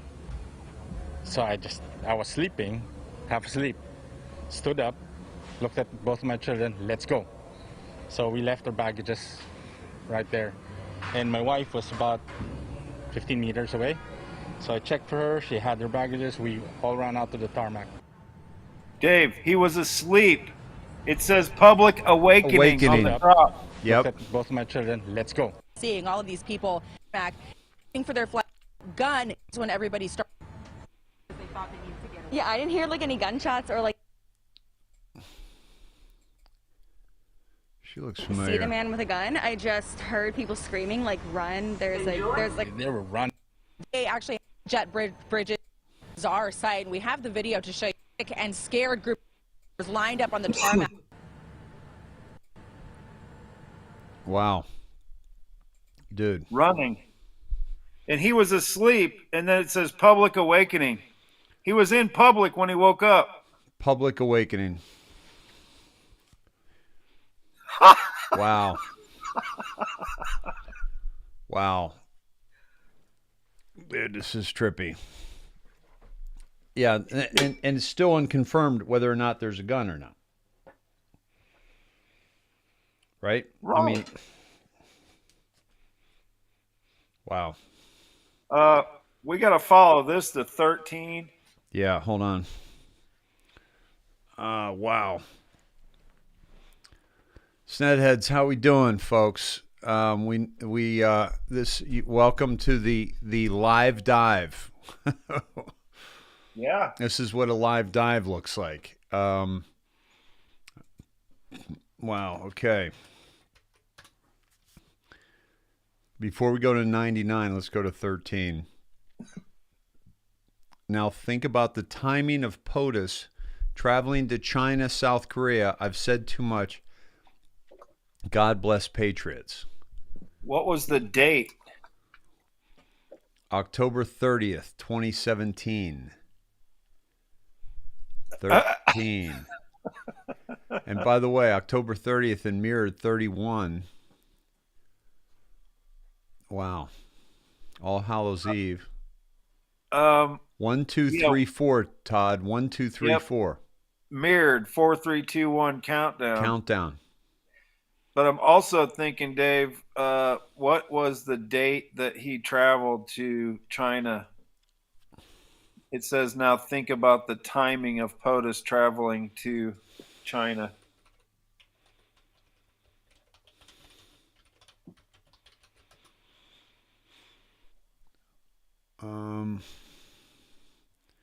List of international trips made by Donald Trump.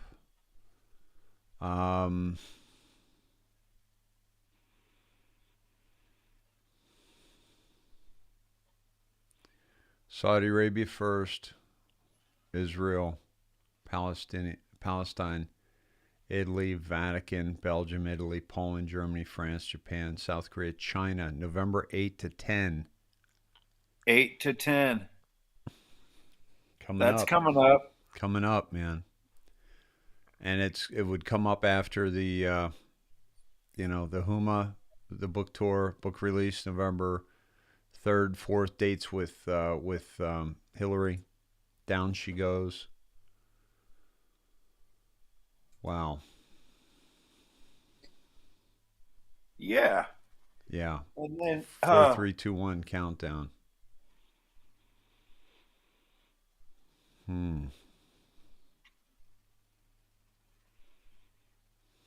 Think about the timing. of POTUS traveling. The timing was November 8 to 10. It was after Japan and South Korea and before Vietnam and the Philippines.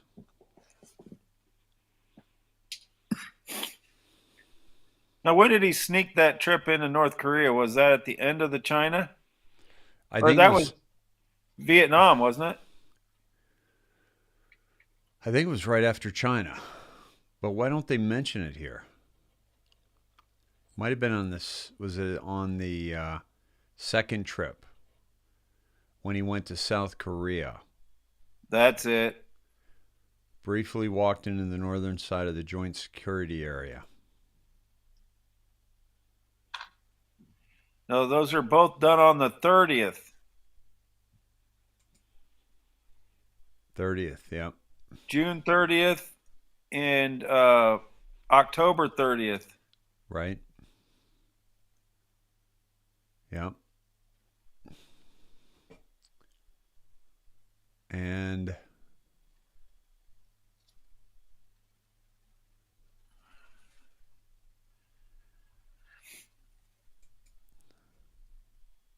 wow. So now you're getting to have a little bit of fun. Yeah. Let's See go how to freaky it is? 99. Yep. Yeah. Agent 99? Yeah, exactly. Hey, you want to read that? Yeah. This was November 5th, 2017. U.S. assets, location. Who was arrested in Saudi Arabia? Define. Background. Huma?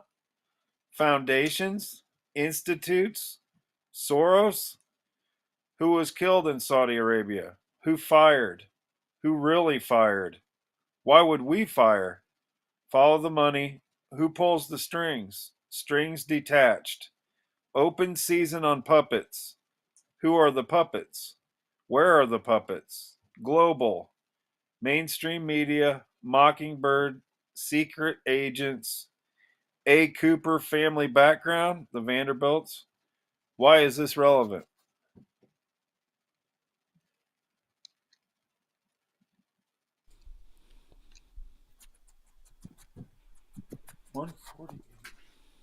Well, it asks a lot of questions. I'm going to 148, Dave, because it's in the blue. Okay.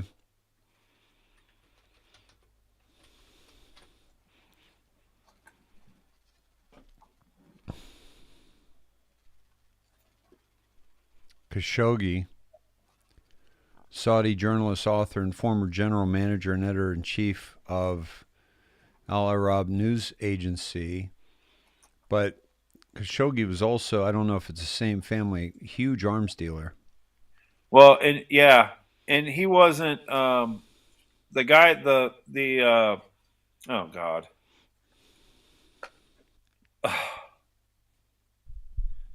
He was just a reporter, right? Yes, so they say, but yeah, right. Yeah, which means he was an asset. And they didn't shoot him, so when it says who shot, who fired, who really fired, why would we fire? Mm-hmm. He was dismembered.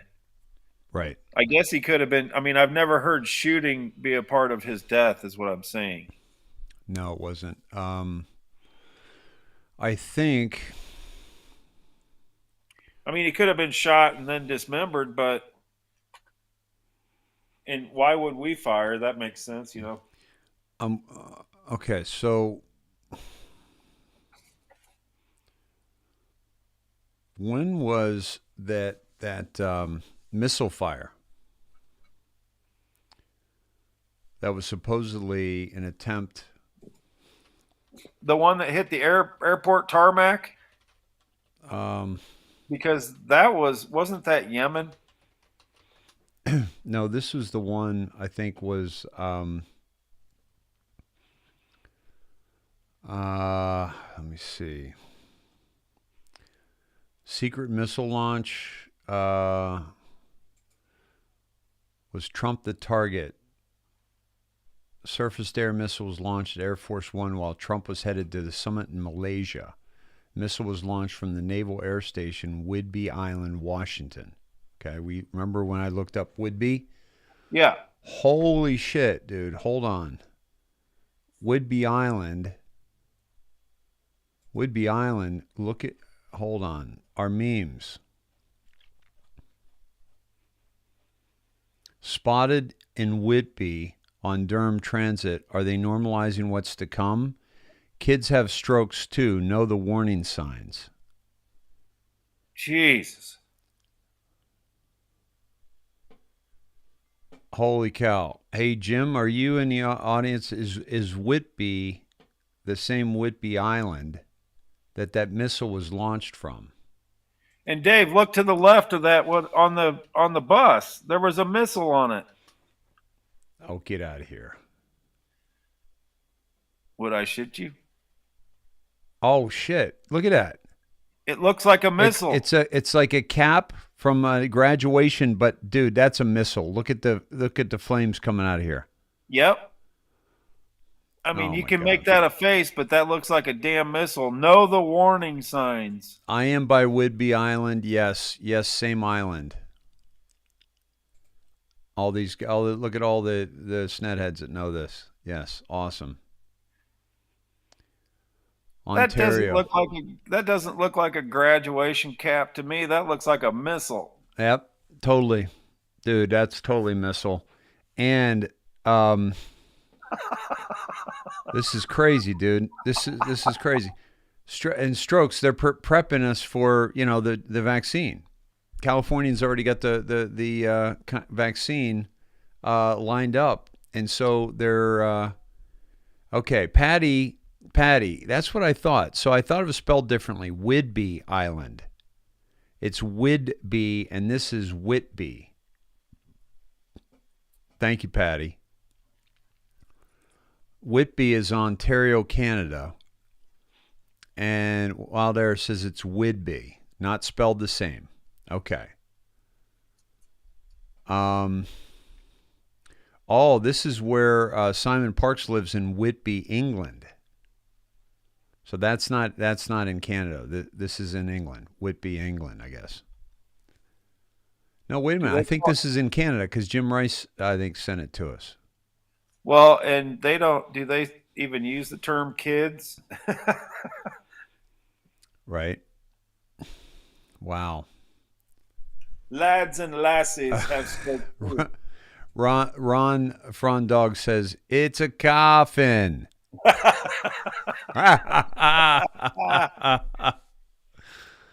Okay, so Whidbey Island in Washington. Okay, because we went there. We actually went there. And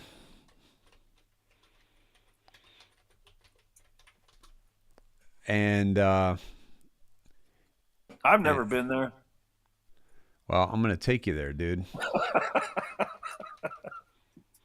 Whidbey Island, Washington. All right.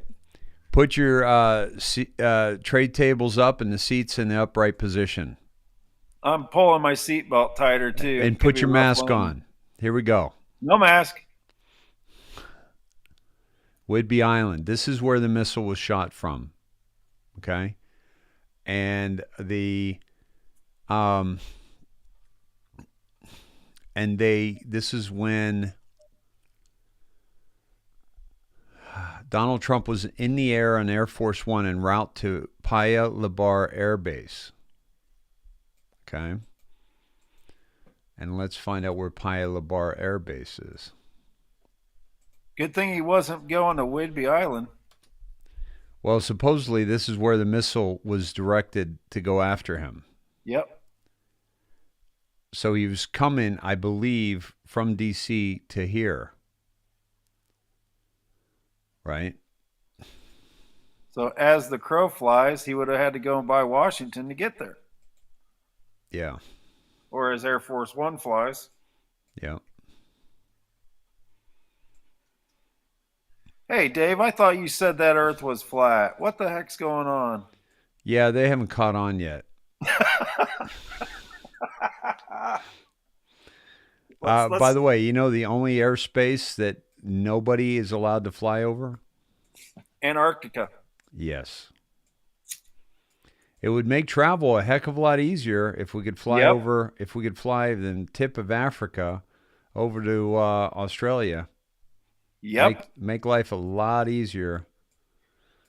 Yeah, I wonder why, or it's from Australia to South America, you know, or New Zealand right here. This should be like a, 4-hour trip right here, a 5-hour trip. Not that short, but you know what I'm getting at. Wow. Okay. Pretty trippy trip, huh? Yep. So what do we got left? We did 99, right? So that's what I'm wondering, if the firing, who fired first. Let me get back to the drops here. Well, why would we fire? Oh, by the way, dude, why did I do Google Earth? Have I ever done Google Earth before? No. Where did Google get Google Earth from? Keyhole. CIA. Look at that. Okay. Now you're playing. You're learning how to play the game. Wow. Yeah. We're all learning. Here we go. Wow. Okay. Did you take a sneak preview of that? Man. Didn't even go there. Didn't even think about it. Okay, so follow the money. Who pulls the strings? Who really fired? We might need to find another death in Saudi Arabia. But well, it's mentioned. See, it's talking about institutes, foundations. Then it goes Soros. Then it goes who was killed in Saudi Arabia. Mm-hmm. Was Khashoggi going to do something on Soros? And that was May 2017.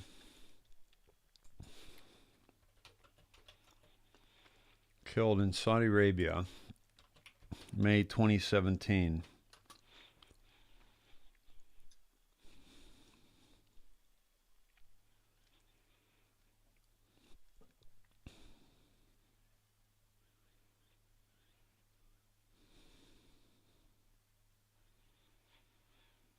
Okay.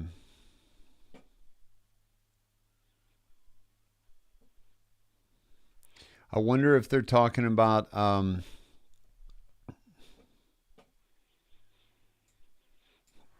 Tawalid.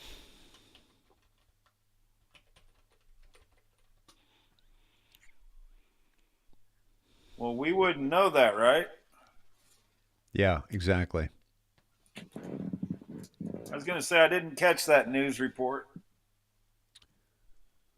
I'm in Al-Walid.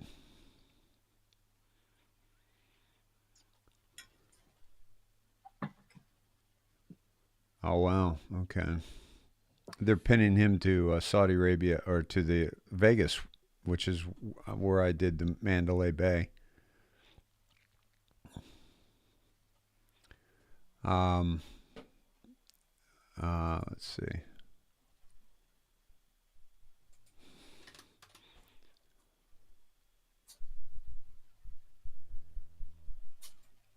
Prince Alawid in bin Talal is in coma since 2005. Who's that? This is another guy. I mean, what's the source there? EasyPakistan.com. That's where I go. That's where I go for most of my news. Oh my God, Dave! A link to Pakistan? Yeah.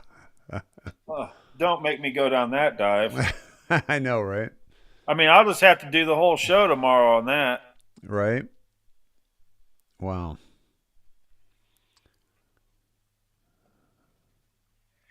Might be worth it, though. That's an unbelievable dive. There's just no way to shortcut it. Yeah. And the Awan brothers. Okay, so we did 13. We did 99. Let's go back to 216. Keyhole, happy hunting. Thank you. Yeah, just went there. And 206, can't wait for the green light. Teams on standby.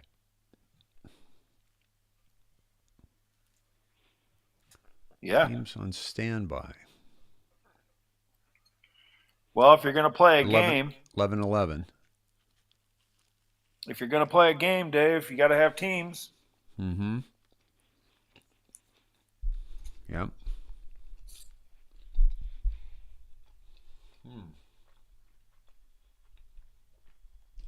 And these are pointing to some deltas coming up too, like 101. Yeah, they're all upcoming pretty close, aren't they? Next Yeah. month, this late this month, and next month. And 101 is November 5th. Latest Yep. Q, along with what was posted in CBTS 68. Graphic confirmed. And that's the map. And this takes us back to Philippines, where we just were the other day. Barack Obama, extraction confirmed. Yep. Yep. 11-6. TP_pub. TP.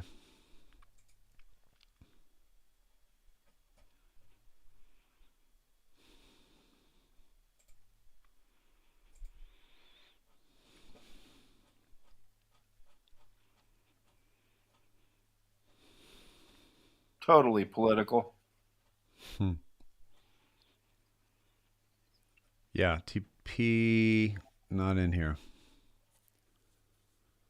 TP.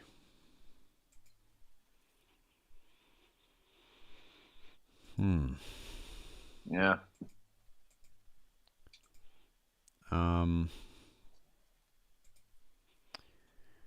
Toilet paper.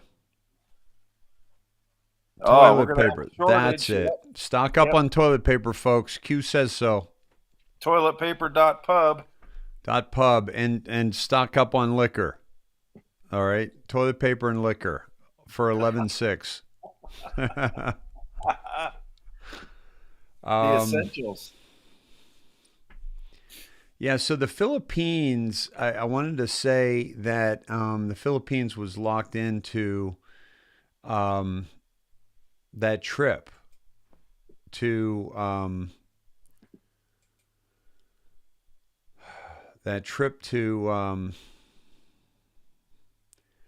he was in the air in Air Force One en route to Paya Lebar Air Base. And I think that was to a summit in Malaysia. But let's look at that list.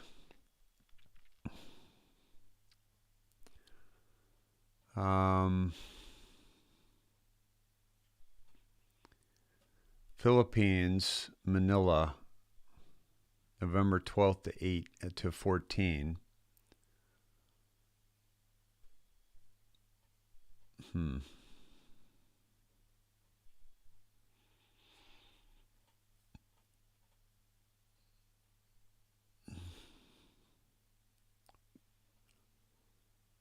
Yeah, could that be an abbreviation for an airport or? Could be, yeah.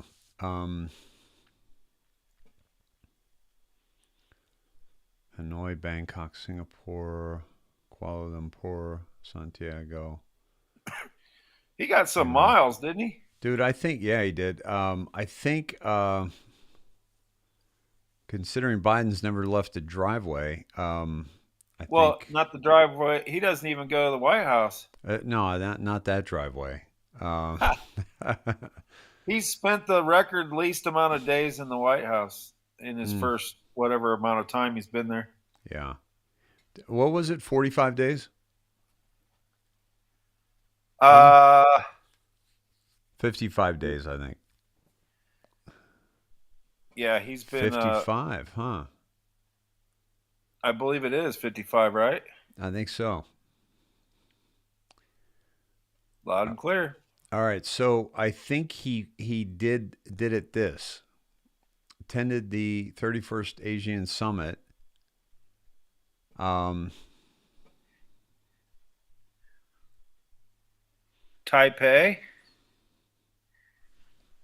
Thwart of plot against the U.S. president. Before he arrived for the summit. So this is what Q's talking about here.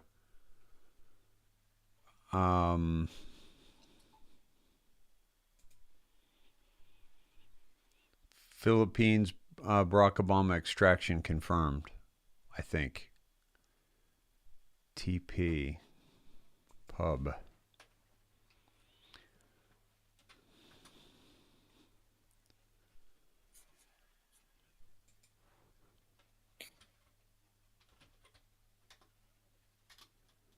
I can't spell that.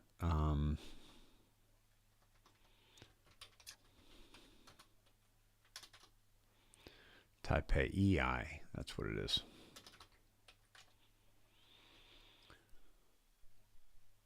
Taipei Airport is TPE.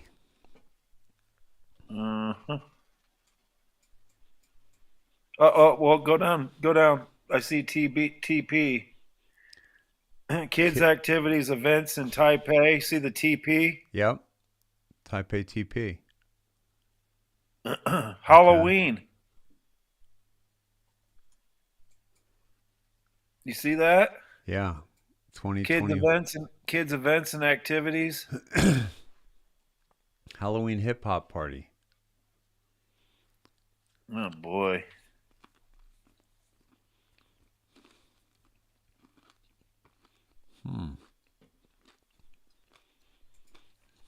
Happy Halloween. Let's go, Brandon. Huh. Well,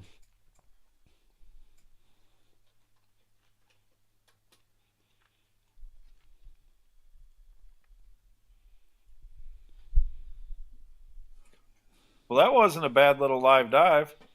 Not at all, man.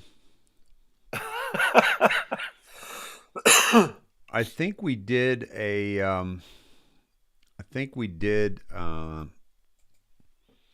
longitude. Remember we did the longitude and latitude, and we ended up in the Philippines. Yeah, and there's another one. You end up in Japan. It was a Japanese restaurant. Yeah. Remember? I think it was a Japanese restaurant in Manila, though. In the Philippines, yeah. Yeah.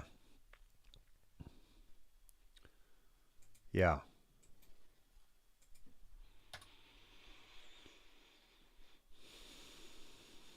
Alice in Wonderland. Huh.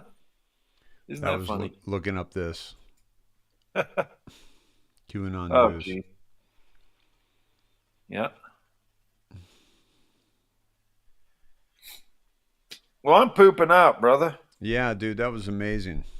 I think that, they're all good though, Dave. I mean, that's the problem I have because the first dive I did this morning gave me the pulse, and then it led to post 64, which kind of wrapped up the dive, saying, be ready, don't be scared, just prepare. That's all we can do at this point. And if we don't get action, I believe we're starting to see action in the streets anyway. Hey, yeah. Hey, Norma White says 11/6/17 or November 5th or 6th. TP, Trump presidency, public. That would be kind of fun, wouldn't it? Yep. Good. Love it. Good thinking, Norma. Very good. You missed the green exit sign on your live dive, Todd. Becky says, I wonder, you know, I was looking behind that dude that was at the LAX. Is that where you guys saw the green exit sign? Huh. What? Wait a minute. Hey, I was watching Dave's show. I wasn't doing my own research. I was pretty happy to figure out that he was asleep, but he woke up in public, and there were Right. people running, and I mean, talk about being pinpoint accurate. Yeah, that was crazy. Was that? I can't remember if that was was that CBS that we were watching. Yes. Yeah, CBS 9. All right, here it is. All right, here we go. Takes her a minute to figure out that she's live.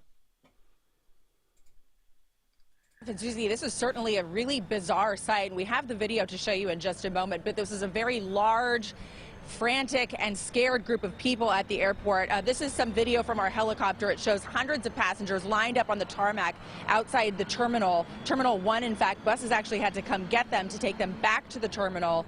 Airport officials say two people were arguing outside Terminal 1 around 7:30. One man actually ran inside and was shouting that the other had a gun. That person breached security, so they were able to get pretty far inside. And this is what set off all of this chaos and sent those 300 people running for the exits, some onto jet bridges, other onto the tarmac. The FAA actually had to issue a ground stop. As you can imagine, this was a very dangerous situation. People were watching this from everywhere. This is video taken from people on a Southwest plane Yellow sky. sitting there waiting. They could not believe what they were seeing, all of these people out on the tarmac. And we actually talked to some people who said they were inside simply waiting for their flights when they heard someone shout, "Gun, gun," and that is when everybody started running. Yeah, I didn't hear like any gunshots or like see the man with a gun. I just heard people screaming like run. Okay. Does anybody else think that this looks exactly like that actress? Help me out here, Sneds. Who does she look like? Yeah, she does look like somebody familiar. I'm really bad with actors. The one that was in Bill Murray's movie with Bill Murray about the language. Johansson, Scarlett Johansson, right? Oh, and how about the black and white checker mark on her face? Game of chess, Todd. Masonic. Run. There's like they were running, dude. for their lives. First of all, Heard people she's screaming, like, drop dead run. gorgeous, which Scarlett Johansson is. Were running for their life. We're in front of people out on the tarmac. And we It's actually talked to some Southwest, people. Dave. What's that? It's Southwest Air. You know, that's a kind of a Who tell said there they were too, inside because simply Right. could not believe what they were And we were just talking about Southwest earlier, how they're not going to fire their seeing, workers. all of these people out on the tarmac. And we actually talked to some people who said they were inside simply waiting for their flights when they heard someone shout, "Gun, gun," and that is when everybody started running. running. Look at yeah, her. I didn't hear like any gunshots or like see the man with a gun. I just heard people screaming like run. There's like They were running for their lives, and then I heard someone say a gun. So I was sleeping, half asleep, stood up, looked at both of my children. Let's go. So we left our baggages right there, and my wife was about 15 meters away. Look at the green exit sign. 15 meters? Where's So I he checked from? for her. She Yeah. 15 meters away. So we left our baggages right there. The big old green exit sign. Where's he from? Yeah. Baggages? And my wife was about 15 meters away. Manila. So I checked for her. She had her baggages. We all ran out to the tarmac. And what about that pink face mask? Yeah. And my wife was about 15 meters away. So I checked for her. She had her baggages. We all ran out to the tarmac.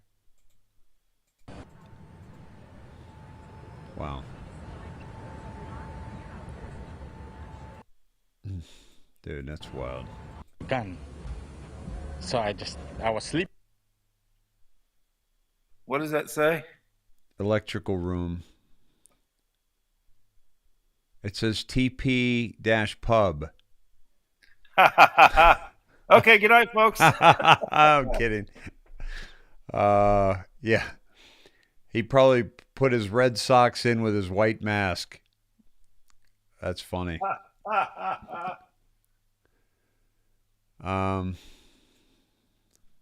Yeah. Yeah, he's double masked.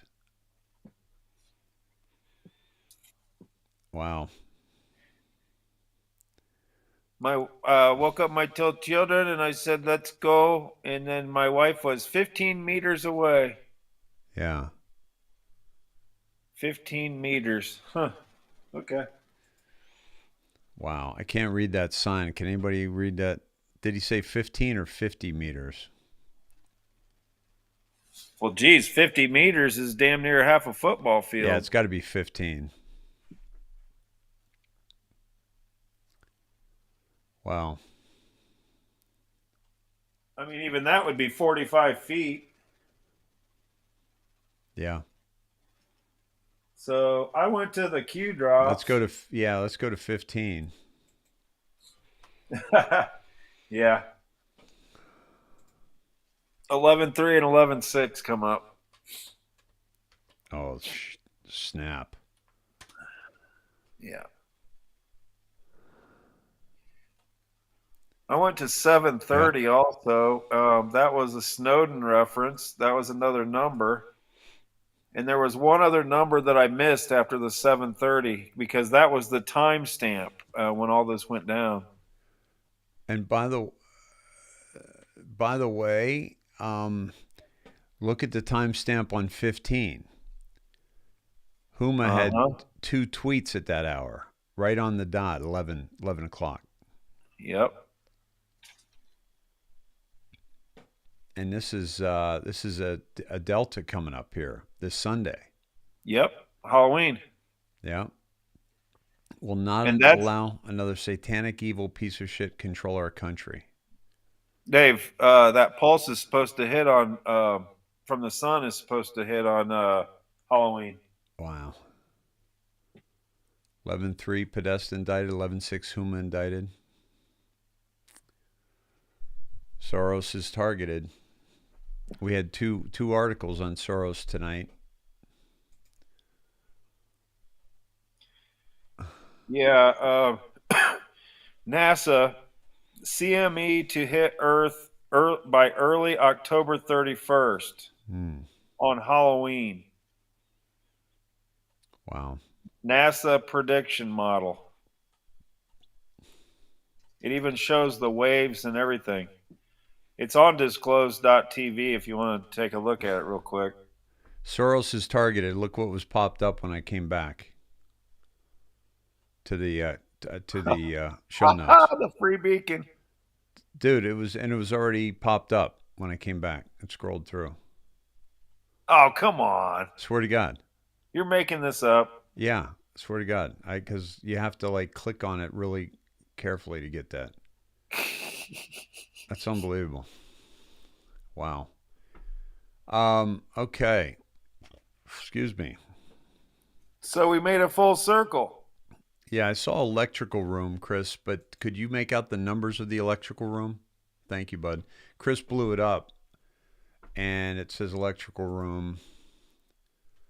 And I want to keep these open because I want to come back, dude. Because I didn't even go very deep on the Zuckerberg thing, and that was pretty telling. The Meta. I think we went as deep as we needed to.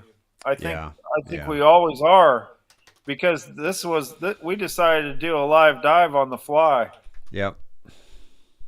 The only thing we haven't done was the timestamp. Was that 2:18? Is that what we got for that? Was that the timestamp on that video? Scavino? We did the timestamp on the video was 2:18. Yeah. And oh no, we didn't do that.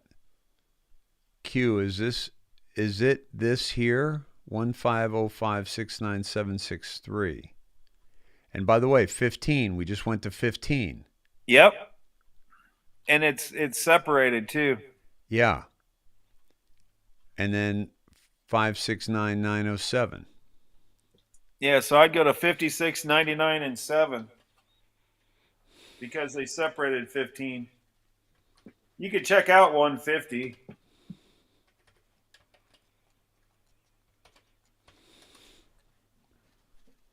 Might as well. Yeah.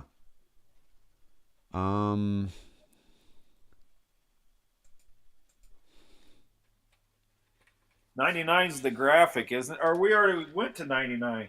101's the graphic. Yeah.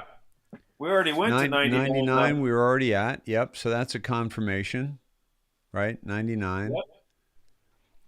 Yep. 56. Whom Abbott and ties to the Muslim Brotherhood.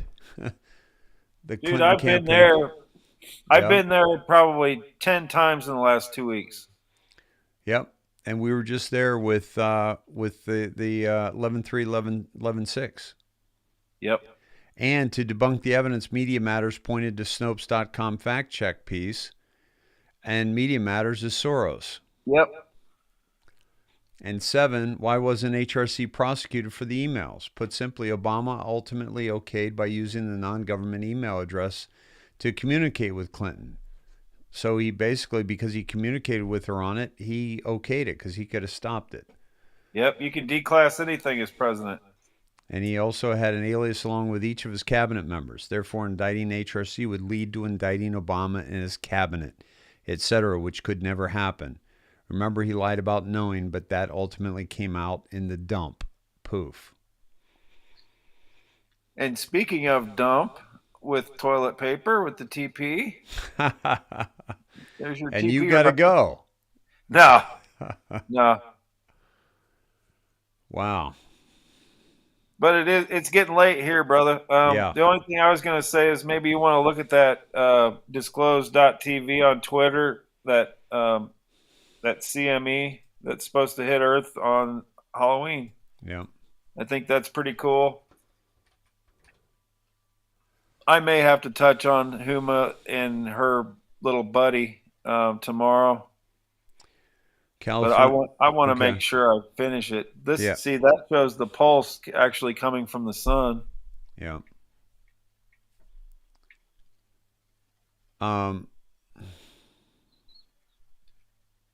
So wouldn't that be a good time? Well, I don't know. I keep thinking of what the timing of this would be. The best time for it probably to happen would be, for communication loss would be like Sunday night. If I was a betting man, I would say November. I would say sometime in November, but well, I think just on Sunday nights, because everybody's kind of home, Yeah. You've always said that. I can't see it being on. There's so many activities going on the weekends. I would just think it would have been a Sunday night. Yeah. Yeah. California readies 4,000 sites to administer 1.2 million vaccines to kids 5 to 11 in the first week after the shots get approved by the CDC. That's another reason why I think it's got to come. Yeah. Because that you will see people in the streets then, and it ain't going to be pretty. No.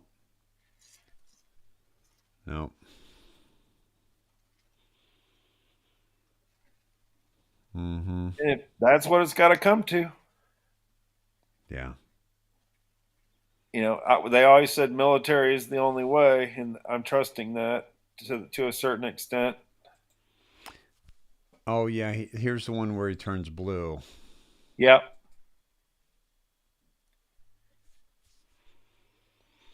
And by the way, we're supposed to do a Gematron metaverse.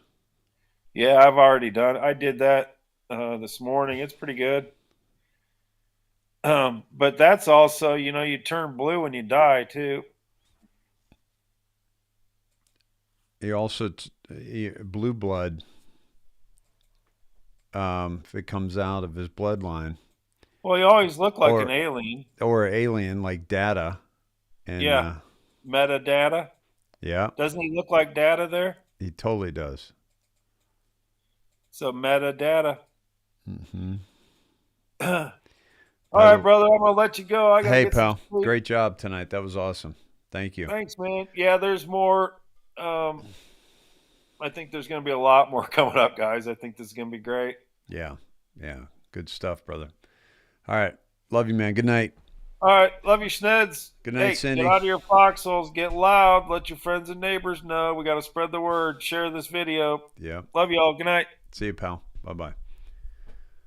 All right, my friends. That was Tesla bringing it on a live dive with a head Sned and Tesla. Let me see. I want to go to the metaverse and do the gematria on that. And by the way, what this speaks to me here is it goes from our current reality into the Matrix. The Matrix exposed. You see, this is a plant with leaves, right? It's a really poor rendition of this, but it basically, I think it shows that we're stepping into a new reality here.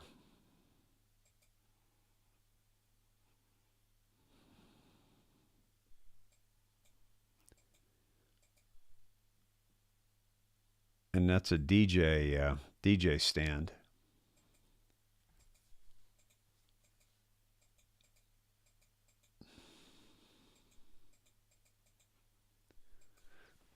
Okay, let's go to gematria and do the metaverse.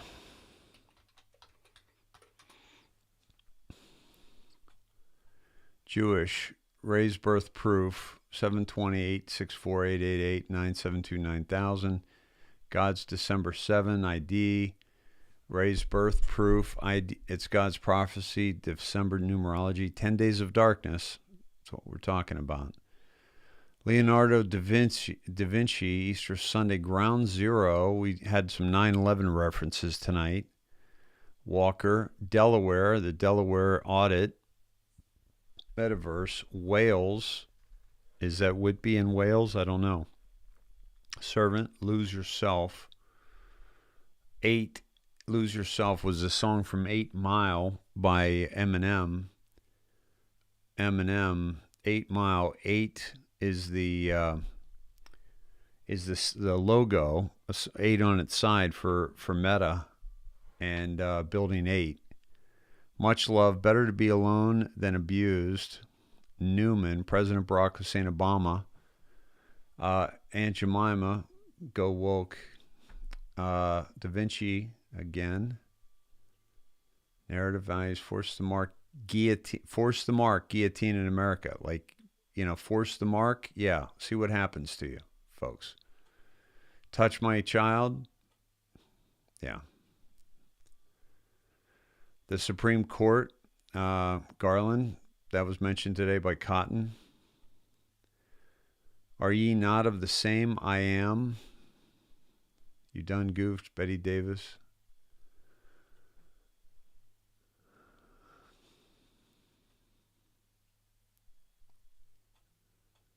Our decode Chinese gods, search engine 55. We were just talking about 55 days in office. Full moon, God is love, Dragon Lord, Meghan Markle, date of birth 100, chemtrails, fallen angels. Serial brain, that's what LT calls himself. Heart attack. It's over, greatness, what's up? Business, Yahushua. Boom week ahead. Boom week ahead.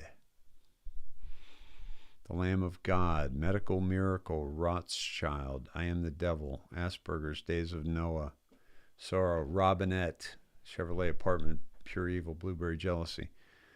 All right, my friends. Number 8 in biblical is new beginnings. Thank you, Dan. Good call. Good call. All right, my friends. Good stuff. Okay, Jigsaw Jules, 11TA11. I think that was a sign behind the dude. November 11th. TA Total Awakening. Never forget. Remembrance Day. Remembrance Day. When is Remembrance Day?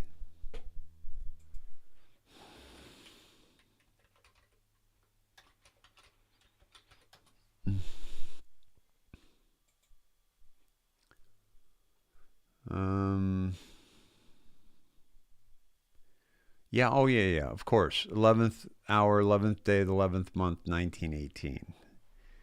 1918. What's missing is 17 out of that 1918, 17, 18, 19.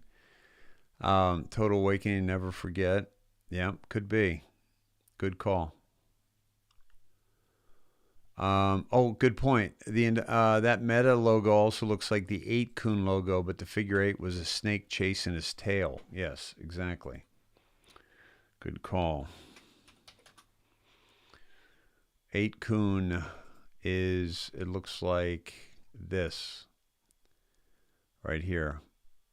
So similar. Jeff says, go back and look at his eyes. How about that keyhole thing? That was trippy.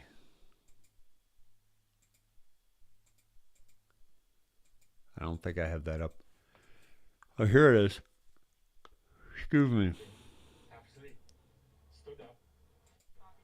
Yeah, I didn't hear like any gunshots or like see the man with a gun. I just heard people screaming like. Look at her eyes.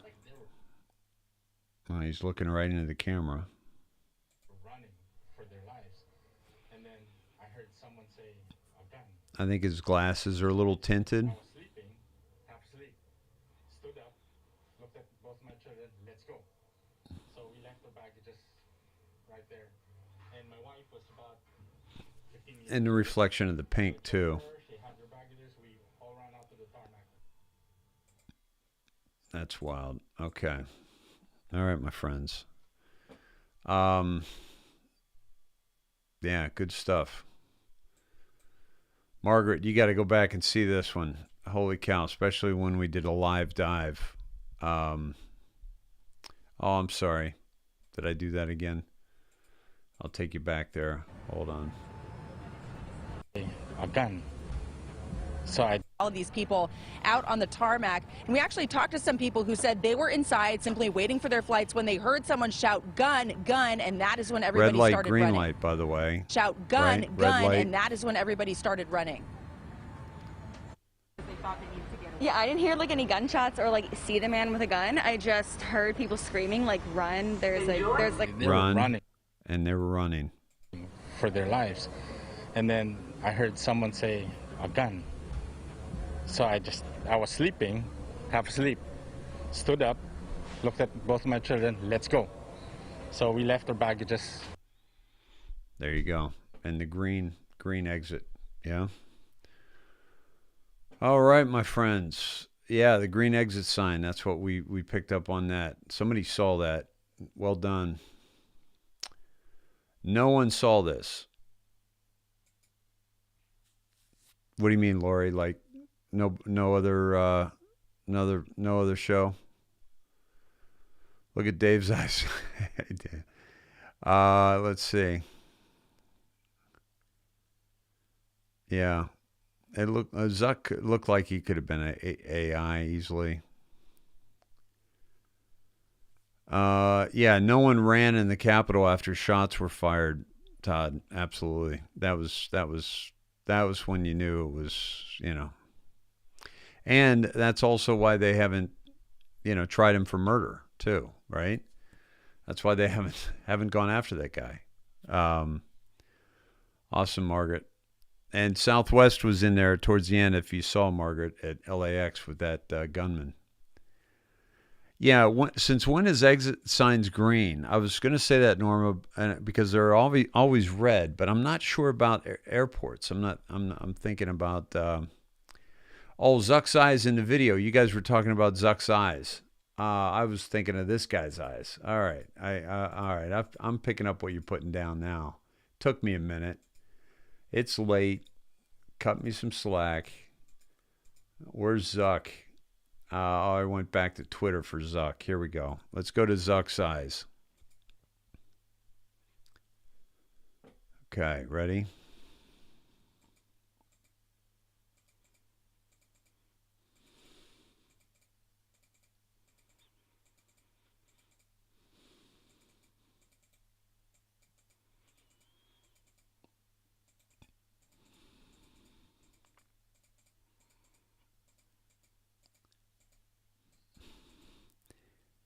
Folks, honestly, I think we got a white hat comm right here.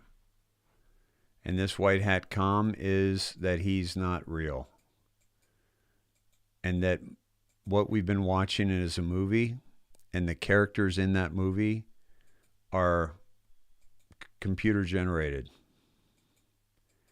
That's what I think they're telling us. We've been saying this for a long time. That Mark Zuckerberg, okay,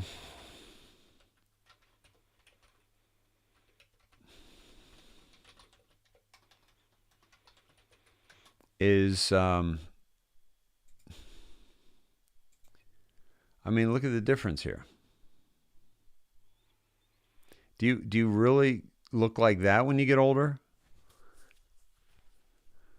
He's not a bad looking kid here.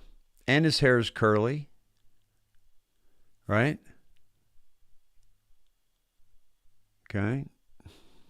Very, very different looking dude, just like Biden then and now. Yeah, look at this. Is this really the same guy? If you saw these two guys in the same place, you wouldn't even think they were brothers. Right? Look at him here.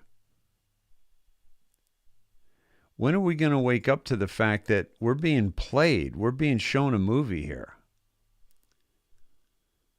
I mean, does anybody disagree with me here? This guy's this one's an alien. This one's a CGI.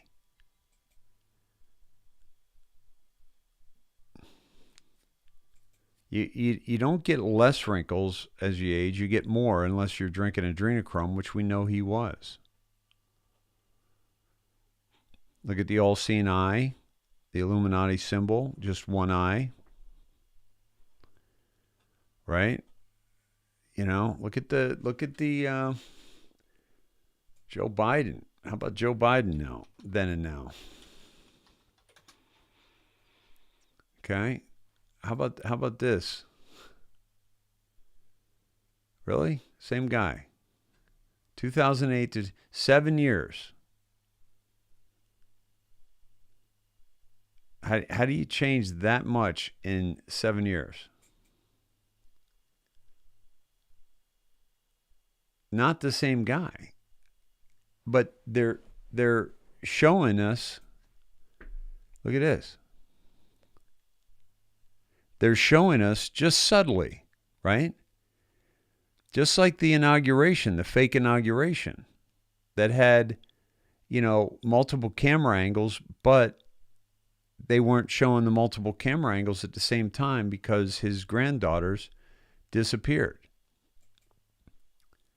So they show us in very subtle ways, right? Here's him with his ear not attached, and here's his ears attached. I'm sorry, but that doesn't just happen. You see this lobe right here? Hold on. You see this thing? Okay, look at the size of that. I mean, it's like a speed bag. You know what I mean? It's like a speed bag. This will never attach to here.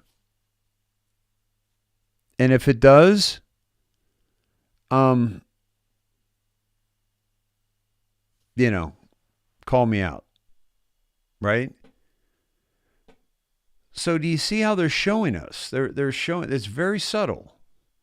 And this, by the way, isn't like, I'm not going down some deep conspiracy thing. Q has been telling us to enjoy the show for how long? Enjoy the show, enjoy the show, enjoy the show. How about, oh, here's one for you. How about Kamala? Really? Really? Are you telling me that this is the same woman?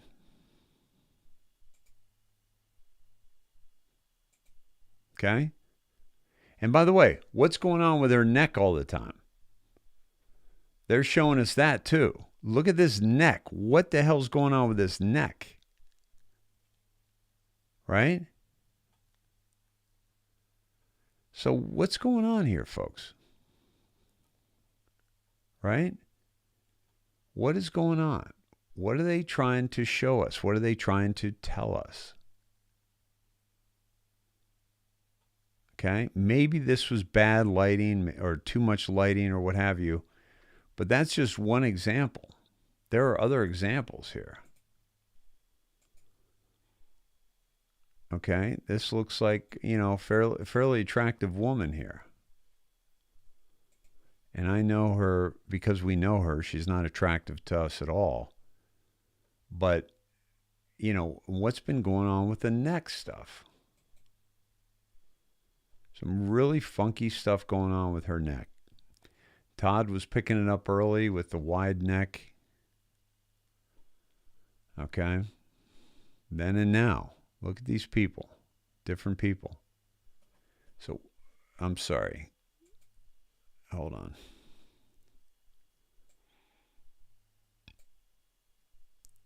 No neck. Yeah. Sorry, dudes. Sorry about that. Okay. How far back did I show you Biden? Did I even show you Biden? Here, let me pull this out. I'm so sorry. I'm a little tired.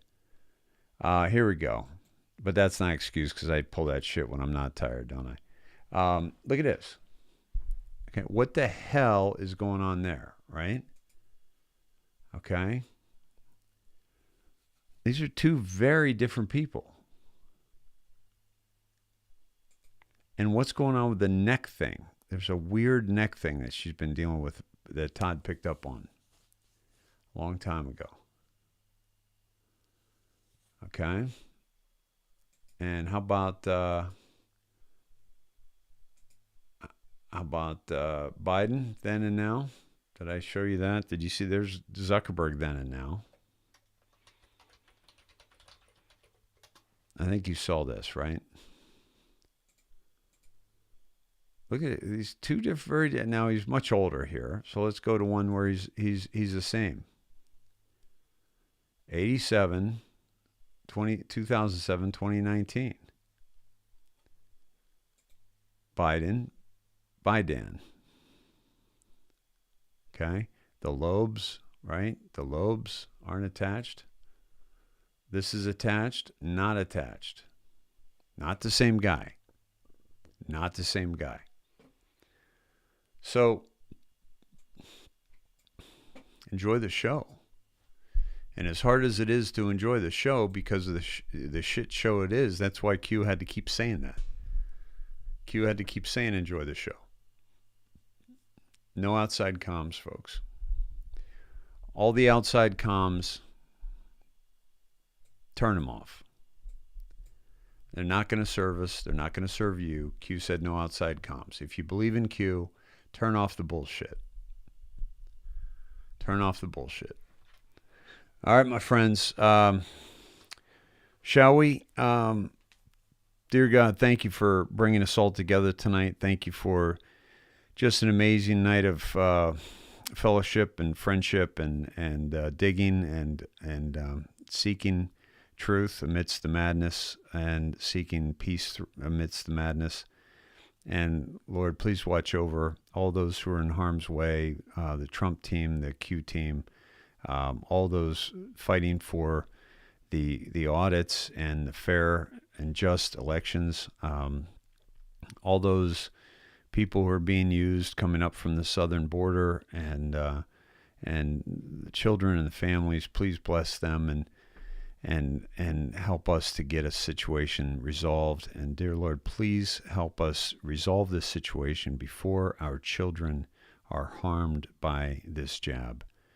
Please help us to get to this place of no, and expose those who have been committing crimes against humanity. Dear Lord, thank you for watching out over all the Sneds, especially those having difficulty and having health issues. And thank you for watching over me and my family, and Todd and Cindy, and all the Sned heads, and all the team that makes this possible every night. And in Jesus' name we pray. Amen. Alrighty.